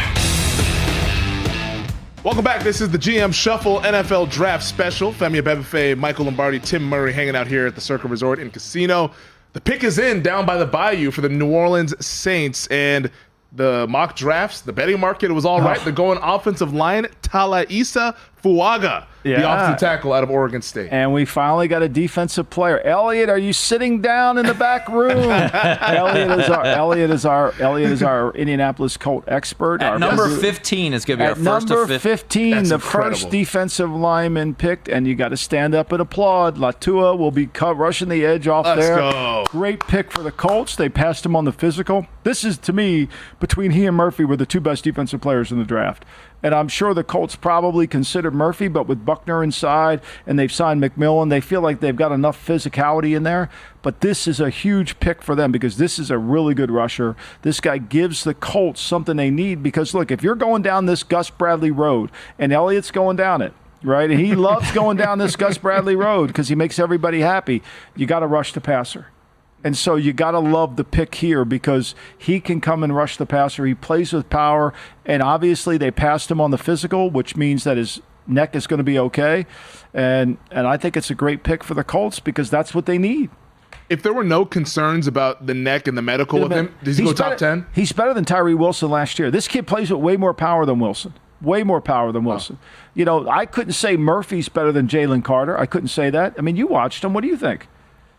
Yeah, I mean, I think what's so interesting about Latu, who's going to be the selection at 15 here, is you saw at least the betting market have just serious questions about the injuries, and ultimately, as you alluded to, majority of teams clearly passed him medically, and for him to be the first defensive player off the board, we saw a lot of pushback on Turner. You know, he was an odds-on favorite to be the first defensive player selected, and then we saw Latu movement, we saw Murphy's movement, and ultimately Latu, I believe, went off as the second favorite to be the first defensive player selected. But he was an absolute stud at UCLA, and I think the only reason he got dinged, Michael, was because of the neck. No question, the neck. He was hard to block. Right. And he was hard to block when he was at Washington. Yep. He's been hard to block everywhere he's been. It's a great pick for the Colts, and they're fortunate enough to have their pick of the defensive litter. Yeah. Seriously, they got the first defensive player. They can't be, it's hard to, at 15. Look, I know I'm old school and the game changes all the time, but at the end of the day, you got to stop somebody on defense. The Miami Dolphins proved you can't win with offense. The Rams proved you couldn't win with offense, right? I mean, you're going to have to win with defense. At some point, you're going to need a key stop. The Chiefs have done it. The 49ers, their downfall wasn't their offense. It was their defense not getting the stop in the red zone. So, all this offensive weaponry is wonderful, but if you can't stop anybody, what are you going to do? Yeah, I mean, Jim Harbaugh said it. He said football still comes down to blocking and tackling. Yeah. Like, you got to still be physical. You got to be able to win in the trenches. And for the Colts, they're adding to that defensive front. That prior to this pick, it was Kwity Paye and Samson Ebukam as their edge rushers. Now they're adding Leatu Latu. If he's able to stay healthy, that's a big boost for the Indianapolis Colts in that division where they're trying to bring down C.J. Stroud and what he was able to do with that Houston Texans offense just a year ago. So the pick is in for the Indianapolis Colts. Seattle Seahawks now on the clock here, and it's John Schneider, of course, calling the shots, but Mike McDonald, the new head coach there, the youngster coming out of Baltimore. I'm curious if they give McDonald some new pieces, or if maybe Seattle tries to go with an offensive player, maybe to shore up an offensive line. Well, here's what I will say. I don't know what the pick will be because John is very good. John could give one instant. He could care less what the mocks think. He could care less. Last year, right? Devin Witherspoon going the 5. year before. The year before, Jordan when they Brooks, all these. He don't give a crap. He's going with what he Bruce thinks. Irvin back in the day. He's going with what he thinks. Now he's got a chance to get another corner in Mitchell. He's got a chance. I mean, to me, he should take Murphy. Knowing John, now I know he's got Daquan Jones in there to play 3 technique, but you can never have enough good defensive tackles. If John, to me, he should take the Murphy. Yeah, Murphy and Arnold kind of went back and forth in the betting market, but Murphy always remained the favorite, the corner out of Toledo, to be the top cornerback selected. Yeah, now it's going to be a really interesting pick here because, like, to Michael's point, like having covered that team, we always tried to project what the Seahawks might do, and it was never accurate because John Schneider marches to his own beat. And then I think we could see something creative here for the Seattle Seahawks at 16. Once again, though, we talked about how we've sent so many defenders. Adam Schefter tweeted this out. He said, this is the record for most offensive players drafted. Previously was 7 straight to start a draft. That was back in 2021. I mean, we didn't get a defender until 15 here this year. But in fairness, look, when I have my board here, I have only 12 defensive players in the first round. And so everybody does their board 1A, 1B, 1C. And of those 12, I had 5 at 1C, which means they're borderline second-round picks. So basically, there was really only seven legitimate first-round players, and the first one just went off the board. So I think it makes some sense here that it does, because this has not been a very good defensive draft. Yeah, and it's been talked about throughout this process, and now it's come to fruition here on Draft Night, where the offensive guys have been the big headliners. But we're getting a defender with the Indianapolis Colts and Leatu Latu here. So the Seattle Seahawks are on the clock right now. The O-lineman, it feels like the O-line run. I mean, we just saw the Saints go ahead and take Fuaga out of Oregon State. But I'm curious to see if we get another 4 so one. far. So we saw Alt went 5 to the Chargers. Then it was J.C. Latham 7 to the Titans. Olu Fushano, Jets traded back at 11, and then we just saw Fuaga, the tackle out of Oregon State, go. So, yeah, 4 so far. Over-under was 9.5. Juiced pretty heavily to the over, so we'll see if we start to see a run. We haven't seen the guard out of Washington selected yet. He's thought to be ready to go, Troy Fontenot. So, it'll be fascinating to see. And also the kid out of Duke who had a lot of late love in the betting market as well. You're talking about Brand. I mean, he's got a hot commodity. Graham Barton. Yeah, the guards. I mean, a lot of people linking him to Pittsburgh. A lot of people linking him to Pittsburgh and Dallas. I mean, that's the combination, and I think to me they need that.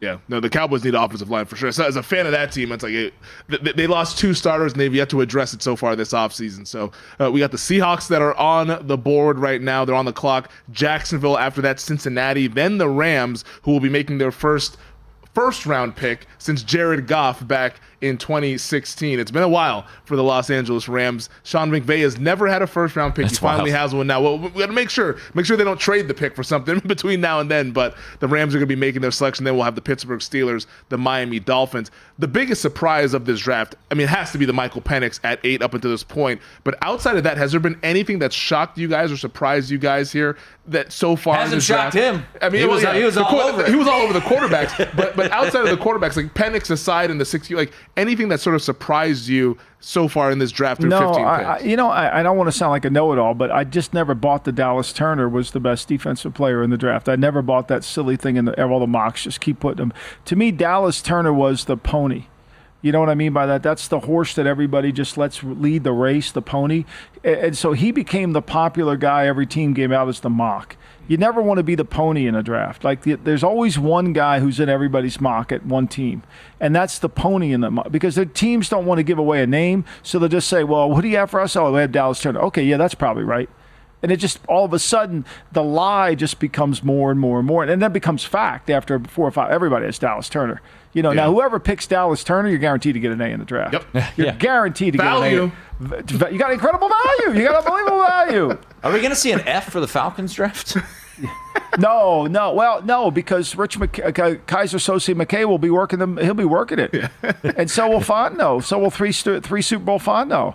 I mean, just ask yourself this question: what other team would pay $190 million and then go draft a quarterback 8th overall? Now, look, I get this, okay, and I will say this sincerely: if they picked Michael Penix at 28 and that's where they were picking, I'd say, okay, I got it. You're getting value. You got to do it. It's the same thing. Yeah. But when you use a top 10 pick for a luxury item that you can't use because you got a quarterback you just gave 190, like we're not hockey. We can't run shifts out there. We can't have one line come in and run another line. Like it's hard. I think Penix is a good player. He's 24 years old. By the time he starts, he'll be 27. It's beyond me, but I mean, I guess if he ends up playing well 3-4 years down the line, maybe we'll all forget about this. But I mean, we'll never forget about how they paid Kirk Cousins all that money and drafted his replacement like a month later. Tim, you're about to leave us. Any final thoughts from you so far through this draft, and what are you looking forward to in the back half of this first round? Yeah, I'm curious as the offensive linemen start to go, but I mean, I think Brock Bowers falling to 13 wasn't stunning, but the fact that the Raiders were the selection was. They traded up to get Michael Mayer last year in the second round, and I know they're a different tight end, but it was a bit odd to me to see that they need a corner. And they can't block anybody, Tim. They have no offensive linemen. I mean, Mumford's the left tackle. I mean, you can't block over there. Who's blocking Chris Jones? This would drive Al Davis crazy. How do we match up to Chris Jones? We don't have anybody. They know that they signed James back. They didn't want to sign James back. They signed him back. They wanted to put the other kid, Parham, at center. Parham can't play guard. Yeah, it's remarkable. Tim, thanks for hanging out with us. Thanks, Tim. For these couple of hours, man. This was a lot of fun. Good hit, sir. The curveballs. Matt Humans will join us next to start hour number 3 as we get into the second half of the first round here on the GM Shuffle.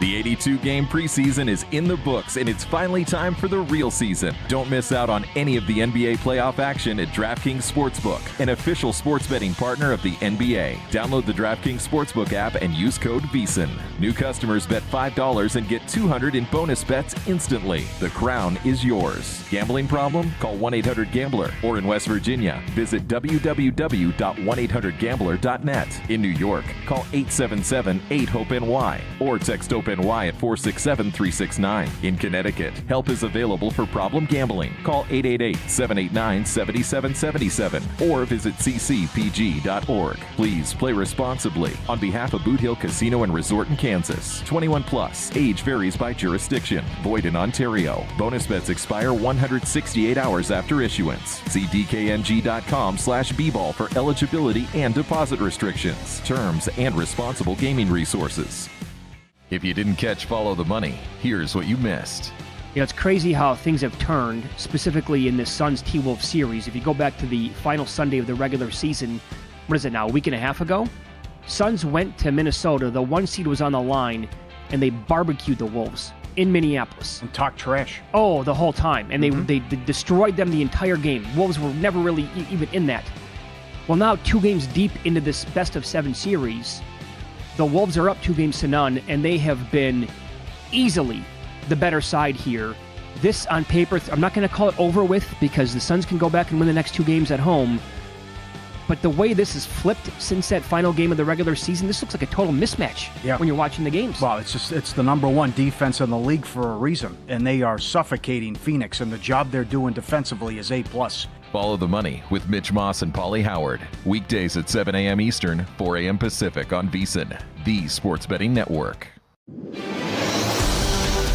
If there's one thing we know about the NFL, it's that it's 24/7, 365. So naturally, no better time than the present to look at the Super Bowl odds for next season. Hi, I'm Stormy Bonantoni with VSiN, the Sports Betting Network. The two-time defending Super Bowl champion Chiefs recently leapfrogged the 49ers on the odds board and are a plus 550 favorite to be the first team in NFL history to three-peat. San Francisco's not far behind, though, at 6-1 odds to avenge their heartbreaking overtime loss to KC in Super Bowl 58. Baltimore's the third shot on the board. The Ravens saw their odds shorten slightly to 9-1 after welcoming King Henry. Meanwhile, Buffalo's odds have lengthened from 10-1 to 12-1 following the departure of Stephon Diggs to Houston. While the Lions stood pat at 12-1, a few NFC teams saw their odds shift through free agency as well. The Eagles are now 17-1 after adding Saquon Barkley and Bryce Huff. And how about the Falcons, whose odds shifted significantly from 35-1 to 22-1 with Kirk Cousins? For more, head to VSiN.com. VSiN is thrilled to introduce a new VSiN.com tailor-made to the evolved needs of today's sports bettors. Our upgraded navigation streamlines your journey, allowing you to swiftly access articles, videos, and podcasts. Whether you're tuning in live or catching up on your favorite shows, everything is just a click away. VSiN.com guarantees a fluid and responsive experience across all devices, ensuring you stay connected wherever you are. We have enhanced tools such as our betting splits and expert picks, and introduce innovative features like parlay and odds calculators, all designed to make you a sharper bettor. Our How to Bet section is perfect for beginners, covering the fundamentals, while seasoned bettors can delve into our advanced betting strategies for the competitive edge you've been looking for. Sign up for free on VSiN.com or become a VSiN Pro subscriber, where you can unlock unlimited access to every tool, expert picks, and insight that make VSiN the sports betting network.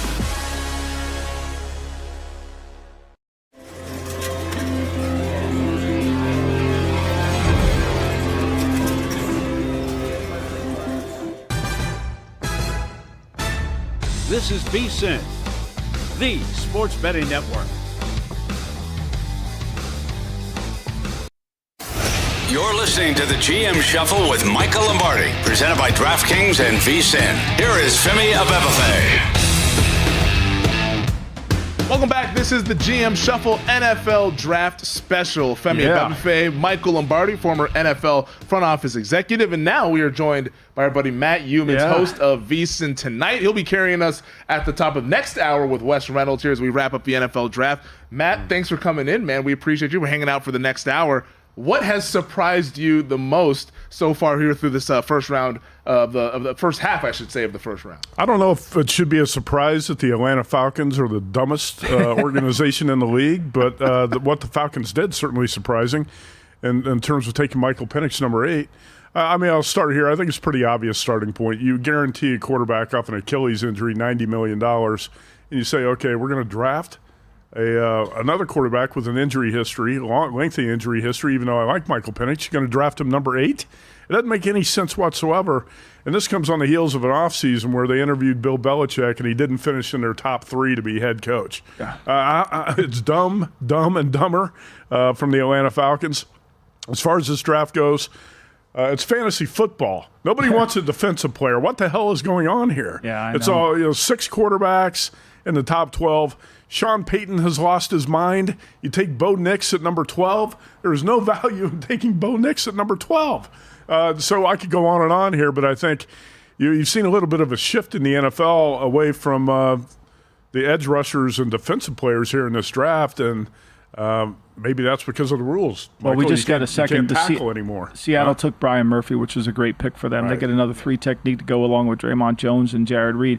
But let's go back to Atlanta.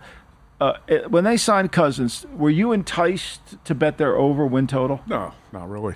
Okay. I do like the Falcons, a lot of the young talent on both sides of the ball, but still you got an older quarterback who you don't know if he's going to hold up. And no, I was not going to race to the window to bet the Falcons, even though I kind of like them. I'm not fading the Falcons, let's put it that way. And so now this is another year where they have the 8th pick overall in the draft, and they use it on a luxury item. Right. Like you're talking about, like you have a Rolex and you buy another Rolex. Like which one are you going to wear? Like, are you going to wait for one to go out of style? Like I don't understand. Like Femi, he's got 3 sports cars in the garage. Yeah, I mean, like, what do you drive? I get it, but like, it makes it makes no sense. And then what I love the best is that Raheem Morris really loved him. Well, what are you paying Fontenot all this money for if Raheem liked him? Like, seriously, what are you paying him all this money for? I find that hard to believe. I really did. That one, to me, and here's what I would say. If Atlanta picked him at 28, would you have a problem with it? No. I wouldn't have a problem with it at 28. See, you have to approach it. You've been in the GM chair. You have to approach it like an advantage gambler. You have to give value for the selection where you're picking, right? Right. Is there any value in taking Michael Penix at number 8? No chance. No chance. Bo Nix at 12? No, it doesn't make any sense at all. And they can't rush the passer, Matt. Yeah. Here's what There's I do know. so many other needs on your roster. And I said this all through I said this on the GM Shuffle, and I've said it on the show.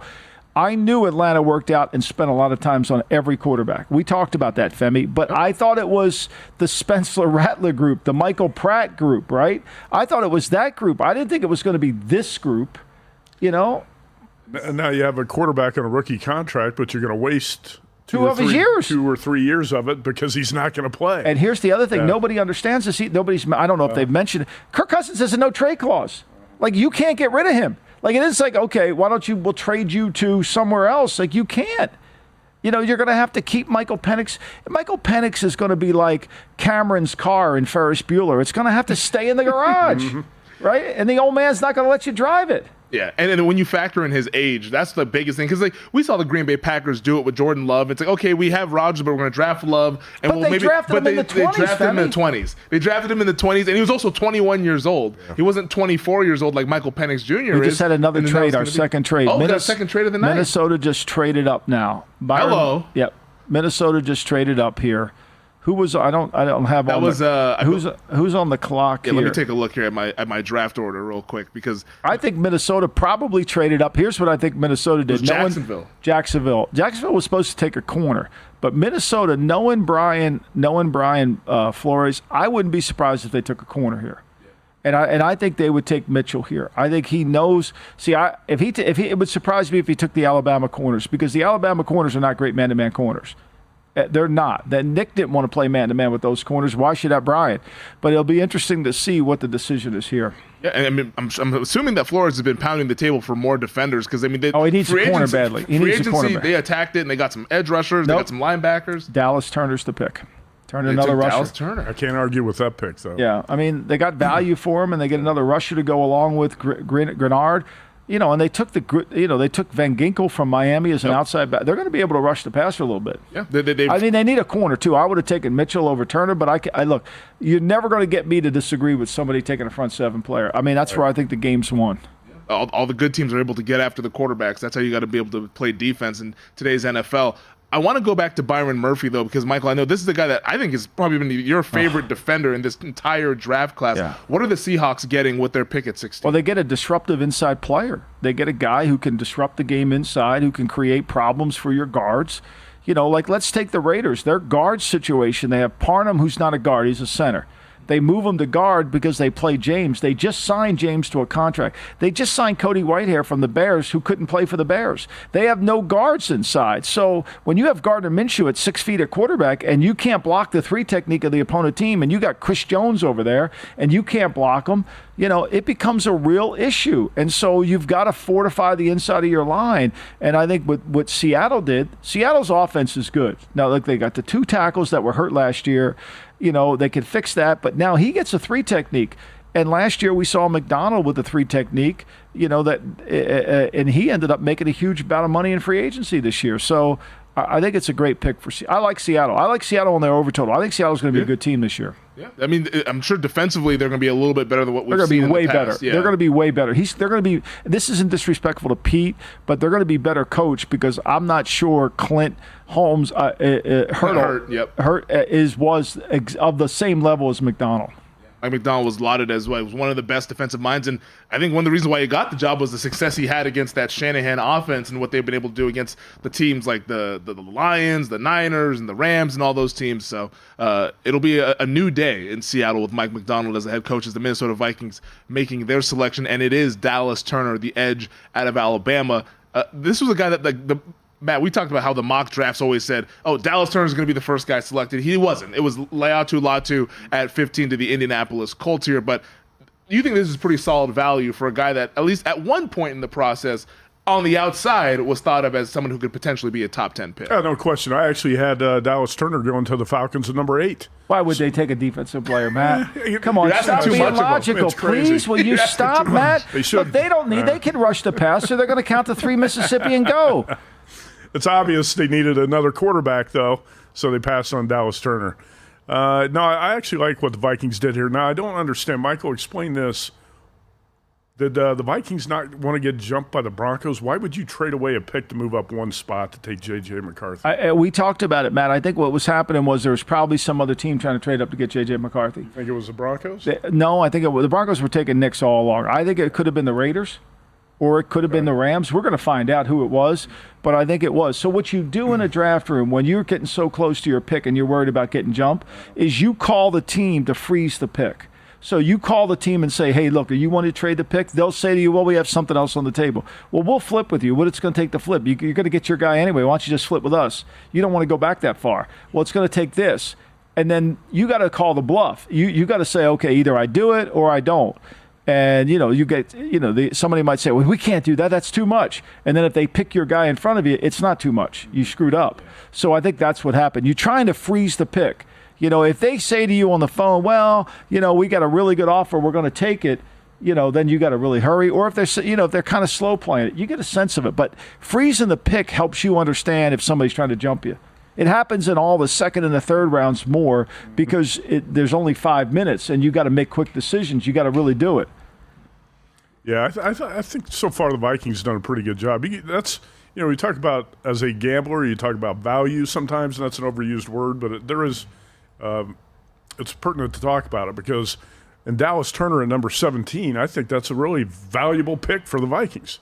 Like Michael said, I'm all for adding front 7 guys and edge rushers, and if you need a corner, you can get one a little bit later. Look, I don't think any of these corners at the top of this class are all that great. So if you want to pass and get a corner in the second round, you can do that. From a betting perspective, Femi, too, I do want to talk about a couple things. So far, it's been a pretty good betting draft for me with Joe Alt going number 5 to the Chargers at about 5-1 odds. J.J. McCarthy to the Vikings at plus money and over 5.5 at plus money, and the quarterbacks over 4.5. The one thing the betting market nailed was the quarterbacks over 4.5, and he wrote about this 2 days ago. So hopefully, it's not always square money when you're betting a popular prop over. There was a lot of sharp money on the quarterback prop over 4.5. Yeah, and people in the league clearly like these quarterbacks. Yeah, they did. 6 in the first 12 When picks. I walked in here today, Matt, I told everybody there could be 6 picked in the first 12. Somebody in the league told me that, and I, and nobody really, it's kind of hard to believe because you go back on past history, but at the end of the day, you have to throw out past history because these teams are so desperate. The team that's left without a chair is the Raiders. Every other team that wanted a quarterback got a quarterback. The Raiders didn't. They got Gardner Minshew and they got Aiden O'Connell, and they have no offensive line. So, the Raiders are going to be picking here unless they shut people out defensively, which is hard to do. But they're going to be picking here because who's getting the ball? We saw Gardner Minshew. It doesn't matter. You got to protect him. He can't carry a team, and we saw Aiden O'Connell. He couldn't score 3 points against the Vikings. Well, they have the Mahomes rules, so, it helps out. Cincinnati Bengals are on the clock, though, right now at pick 18. Interesting offseason for Cincinnati. T. Higgins started off with the request of a trade, and then we also had Trey Hendrickson recently now requesting a trade as the pick is now in. We'll let you guys know who that pick is on the other side. We're up against it here on the break here, but the Bengals at 18 have made their selection. We'll break it all down here on the GM Shuffle on the other side.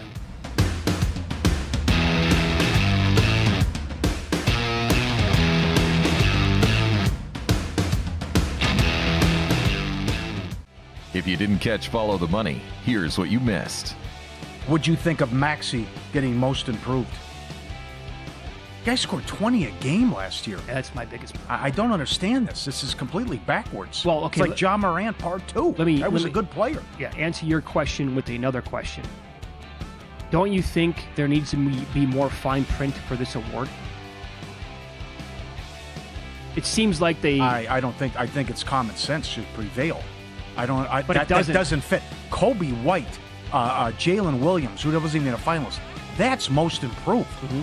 You don't. A guy who averages 20 a game. If he bumps it up to like 32 or 30, okay.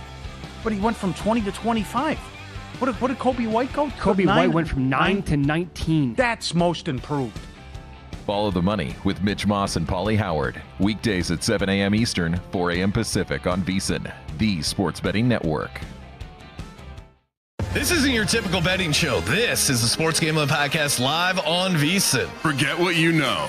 Done. Because we're rewriting the playbook. I'm Sean Second the Money Green with my partner in picks, Ryan Real Money Kramer. And every Friday night, we're taking over VSiN, giving our best bets. And of course, talking a ton of trash on everyone that costs us money. We don't follow trends, we set them. Bit of a stretch, but we are the Sports Gambling Podcast live here every Friday night, 9 p.m. East, 6 p.m. Pacific on VSiN, the sports betting network. Remember when spring break was the most fun you could ever imagine? Well, imagine it again! DraftKings Casino presents Spring Break Rewind! Soak up games exclusive to DK brands like Rocket, plus custom takes on favorites like Blackjack, slots, and more. New customers can play $5 and get $100 instantly in casino credits from America's top online casino. Boom! The crown is yours. Coming up Friday on Follow the Money, we recap first round of the NFL Draft and look ahead to Friday's draft. Matt Humans with his mock and what transpired. Michael Lombardi recaps everything in hockey and NBA playoffs with Jonathan Davis and Aaron Rennie. Follow the Money weekday, 7 to 10 a.m. Eastern on VSiN, the sports betting network. We're all about giving our players new and exciting ways to get in on the action. With my stat sheet, you can check out your play history and performance over time to make sure you're always playing within your means. Because when it comes to betting, it's more fun when it's for fun. The crown is yours. The NHL playoffs are finally here. Let's do that hockey. And the best way to bet the hockey playoffs is to become a VSiN Pro subscriber. Only VSiN Pro subscribers get daily NHL picks and articles from our VSiN hockey experts. You'll also get access to NHL betting splits and betting tools to help you all the way through the Stanley Cup final. Whether you're a hockey expert or catching up to bet the playoffs, VSiN is here to help. Head to vsin.com/pro to become a subscriber today.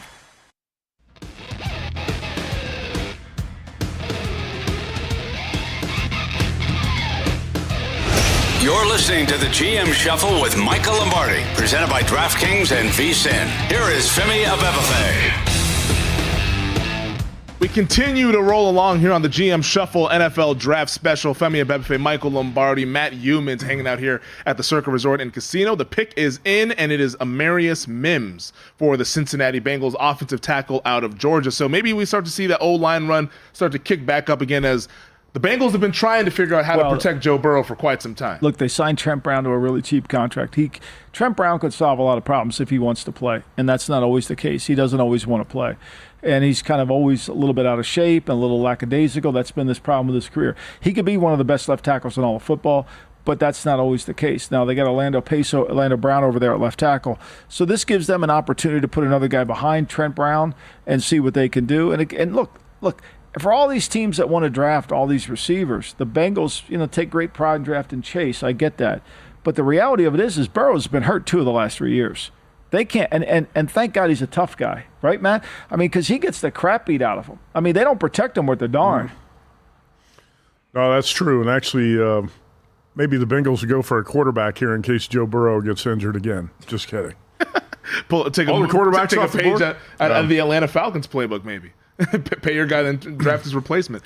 One thing, Michael, I'm interested in your draft philosophy because I don't like taking corners. I don't like taking wide receivers in the top 10 unless it's a really special player. This guy's going to be a Pro Bowler. I thought the year the Lions took Jeff Okudah, number 3, it was one of the dumbest picks I've ever seen. Yep. And, we don't see any corners, obviously, going early in this draft, but a bunch of wide receivers early. Right. Well, the receiver to me is doesn't make like why did the Bears would take a receiver and not Brian Murphy? I have no idea. I mocked Brian Murphy to the Bears. I don't understand it. I mean, you got a 300-pound run stopper in the middle of that Bears defensive line. Why do you need another wide receiver and get one in the second round? Of course you could. Yeah. And here's the thing that nobody mentions. I'm sure none of these broadcasts have mentioned them. The top 3 paid receivers in all of football today, and now the top 4 with A.J. Brown, second-round pick A.J. Brown. St. Brown, a 4th-round pick. Cooper Kupp, a 3rd-round pick. Right? Tyreek Hill, a 5th-round pick. Like, everybody's getting them. Would you let me ask you this question. How about Devontae Adams, 2nd-round pick? Right. Would you trade Nakua. trade Christian Watson for Drake London? No. Of course you wouldn't. Of course you would. They got Watson in the second, and London's what, the 16th pick, another luxury item for them. Mm-hmm. They must have more Rolexes in their drawer. The Falcons. What watch am I going to wear tonight? Like, what am I going to wear? Like, I mean, it's unbelievable. I'm still stunned by it. Most of the league, I'm getting texts from people in the league. What are they doing? And then what do we find out? That they called Cousins up right on the pick, and he was stunned. He was stunned. It's like if you're Kirk Cousins, you were wondering like, why would you give me all this money? I got a no trade clause. I mean, like you can't even trade me. You're stuck with me. I think he's got $90 million guaranteed in that regardless contract. of what happens. Right. He's walking away with Arthur Blank's $90 million. But again, Belichick wasn't qualified to be in the top 3 of their coaching searches. Belichick didn't make the top 3, but Raheem Morris, okay. They got a few Mensa members over there at the Atlanta Falcons. The Los Angeles Rams now on the clock. First time in the first round since 2016 when they took Jared Goff #1 overall. We all thought that the Rams were going to look at offense, and they were rumored to maybe potentially trade up. They ended up not trading up. They're sitting here at 19 on the clock with a few minutes left to go. Which direction do you think they go? Do they go with a pass catcher? I would say they take a corner. I would think they take a corner. I mean, because that's... You know, look, they've done a lot of work on their offensive line. I can't see them taking a pass catcher. I mean, they found everybody was linking Bowers to them. Well, that's a tight end, though. Yeah. There's no other tight end to take now. So, Dallas Turner's off the board. I think they would take. I think they almost have to take a defensive player. I think they should take Mitchell here, the corner, unless they take the Florida State defensive end and get another rusher. There could be a play. Yeah, there could be a play there. To me, that seems like the most value. They've done a lot of work on their offensive line. We're clapping in Philadelphia. We beat them. We won. 10-9-8 76er. Oh, I can tell you right now. I'll tell you this right now. Great win for the 76ers. Nice win. Everybody's happy. Kelly Oubre's happy after his car accident, his Lamborghini, all safe. No problem. We're doing good. But I'll tell you this right now. I'm going to the window, and I'm going to bet the Knicks on Saturday. Knicks money line or with the points? I'll take the money line, whatever the best deal Michael's is. a proponent of the zigzag theory. Yeah. He's been talking about that for years. No, I'm a proponent of I know the 76ers. I think it's the fade and beat I know theory. the 76ers. I know they're like the fat guy at the buffet. Like once they're full, they're not going back up. They're fat and happy after that win tonight, right? It's good for them. They got a W. It is going to be Jared Verse to the Los Angeles Rams. So the edge rusher out of Florida State on that really good Florida State defense is going to the Los Angeles Rams. They're going to continue to shore up that front, which Byron Young, who they drafted last year, Kobe Turner, who they had really good rookies. Now you're adding another young body out there. I mean, it makes sense. Look, the way this like I talked to somebody in Seattle. They're like, why did Murphy make it to us? And is he too like? They're like wondering like, how did we get so lucky? You got lucky because you got a lot of stupid people picking. I mean, Chicago needs a 3 technique. Like Matt Eberflus is a defensive coach. How many more receivers are we going to play? Like, I don't get it. You got a rookie quarterback. You're going to run the ball. How much are you going to be in 11? Here's a question I want to ask you. You just drafted Dunze in the first round, okay? How much 11 are you going to be a completely 11 team the whole game? It seems like it. Good luck. Good luck with that. Like. Going back with the Bears, what he's talking about with Rome Odunze, the pick at number 9, the fans are going to love that stuff. Oh, yeah. That's why I said fans love it when you pick wide receivers and offensive players in the top 10 like that. But I think it's a idiotic pick because you got Byron Murphy sitting there, a 300-pound run stopper. You plug on the defensive line, gets a receiver in the second round. So what the Bears did is going to be a big hit with the media and the fans in Chicago. They'll get an A. They'll get an A. They'll get an A. Oh, yeah, they get an A for their draft class, but I don't think they optimized what they could have with those 2 top 10 picks. I just don't like taking wide receivers in the top 10 when we just rattle off the names of a bunch of elite wide receivers in the league who have been drafted in the second round or later. Well, that's what I'm curious is if it's ever going to trickle into, because we talked about the running back market. Everyone says you can find a running back at any round. They can all be productive. There's so many good receivers, and like with the 7-on-7 and all these camps, it feels like passing games are so sophisticated now, even at the high school level, to where in every class we see all these receivers that are able to produce, if not their first year, at least in their second year. Are we ever going to get to a point where teams are like, hey, let's hold off on taking a guy. Let's wait till round 2 or round 3 because we can find someone that can be productive in that round. I think you're really kind of overestimating the art of team building. I think, Matt and I would be called old school when the game. Look, it's so funny. We have such amnesia in the NFL. The Kansas City Chiefs won with defense. They won because they decided to trade Tyreek Hill. They didn't want to pay him. Right. They won with 2 Super Bowls. And they've won 2 Super Bowls with a receiving core that's not good. Let's face it. I mean, I know Danny O thinks Kadarius Toney's a hit at receiver. Okay, good luck, Danny O, with that one, right? I mean, they have no real receivers. Okay, and they won Kelsey's still a good player, but he's not a dominant player. So the reality of it is, but they won with their defense. They won because Chris Jones can rush. They won because they got outside pressure. They won because Snead can be a cover corner. They won because they shifted the dynamics of their team from trying to outscore everybody to trying to win the game. And that's the problem. I think the Raiders, look, Penix is a good player. We're criticizing Atlanta because they're picking a luxury item. I'm going to criticize the Raiders for a luxury item. Bowers is a really good player, right? But you got Gardner Minshew and Aiden O'Connell and no offensive line. Like, how is this working out for you? Like, what are you blocking? Last year, the Raiders drafted Matthew Mayer. Right there, Michael Mayer. Who's a nice player? Yeah, Michael Mayer from Notre Dame. Right. Nice tight end. I like that pick. You're taking tight ends in back-to-back drafts? In back-to-back drafts in the top 50 players? Yeah. I mean, and then one's a F, so you're going to play. So now you're married to being a 12 team. You're going to be a 12 team the whole game. So that means you're going to have to run the ball out of 12 personnel. That means you got to be physical up front. You don't have Josh Jacobs anymore. You got, Zaire White running. I don't get it. It's just, to me. And then, what Al Davis was such a big proponent of is, how are we going to win the West? What do we have to do to win the West? Is Brock Bowers going to move the needle to beat Kansas City and win the West? Of course he's not. Maybe if you drafted the corner Mitchell, he could take one of those receivers out of the game. Maybe if you drafted another defensive lineman to go along with their inside, he could take it. One thing about defensive linemen, there's no depth chart on defensive line. You want to rotate them all the way through. So they could have taken Murphy and played Murphy next to Wilkins. If you had Murphy, Wilkins, and Crosby, who's blocking that group? Nobody. You wonder too here with the Raiders because I think they should be looking to trade up at this point to get into the first round. You got 2 corners on the board.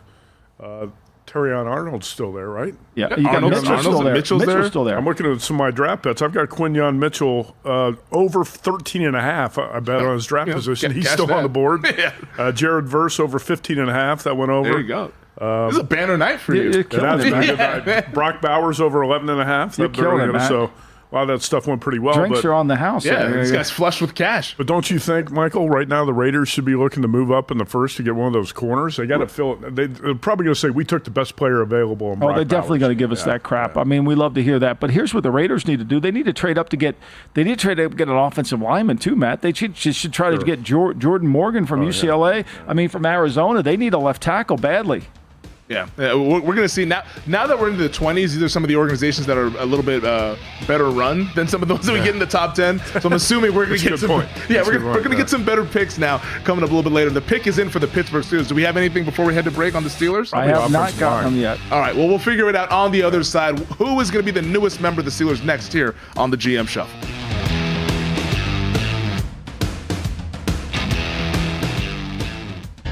The 82-game preseason is in the books, and it's finally time for the real season. Don't miss out on any of the NBA playoff action at DraftKings Sportsbook, an official sports betting partner of the NBA. Download the DraftKings Sportsbook app and use code VSiN. New customers bet $5 and get $200 in bonus bets instantly. The crown is yours. Gambling problem? Call 1-800-GAMBLER. Or in West Virginia, visit www.1800gambler.net. In New York, call 877-8-HOPE-NY or text HOPE-NY apply at 467-369. In Connecticut, help is available for problem gambling. Call 888-789-7777 or visit ccpg.org. Please play responsibly. On behalf of Boot Hill Casino and Resort in Kansas. 21 plus. Age varies by jurisdiction. Void in Ontario. Bonus bets expire 168 hours after issuance. See dkng.com/bball for eligibility and deposit restrictions, terms, and responsible gaming resources. The SEC may have a new look in 2024 between eliminating divisions and adding Texas and Oklahoma to the conference, but there's a familiar face atop the odds board to win it all. Hi, I'm Stormy Bonantoni with VSiN, the Sports Betting Network. The Georgia Bulldogs are a short plus 190 price to get redemption in the title tilt following last year's SEC championship loss to Alabama that cost the Dogs a spot in the CFP. Kirby Smart's team is also a plus 330 favorite to win a third national title in 4 years. Newcomer Texas, who did make the Final Four a year ago, is the second shortest shot at plus 320 to claim their SEC title in the first season. Lane Kiffin's Ole Miss team at 6-1 looks to build on their 11-2 season a year ago, bringing back offensive stars Jackson Dart, Trey Harris, and Caden Priestcorn. It feels wrong to see the Crimson Tide so far down the board at 9-1, but that's the Nick Saban retirement effect. LSU rounds out the short shots at plus 950, but will have to navigate a new chapter without Heisman Trophy winning quarterback Jaden Daniels, who's on to the NFL. For more, head to VSiN.com.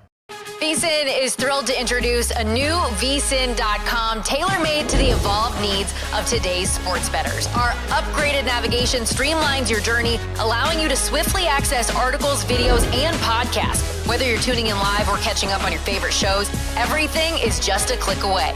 VSiN.com guarantees a fluid and responsive experience across all devices, ensuring you stay connected wherever you are.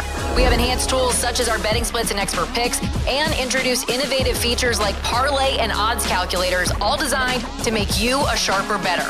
Our How to Bet section is perfect for beginners, covering the fundamentals, while seasoned bettors can delve into our advanced betting strategies for the competitive edge you've been looking for. Sign up for free on VSiN.com or become a VSiN Pro subscriber, where you can unlock unlimited access to every tool, expert picks, and insight that make VSiN the sports betting network.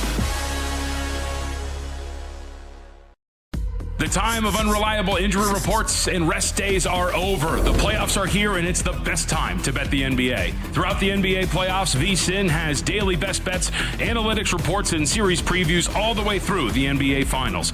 You can also watch our 24/7 video stream, access our betting splits, and get picks sent to your inbox every morning so you can get ahead of any late line movement. To get access to everything VSiN has to offer for the NBA playoffs, become a VSiN Pro subscriber at VSiN.com/pro.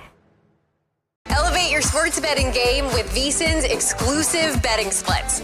Stay ahead with real-time market trends and track bet percentages on any matchup, then uncover the edge by comparing them to the amount of bets placed to find out where the sharp money is headed.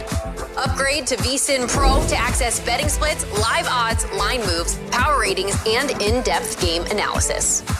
Go to VSiN.com/pro to join VSiN, the sports betting network.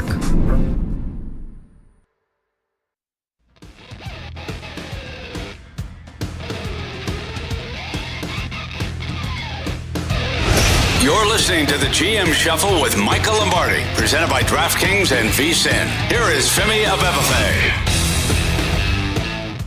Welcome back. This is the GM Shuffle NFL Draft Special. The NFL Draft, I mean, it's been a night of curveballs. After it started out a little bit chalky, 1 through 6, it's like, hey, this is looking like all the mock drafts, and boy, were we in for it once we got into the teens. But things have sort of settled in, and the old linemen have started to hear their names called once again, as the Pittsburgh Steelers, with the 20th overall selection, are taking Washington. He was a tackle at Washington, but it sounds like, Michael, that he's going to maybe kick inside and play guard at the next level. Troy Fautanu is going to the Steelers. Yeah, and I mean, I think this is what the Steelers have been their big problem over the last few years. They haven't been able to get this line fixed. They've worked at it really good. This is 2 years in a row. Broderick Jones last year. Then they come back and make this pick this year. I think it's a really good thing. Look, this Steeler team, you can hate on everything in Atlanta was Arthur Smith's fault. We know that now. We can see that fairly clearly now. But what Arthur Smith can do is run the ball and play action pass, which is what Russell Wilson's going to have to do. So they're going to be, when we know Mike Tomlin's teams are going to be physical. We know that. So I just think, to me, it's a really good, solid pick, and they got the player that they want. The Cowboys are going to need to pick one too. Oh, yeah. I mean, That's the big thing down in the Metroplex. We're all talking about the offensive line, like 2 starters that they lost, Tyron Smith and Tyler Biotage. They haven't been able to replace those guys. So I'm even sure they could even play a game if they had to play one tomorrow. So we'll see if they go ahead and address offensive line. But the Pittsburgh Steelers, who never are below 500, and I mean, their win total, I believe, is around that 8.5 range or so, which is, I mean, how many times does he have to go above? Are you saying Mike Tomlin's never had a losing season? I'm just saying. I haven't heard this before. Is it news to you? Wow. Are you serious? But it's, well, the betting market, apparently they haven't heard it because they keep putting him at 8.5. So, hey, let's keep going back to the well until it doesn't work there. But the Steelers showing up the offensive line, which has been an interesting offseason for the Steelers. Starts with them going ahead and signing Russell Wilson and Kenny Pickett, kind of throwing the fit, and they trade him to the Eagles. But are you interested in this team, in this AFC North division that's as tough as they come in the NFL? Somewhat interested. We'll see. I mean, I don't know how the quarterback situation is going to work out with the Steelers, but as far as this pick goes, not surprised here. I had Graham Barton, the center from Duke, going to the Steelers at number 20, but I also had Troy Fautanu from Washington off the board to the Seahawks at number 16. So you knew they were going to go offensive line. I got some interest in the Steelers. We'll go ahead and, I'll probably play that as a wait-and-see thing over the summer. But I know one team I'm not going to be real high on is the Cleveland Browns. In that division, I'm probably not going to be looking to play the Browns over. And Michael, while we're sitting here talking draft, how bad was the Browns trade for Deshaun Watson? Yeah, I know now he's over. Historically bad. Historically bad, and it keeps getting worse. I mean, here he is. He's got a bad shoulder, and he's over in, I don't know what country he was in over there, but he's doing videos from over there, and it's like he's not even rehabbing his shoulder, and you wonder about it. And Alex Van Pelt lost his job because he couldn't get him to play good. So, look, they're all in on this. Yep. They're all in on it. They have no choice. They're going to be all out. They're going to be all out on it, too. And again, this is a little bit about what you're worried about. Can he connect to his teammates? Is he kind of a guy that the teammates are buying into? I'm not sure that's the case. Yeah, I mean, the Cleveland Browns, they don't pick until the second round here in this draft, but it's interesting. We talked about how they've been signing all these quarterbacks. I mean, they got Tyler Huntley, they got Jameis Winston, I believe. It's like they have all these quarterbacks in that room, and it's like you wonder what's going on there in Cleveland, but we'll discuss that throughout the weekend. The pick is in for the Miami Dolphins at 21. There was some talks about the Dolphins falling in love with maybe Xavier Worthy, the speedster out of Texas who broke the combine record of the 4.21. Is that the direction you think they're going in, or are they going somewhere else? They picked, the last one. Why would you go that way if you've already got Tyreek Hill? I mean, I don't. Well, McDaniel loves speed. I mean, you got A-Chain, you got Hill. We're going to do a 4x1 linemen so badly. I could see them taking a corner here too, though. They need corners. I mean, they lost. They cut Xavier Howard, yep. Because he couldn't play. So I could see that being the case. So the pick is in for the Miami Dolphins. We're waiting to figure out who this selection is. And I think a lot of folks are. The Eagles will be on the clock next at 22. Yep. You got 3 offensive linemen out there. Graham Barton from Duke, Jackson Powers Johnson Miami from Oregon. Miami picked Chop Robinson, the defensive tackle, defensive end from Penn Is that State. Right? Yep. Look at this. Chop Robinson. Yeah, mock draft. Yeah, there you go. You nailed it. 21 on the mock draft. Chop Robinson now, for the Dolphins. I think this will be Philly should take the. I think Philly. That's taking a victory lap on VSiN tonight. No, how lucky was that? That's pretty good. Actually, Tyler Guyton, offensive tackle from Oklahoma. I thought for sure we'd have started. Brooklyn Pizza here tonight since you're killing it. It's not too late to call. Friday night, the pizza's going to be here. You going to leave town? No, I'm not here then. Okay. Well, I guess we'll miss out on the pizza this time. But Chop Robinson, I think from a team-building standpoint, though, because the Miami Dolphins, they lost those 2 edge rushers at the end of last year. Like, Phillips had the Achilles, and then Bradley Chubb, I believe it was an ACL. So you don't know when those guys are going to actually be back for a training camp and the start of this upcoming season. That's sort of a need for this defense that lost Vic Fangio to the Eagles. You start to worry a little bit on that side of the ball. Maybe Chop Robinson kind of helps out in that regard. Yeah, I mean, well, look, they need a rusher because remember, Jalen Phillips and Bradley Chubb are coming off of knee injuries, so you got to get that going. And that they're going to have to. One thing about Miami, they can score. They're going to have to figure out how they're going to stop their front seven. Look, you're never going to hear me argue about a team picking somebody in the front seven. I think that's really this Eagle pick. Eagles really have no needs. They have one need really, defensive corner. Back. They need a safety or a corner. Now, a lot of people think they could take the Iowa corner. Cooper DeJean from Iowa. They feel like because he's got versatility. That seems to be what I was told today could be the pick. I think it would be Mitchell if Vic Fangio has his way because he could play man-to-man. It shouldn't be the 2 Alabama guys, even though they love Southeast Conference, because, again, Nick Saban didn't play man-to-man there. Yeah, well, the Eagles, they usually love those Georgia guys. I mean, they got about 17 of them on that team for the Georgia Eagles up there in the city of brotherly love. But I know Quinyon Mitchell, the corner out of Toledo, if you look at a lot of the boards, he's kind of the quote-unquote best available guy. And if they need a corner, why not go there with Mitchell? But I guess it's kind of pick your favorite flavor of ice cream. Well, Cooper DeJean, the corner from Iowa, is who I mocked the Eagles to at 22 because he can play safety and corner. Right, that's right. Yeah. That's the guy that I think he could. Would they ever go offensive line with Jason? I mean, I think they're going to have Juergens kind of kick inside to replace Jason Kelce. Look, I think they're in. They didn't have to trade up, right? Everybody thought they would trade up to get the corner. Of course, nobody thought that this offensive board, like the Raiders taking the tight end, and I mean, because you got to sit there. If you're sitting there and you're a Philly and you're saying, well, the Raiders got to take a defensive back. There's a potential hit there. You thought maybe Minnesota would, but they didn't expect Dallas Turner to be there. So the kind of board went in the favor of Philly, and now they have the whole board for them in terms of the defensive backfield. There hasn't been a defensive back picked yet. And so there's really nothing left for them to pick on the defensive side. If they went offensive line, I think that board's been fairly cleared out too. Yeah, Tyler Guyton, the Oklahoma tackle, he's still out there. Morgan from Arizona. Yeah, but those guys are all kind of graded in the second round. That's why I think they're going to go at the bottom of the first. Gotcha. So it's the O-line. We talked about how these guys are going to go. 9.5 was the prop. How many? We were 7 of them right now, or 6 that have gone so far, and we're at pick 20 with 6 offensive linemen so far. So we still got some work to do for those of you who went ahead and bet over 9.5 on the offensive line. Dallas is sitting out there. They're probably going to take an offensive lineman if they don't try to trade out of there. But I think the O-line. I think we'll go over that prop number, that 9.5. I think we'll see 10 in these picks. Like we'll get 4 more at least here. So Cowboys have to take one at number 24. They do. Yeah. They really do. And the problem it's a dire is, situation. And I think it'll be the Duke kid is what they have to take because they need a center. Yeah. They try to move up. Well, I mean, who are you going to move up to get here at this point? Well, like one of the O-linemen, like just to secure and get your guy. I think they thought that they really thought Chicago was not Chicago. Philly thought that Pittsburgh might take the center, and Pittsburgh went the other direction. So. You're sitting pretty right here if you're Dallas. Philly's not going to take that. I mean, Philly signed a lot of guys and paid their offensive linemen. But Philly loves to draft offensive and defensive linemen in the first round. That's where they believe in, and I think that's right. Yeah, I mean, I don't think the Cowboys have to move up, Femi, because you got Graham Barton, the center from Duke, and Jackson Powers Johnson, the center from Oregon, both right there. One of those guys is going to fall to the Cowboys. Very similar players. Cowboys can get one of those guys. I don't think you have to move up. Tyler Guyton, the offensive tackle from Oklahoma, is out there too. So, what about they got a clip on Twitter that having the Terry Super Bowl winning GM Fontenot explaining to Arthur Blank why he took. It's unbelievable. Should we watch that during the break? Oh my God, it's unbelievable. Can you imagine they didn't have him clued in? I mean, you would think. I mean, you just spent You spent $90 million of the man's money. That's another yacht he could have bought. Or Arthur Blank just watching the drive and said, wait, we did what? we did what with this pick? I mean, see, this is the problem with you talking about ownership. Like, if you had an owner that really understood it, they would ask really good questions, okay? So, like, if you were my personnel director, Femi, and you came to me and said, I want to draft Michael Penix at 8, and I would say, well, why did we sign Kirk Cousins? How do you tell me how this plays out? When do you visualize Penix playing? Year 4?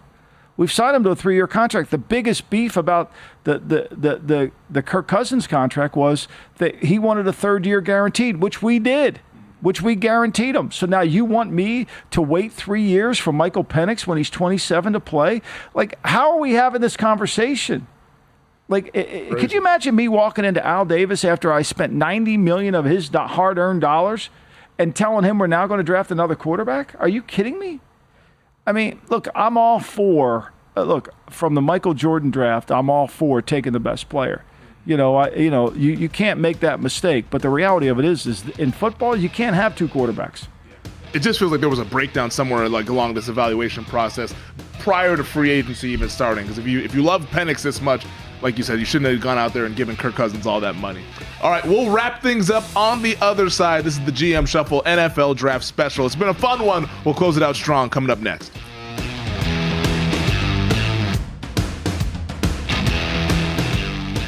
If you didn't catch Follow the Money, here's what you missed.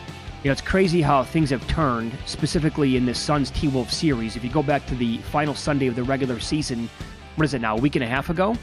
Suns went to Minnesota, the 1 seed was on the line, and they barbecued the Wolves. in Minneapolis. And talk trash. Oh, the whole time. And they destroyed them the entire game. Wolves were never really even in that. Well, now 2 games deep into this best-of-7 series, the Wolves are up 2 games to none, and they have been easily the better side here. This, on paper, I'm not going to call it over with because the Suns can go back and win the next 2 games at home. But the way this has flipped since that final game of the regular season, this looks like a total mismatch when you're watching the games. Well, it's the number 1 defense in the league for a reason, and they are suffocating Phoenix, and the job they're doing defensively is A+. Follow the money with Mitch Moss and Paulie Howard. Weekdays at 7 a.m. Eastern, 4 a.m. Pacific on VSiN, the sports betting network.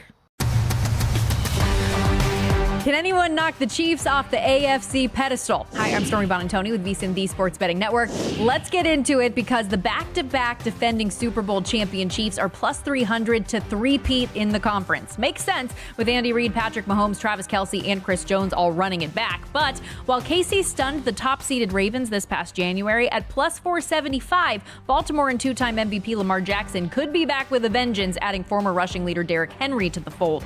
The Bills' odds lengthened to 7-1 following the departure of Stephon Diggs to Houston. Meanwhile, those Texans odds shifted from 13-1 to plus 850 after adding Diggs and Danielle Hunter as part of a very active free agency period. Cincinnati at 7-1 is also expected to be a worthy contender with a healthy Joe Burrow. Without their star QB, the Bengals failed to make the playoffs this past year, but had back-to-back appearances in the conference title game in 2021 and 22. The Jets and Dolphins are 11-1, followed by the Chargers 17-1 and Jags 20-1. For more, head to VSiN.com.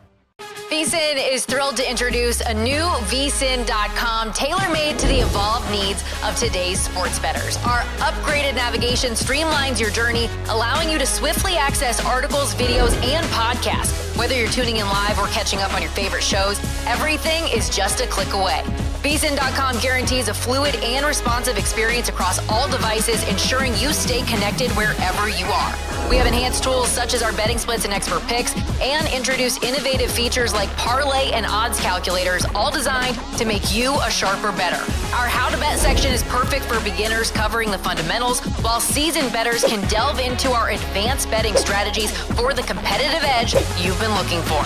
Sign up for free on VSiN.com or become a VSiN Pro subscriber, where you can unlock unlimited access to every tool, expert picks, and insight that make VSiN the sports betting network.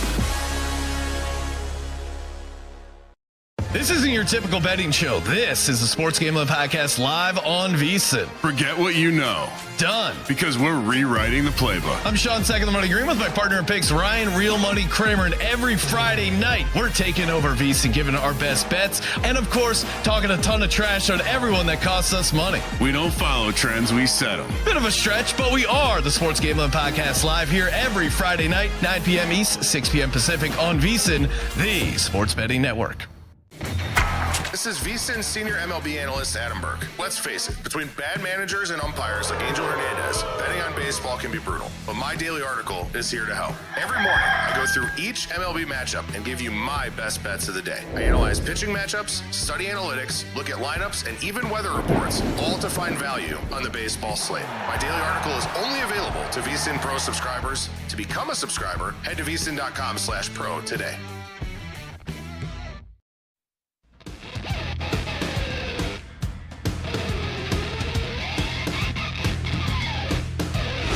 You're listening to the GM Shuffle with Michael Lombardi, presented by DraftKings and VSiN. Here is Femi Abebefe. Welcome back. Unfortunately, this is going to be our final segment. This has been too much fun. You got to carry the boat. You got to carry it all the way through, Matty. You and Wes, VSiN tonight, you guys are going to carry us through. And it'll still be here on the DraftKings Network. So make sure you guys are staying with us here on the DraftKings Network and on VSiN. But the Philadelphia Eagles selection is in. And Michael, this is one that you nailed earlier on. I think it was a couple weeks ago or so. We were talking about the Eagles. He's the best corner that can play man-to-man in this draft. I mean, you know, he has the speed. He fits perfectly what Vic Fangio wants to do. And look, you can't live with Bradbury in the back end. You can't live with Slay in the back end. Those guys can't really.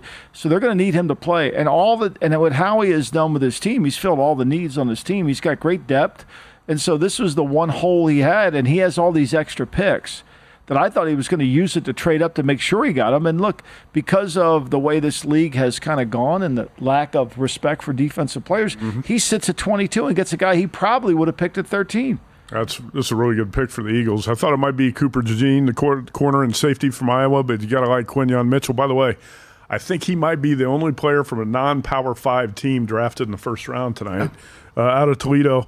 I also go back to the 2020 draft, and Michael, this still bothers me. I know Howie Roseman gets a lot of credit for being a genius and acing the draft.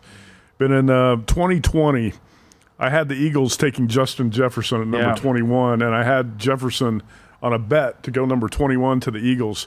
And they took Jalen Reagor 21, and the Vikings took Justin Jefferson number 22. The fifth receiver in the draft. He was the fifth receiver picked in that draft. But we also have one Danny that Howie Roseman screwed up. Yeah, well, no. I mean, but it's amazing they've been able to bury that underneath the carpet. It's a little bit like, I mean, this is a little bit like over Justin Jefferson? I mean, look, it's As a Cowboys fan, I'm glad they made that selection.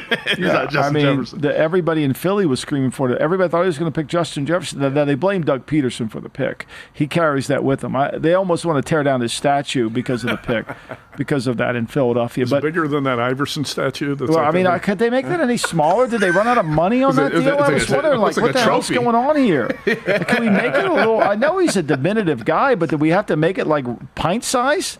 Did we run out of funds? That was embarrassing. It really was. Did Josh Harris not have any money? Gave it all to the Washington Commanders? He couldn't fund this. Iverson statue is as big as this mic stand right here. But one of the things I think what you do is.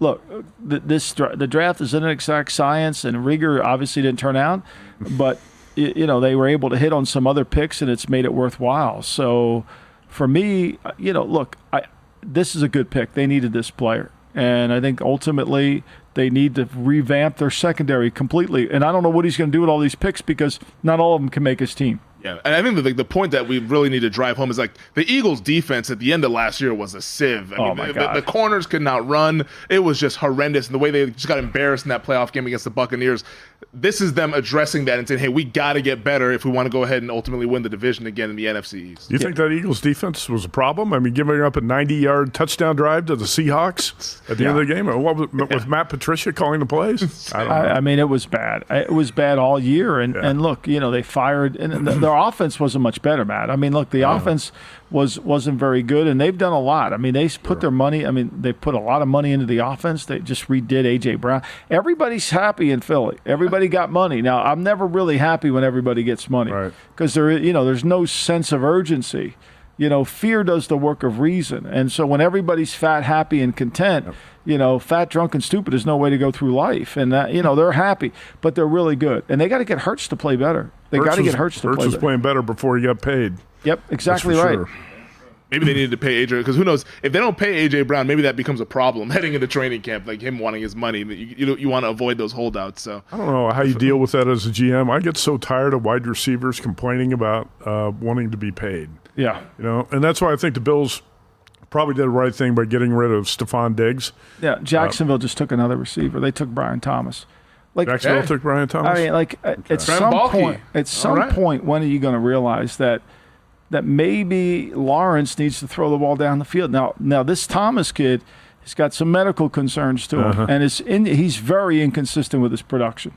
Very inconsistent with his production. So this is one of those picks where it has the ability to look good, but it also has the ability to wonder, where is this guy? The competitive fire is something that most people worry about when it comes to Thomas. And look, he traded away from a corner, which I think he needed. He could have taken Mitchell. He needed a corner, but they went ahead and took another receiver. So this is where I think the Raiders should have been trading up to probably look to take a corner with Terrion Arnold from Alabama out there. I mean, the Raiders they've got to do something here. I did have Brian Thomas to the Jaguars in my mock draft, but at 17, and I bet the Jaguars to have an offensive player with their first pick at +1. Let's see, what is that? +185. And I know everybody thought they were going to take a corner, but part of my reasoning was the Jaguars don't do what they're supposed to do, so they're probably going to screw up and take a wide receiver. And that's what they did. And that's what they did. What they did. I mean, and it makes no sense. I mean, you got all this money in receiver. Again, how are we getting them on the field? How are we getting them all on the field? Tell me the role they're going to play. Tell me, one of the things when you turn the card in, you want to know how many plays this player is going to play. Right? Okay, when you turn Mitchell's card in your Philadelphia, you're saying there's a good chance he beats Bradbury out. because he can't play man-to-man. He's probably going to play 1,000. He's going to be a 4-down player. He's going to play in the kicking game. We're going to get a bunch of plays out of him in the kicking game. We're going to get a bunch of plays out of him when we're in sub.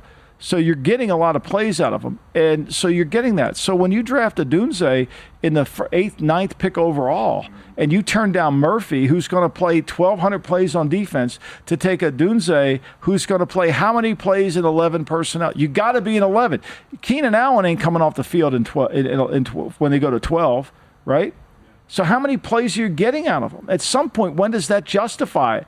Like, it's not a 7-on-7 game. It's just bizarre. They needed a 3 technique. It kind of reminds me a little bit of what the Seahawks did last year, taking Smith and Jigba, to where it's like you have Metcalf, you have Lockett, and it's like Smith and Jigba didn't really start to come on until like the second half of the season. It's like, okay, like is he going to play? I know he dealt with some injuries as well throughout training camp and stuff, but it just felt like a little bit of overkill. Like, hey, you needed some help on the offensive line, you needed some help on the defensive line, and in some other spots, like the defense was a disaster last year, which is why Pete Carroll's not the coach anymore. Yeah. But yeah, it just sometimes it becomes overkill. But these teams can't help themselves. They can't. They really. I mean, the receivers they're always appealing. You know what? Well, it's been the trend of everything. I mean, if you take a receiver, you're guaranteed to get an A, even if you take a bad one. I mean, people are pushing to take the 160-pound, 5-pound kid from Texas in the first round because he's fast. He's a gadget player. When he's on the field, the whole sideline's screaming, watch the vertical route, watch the sub-screen. Like, nobody's worried about him running an in-cut. The quarterback can't even see him, right? He's a midget. The quarterback can't see him. Right, and you don't realize how hard it is to throw the ball to it. Fit in Arizona with Kyler Murray. Yeah, exactly. Well, you don't realize how hard it is to throw the ball vertically down the field to a guy. What does a quarterback, when a guy's running vertically down the field and somebody has him covered up, you can't see that he's open. So, like all this talk, well, we're going to draft the word. How many plays is he going to play? He's a gadget player. That's why you have a grading system.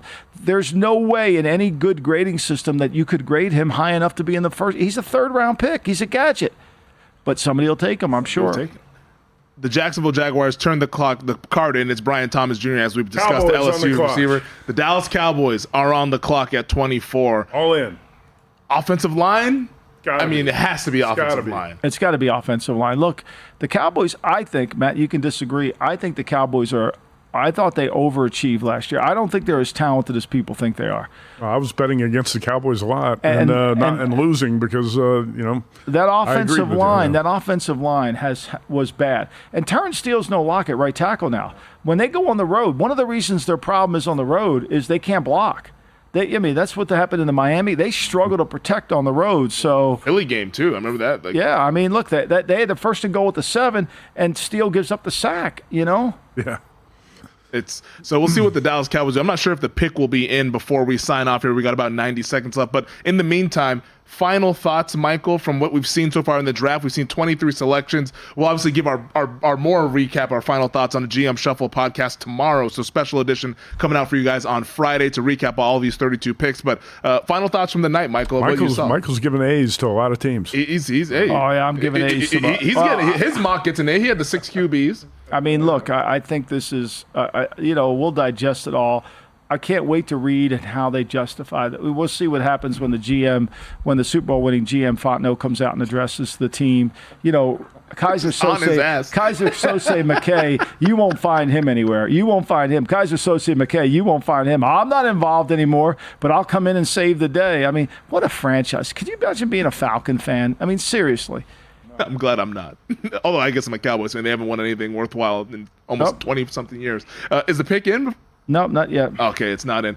Matt, you will be with Wes Reynolds to close out the draft coverage here on 3 hours. tonight. I love the NFL draft. I actually really like tomorrow, too. And the next 2 days. I'll watch pretty much every pick the next 2 days. Big fan. I wish there was more to bet on in the next 2 days of the draft. Yeah. Put some markets up for day 2. Who's going to be the 33rd overall pick? DraftKings might have some stuff up for day 2. Yeah. We'll get some of those teams that didn't have first-round picks back into the fold. But that does it for us here on this GM Shuffle NFL Draft Special. For Michael Lombardi, for Matt Humans, for Tim Murray, for our producer Elliot Bowman, and the entire crew behind the glass, I'm Femi Bebenfe saying so long. Stick around at the top of the hour. VSiN tonight. Matt Humans, Wes Reynolds coming up next.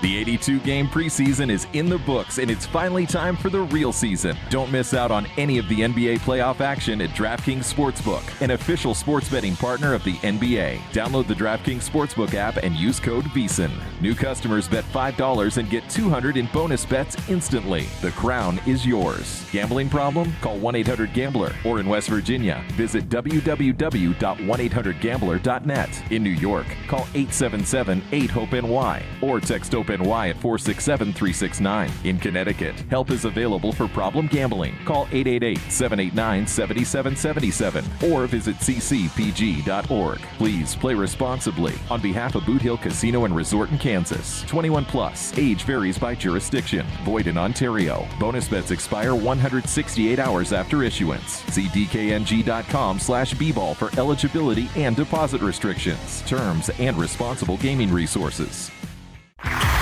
The NHL playoffs are finally here. Let's do that hockey. And the best way to bet the hockey playoffs is to become a VSiN Pro subscriber. Only VSiN Pro subscribers get daily NHL picks and articles from our VSiN hockey experts. You'll also get access to NHL betting splits and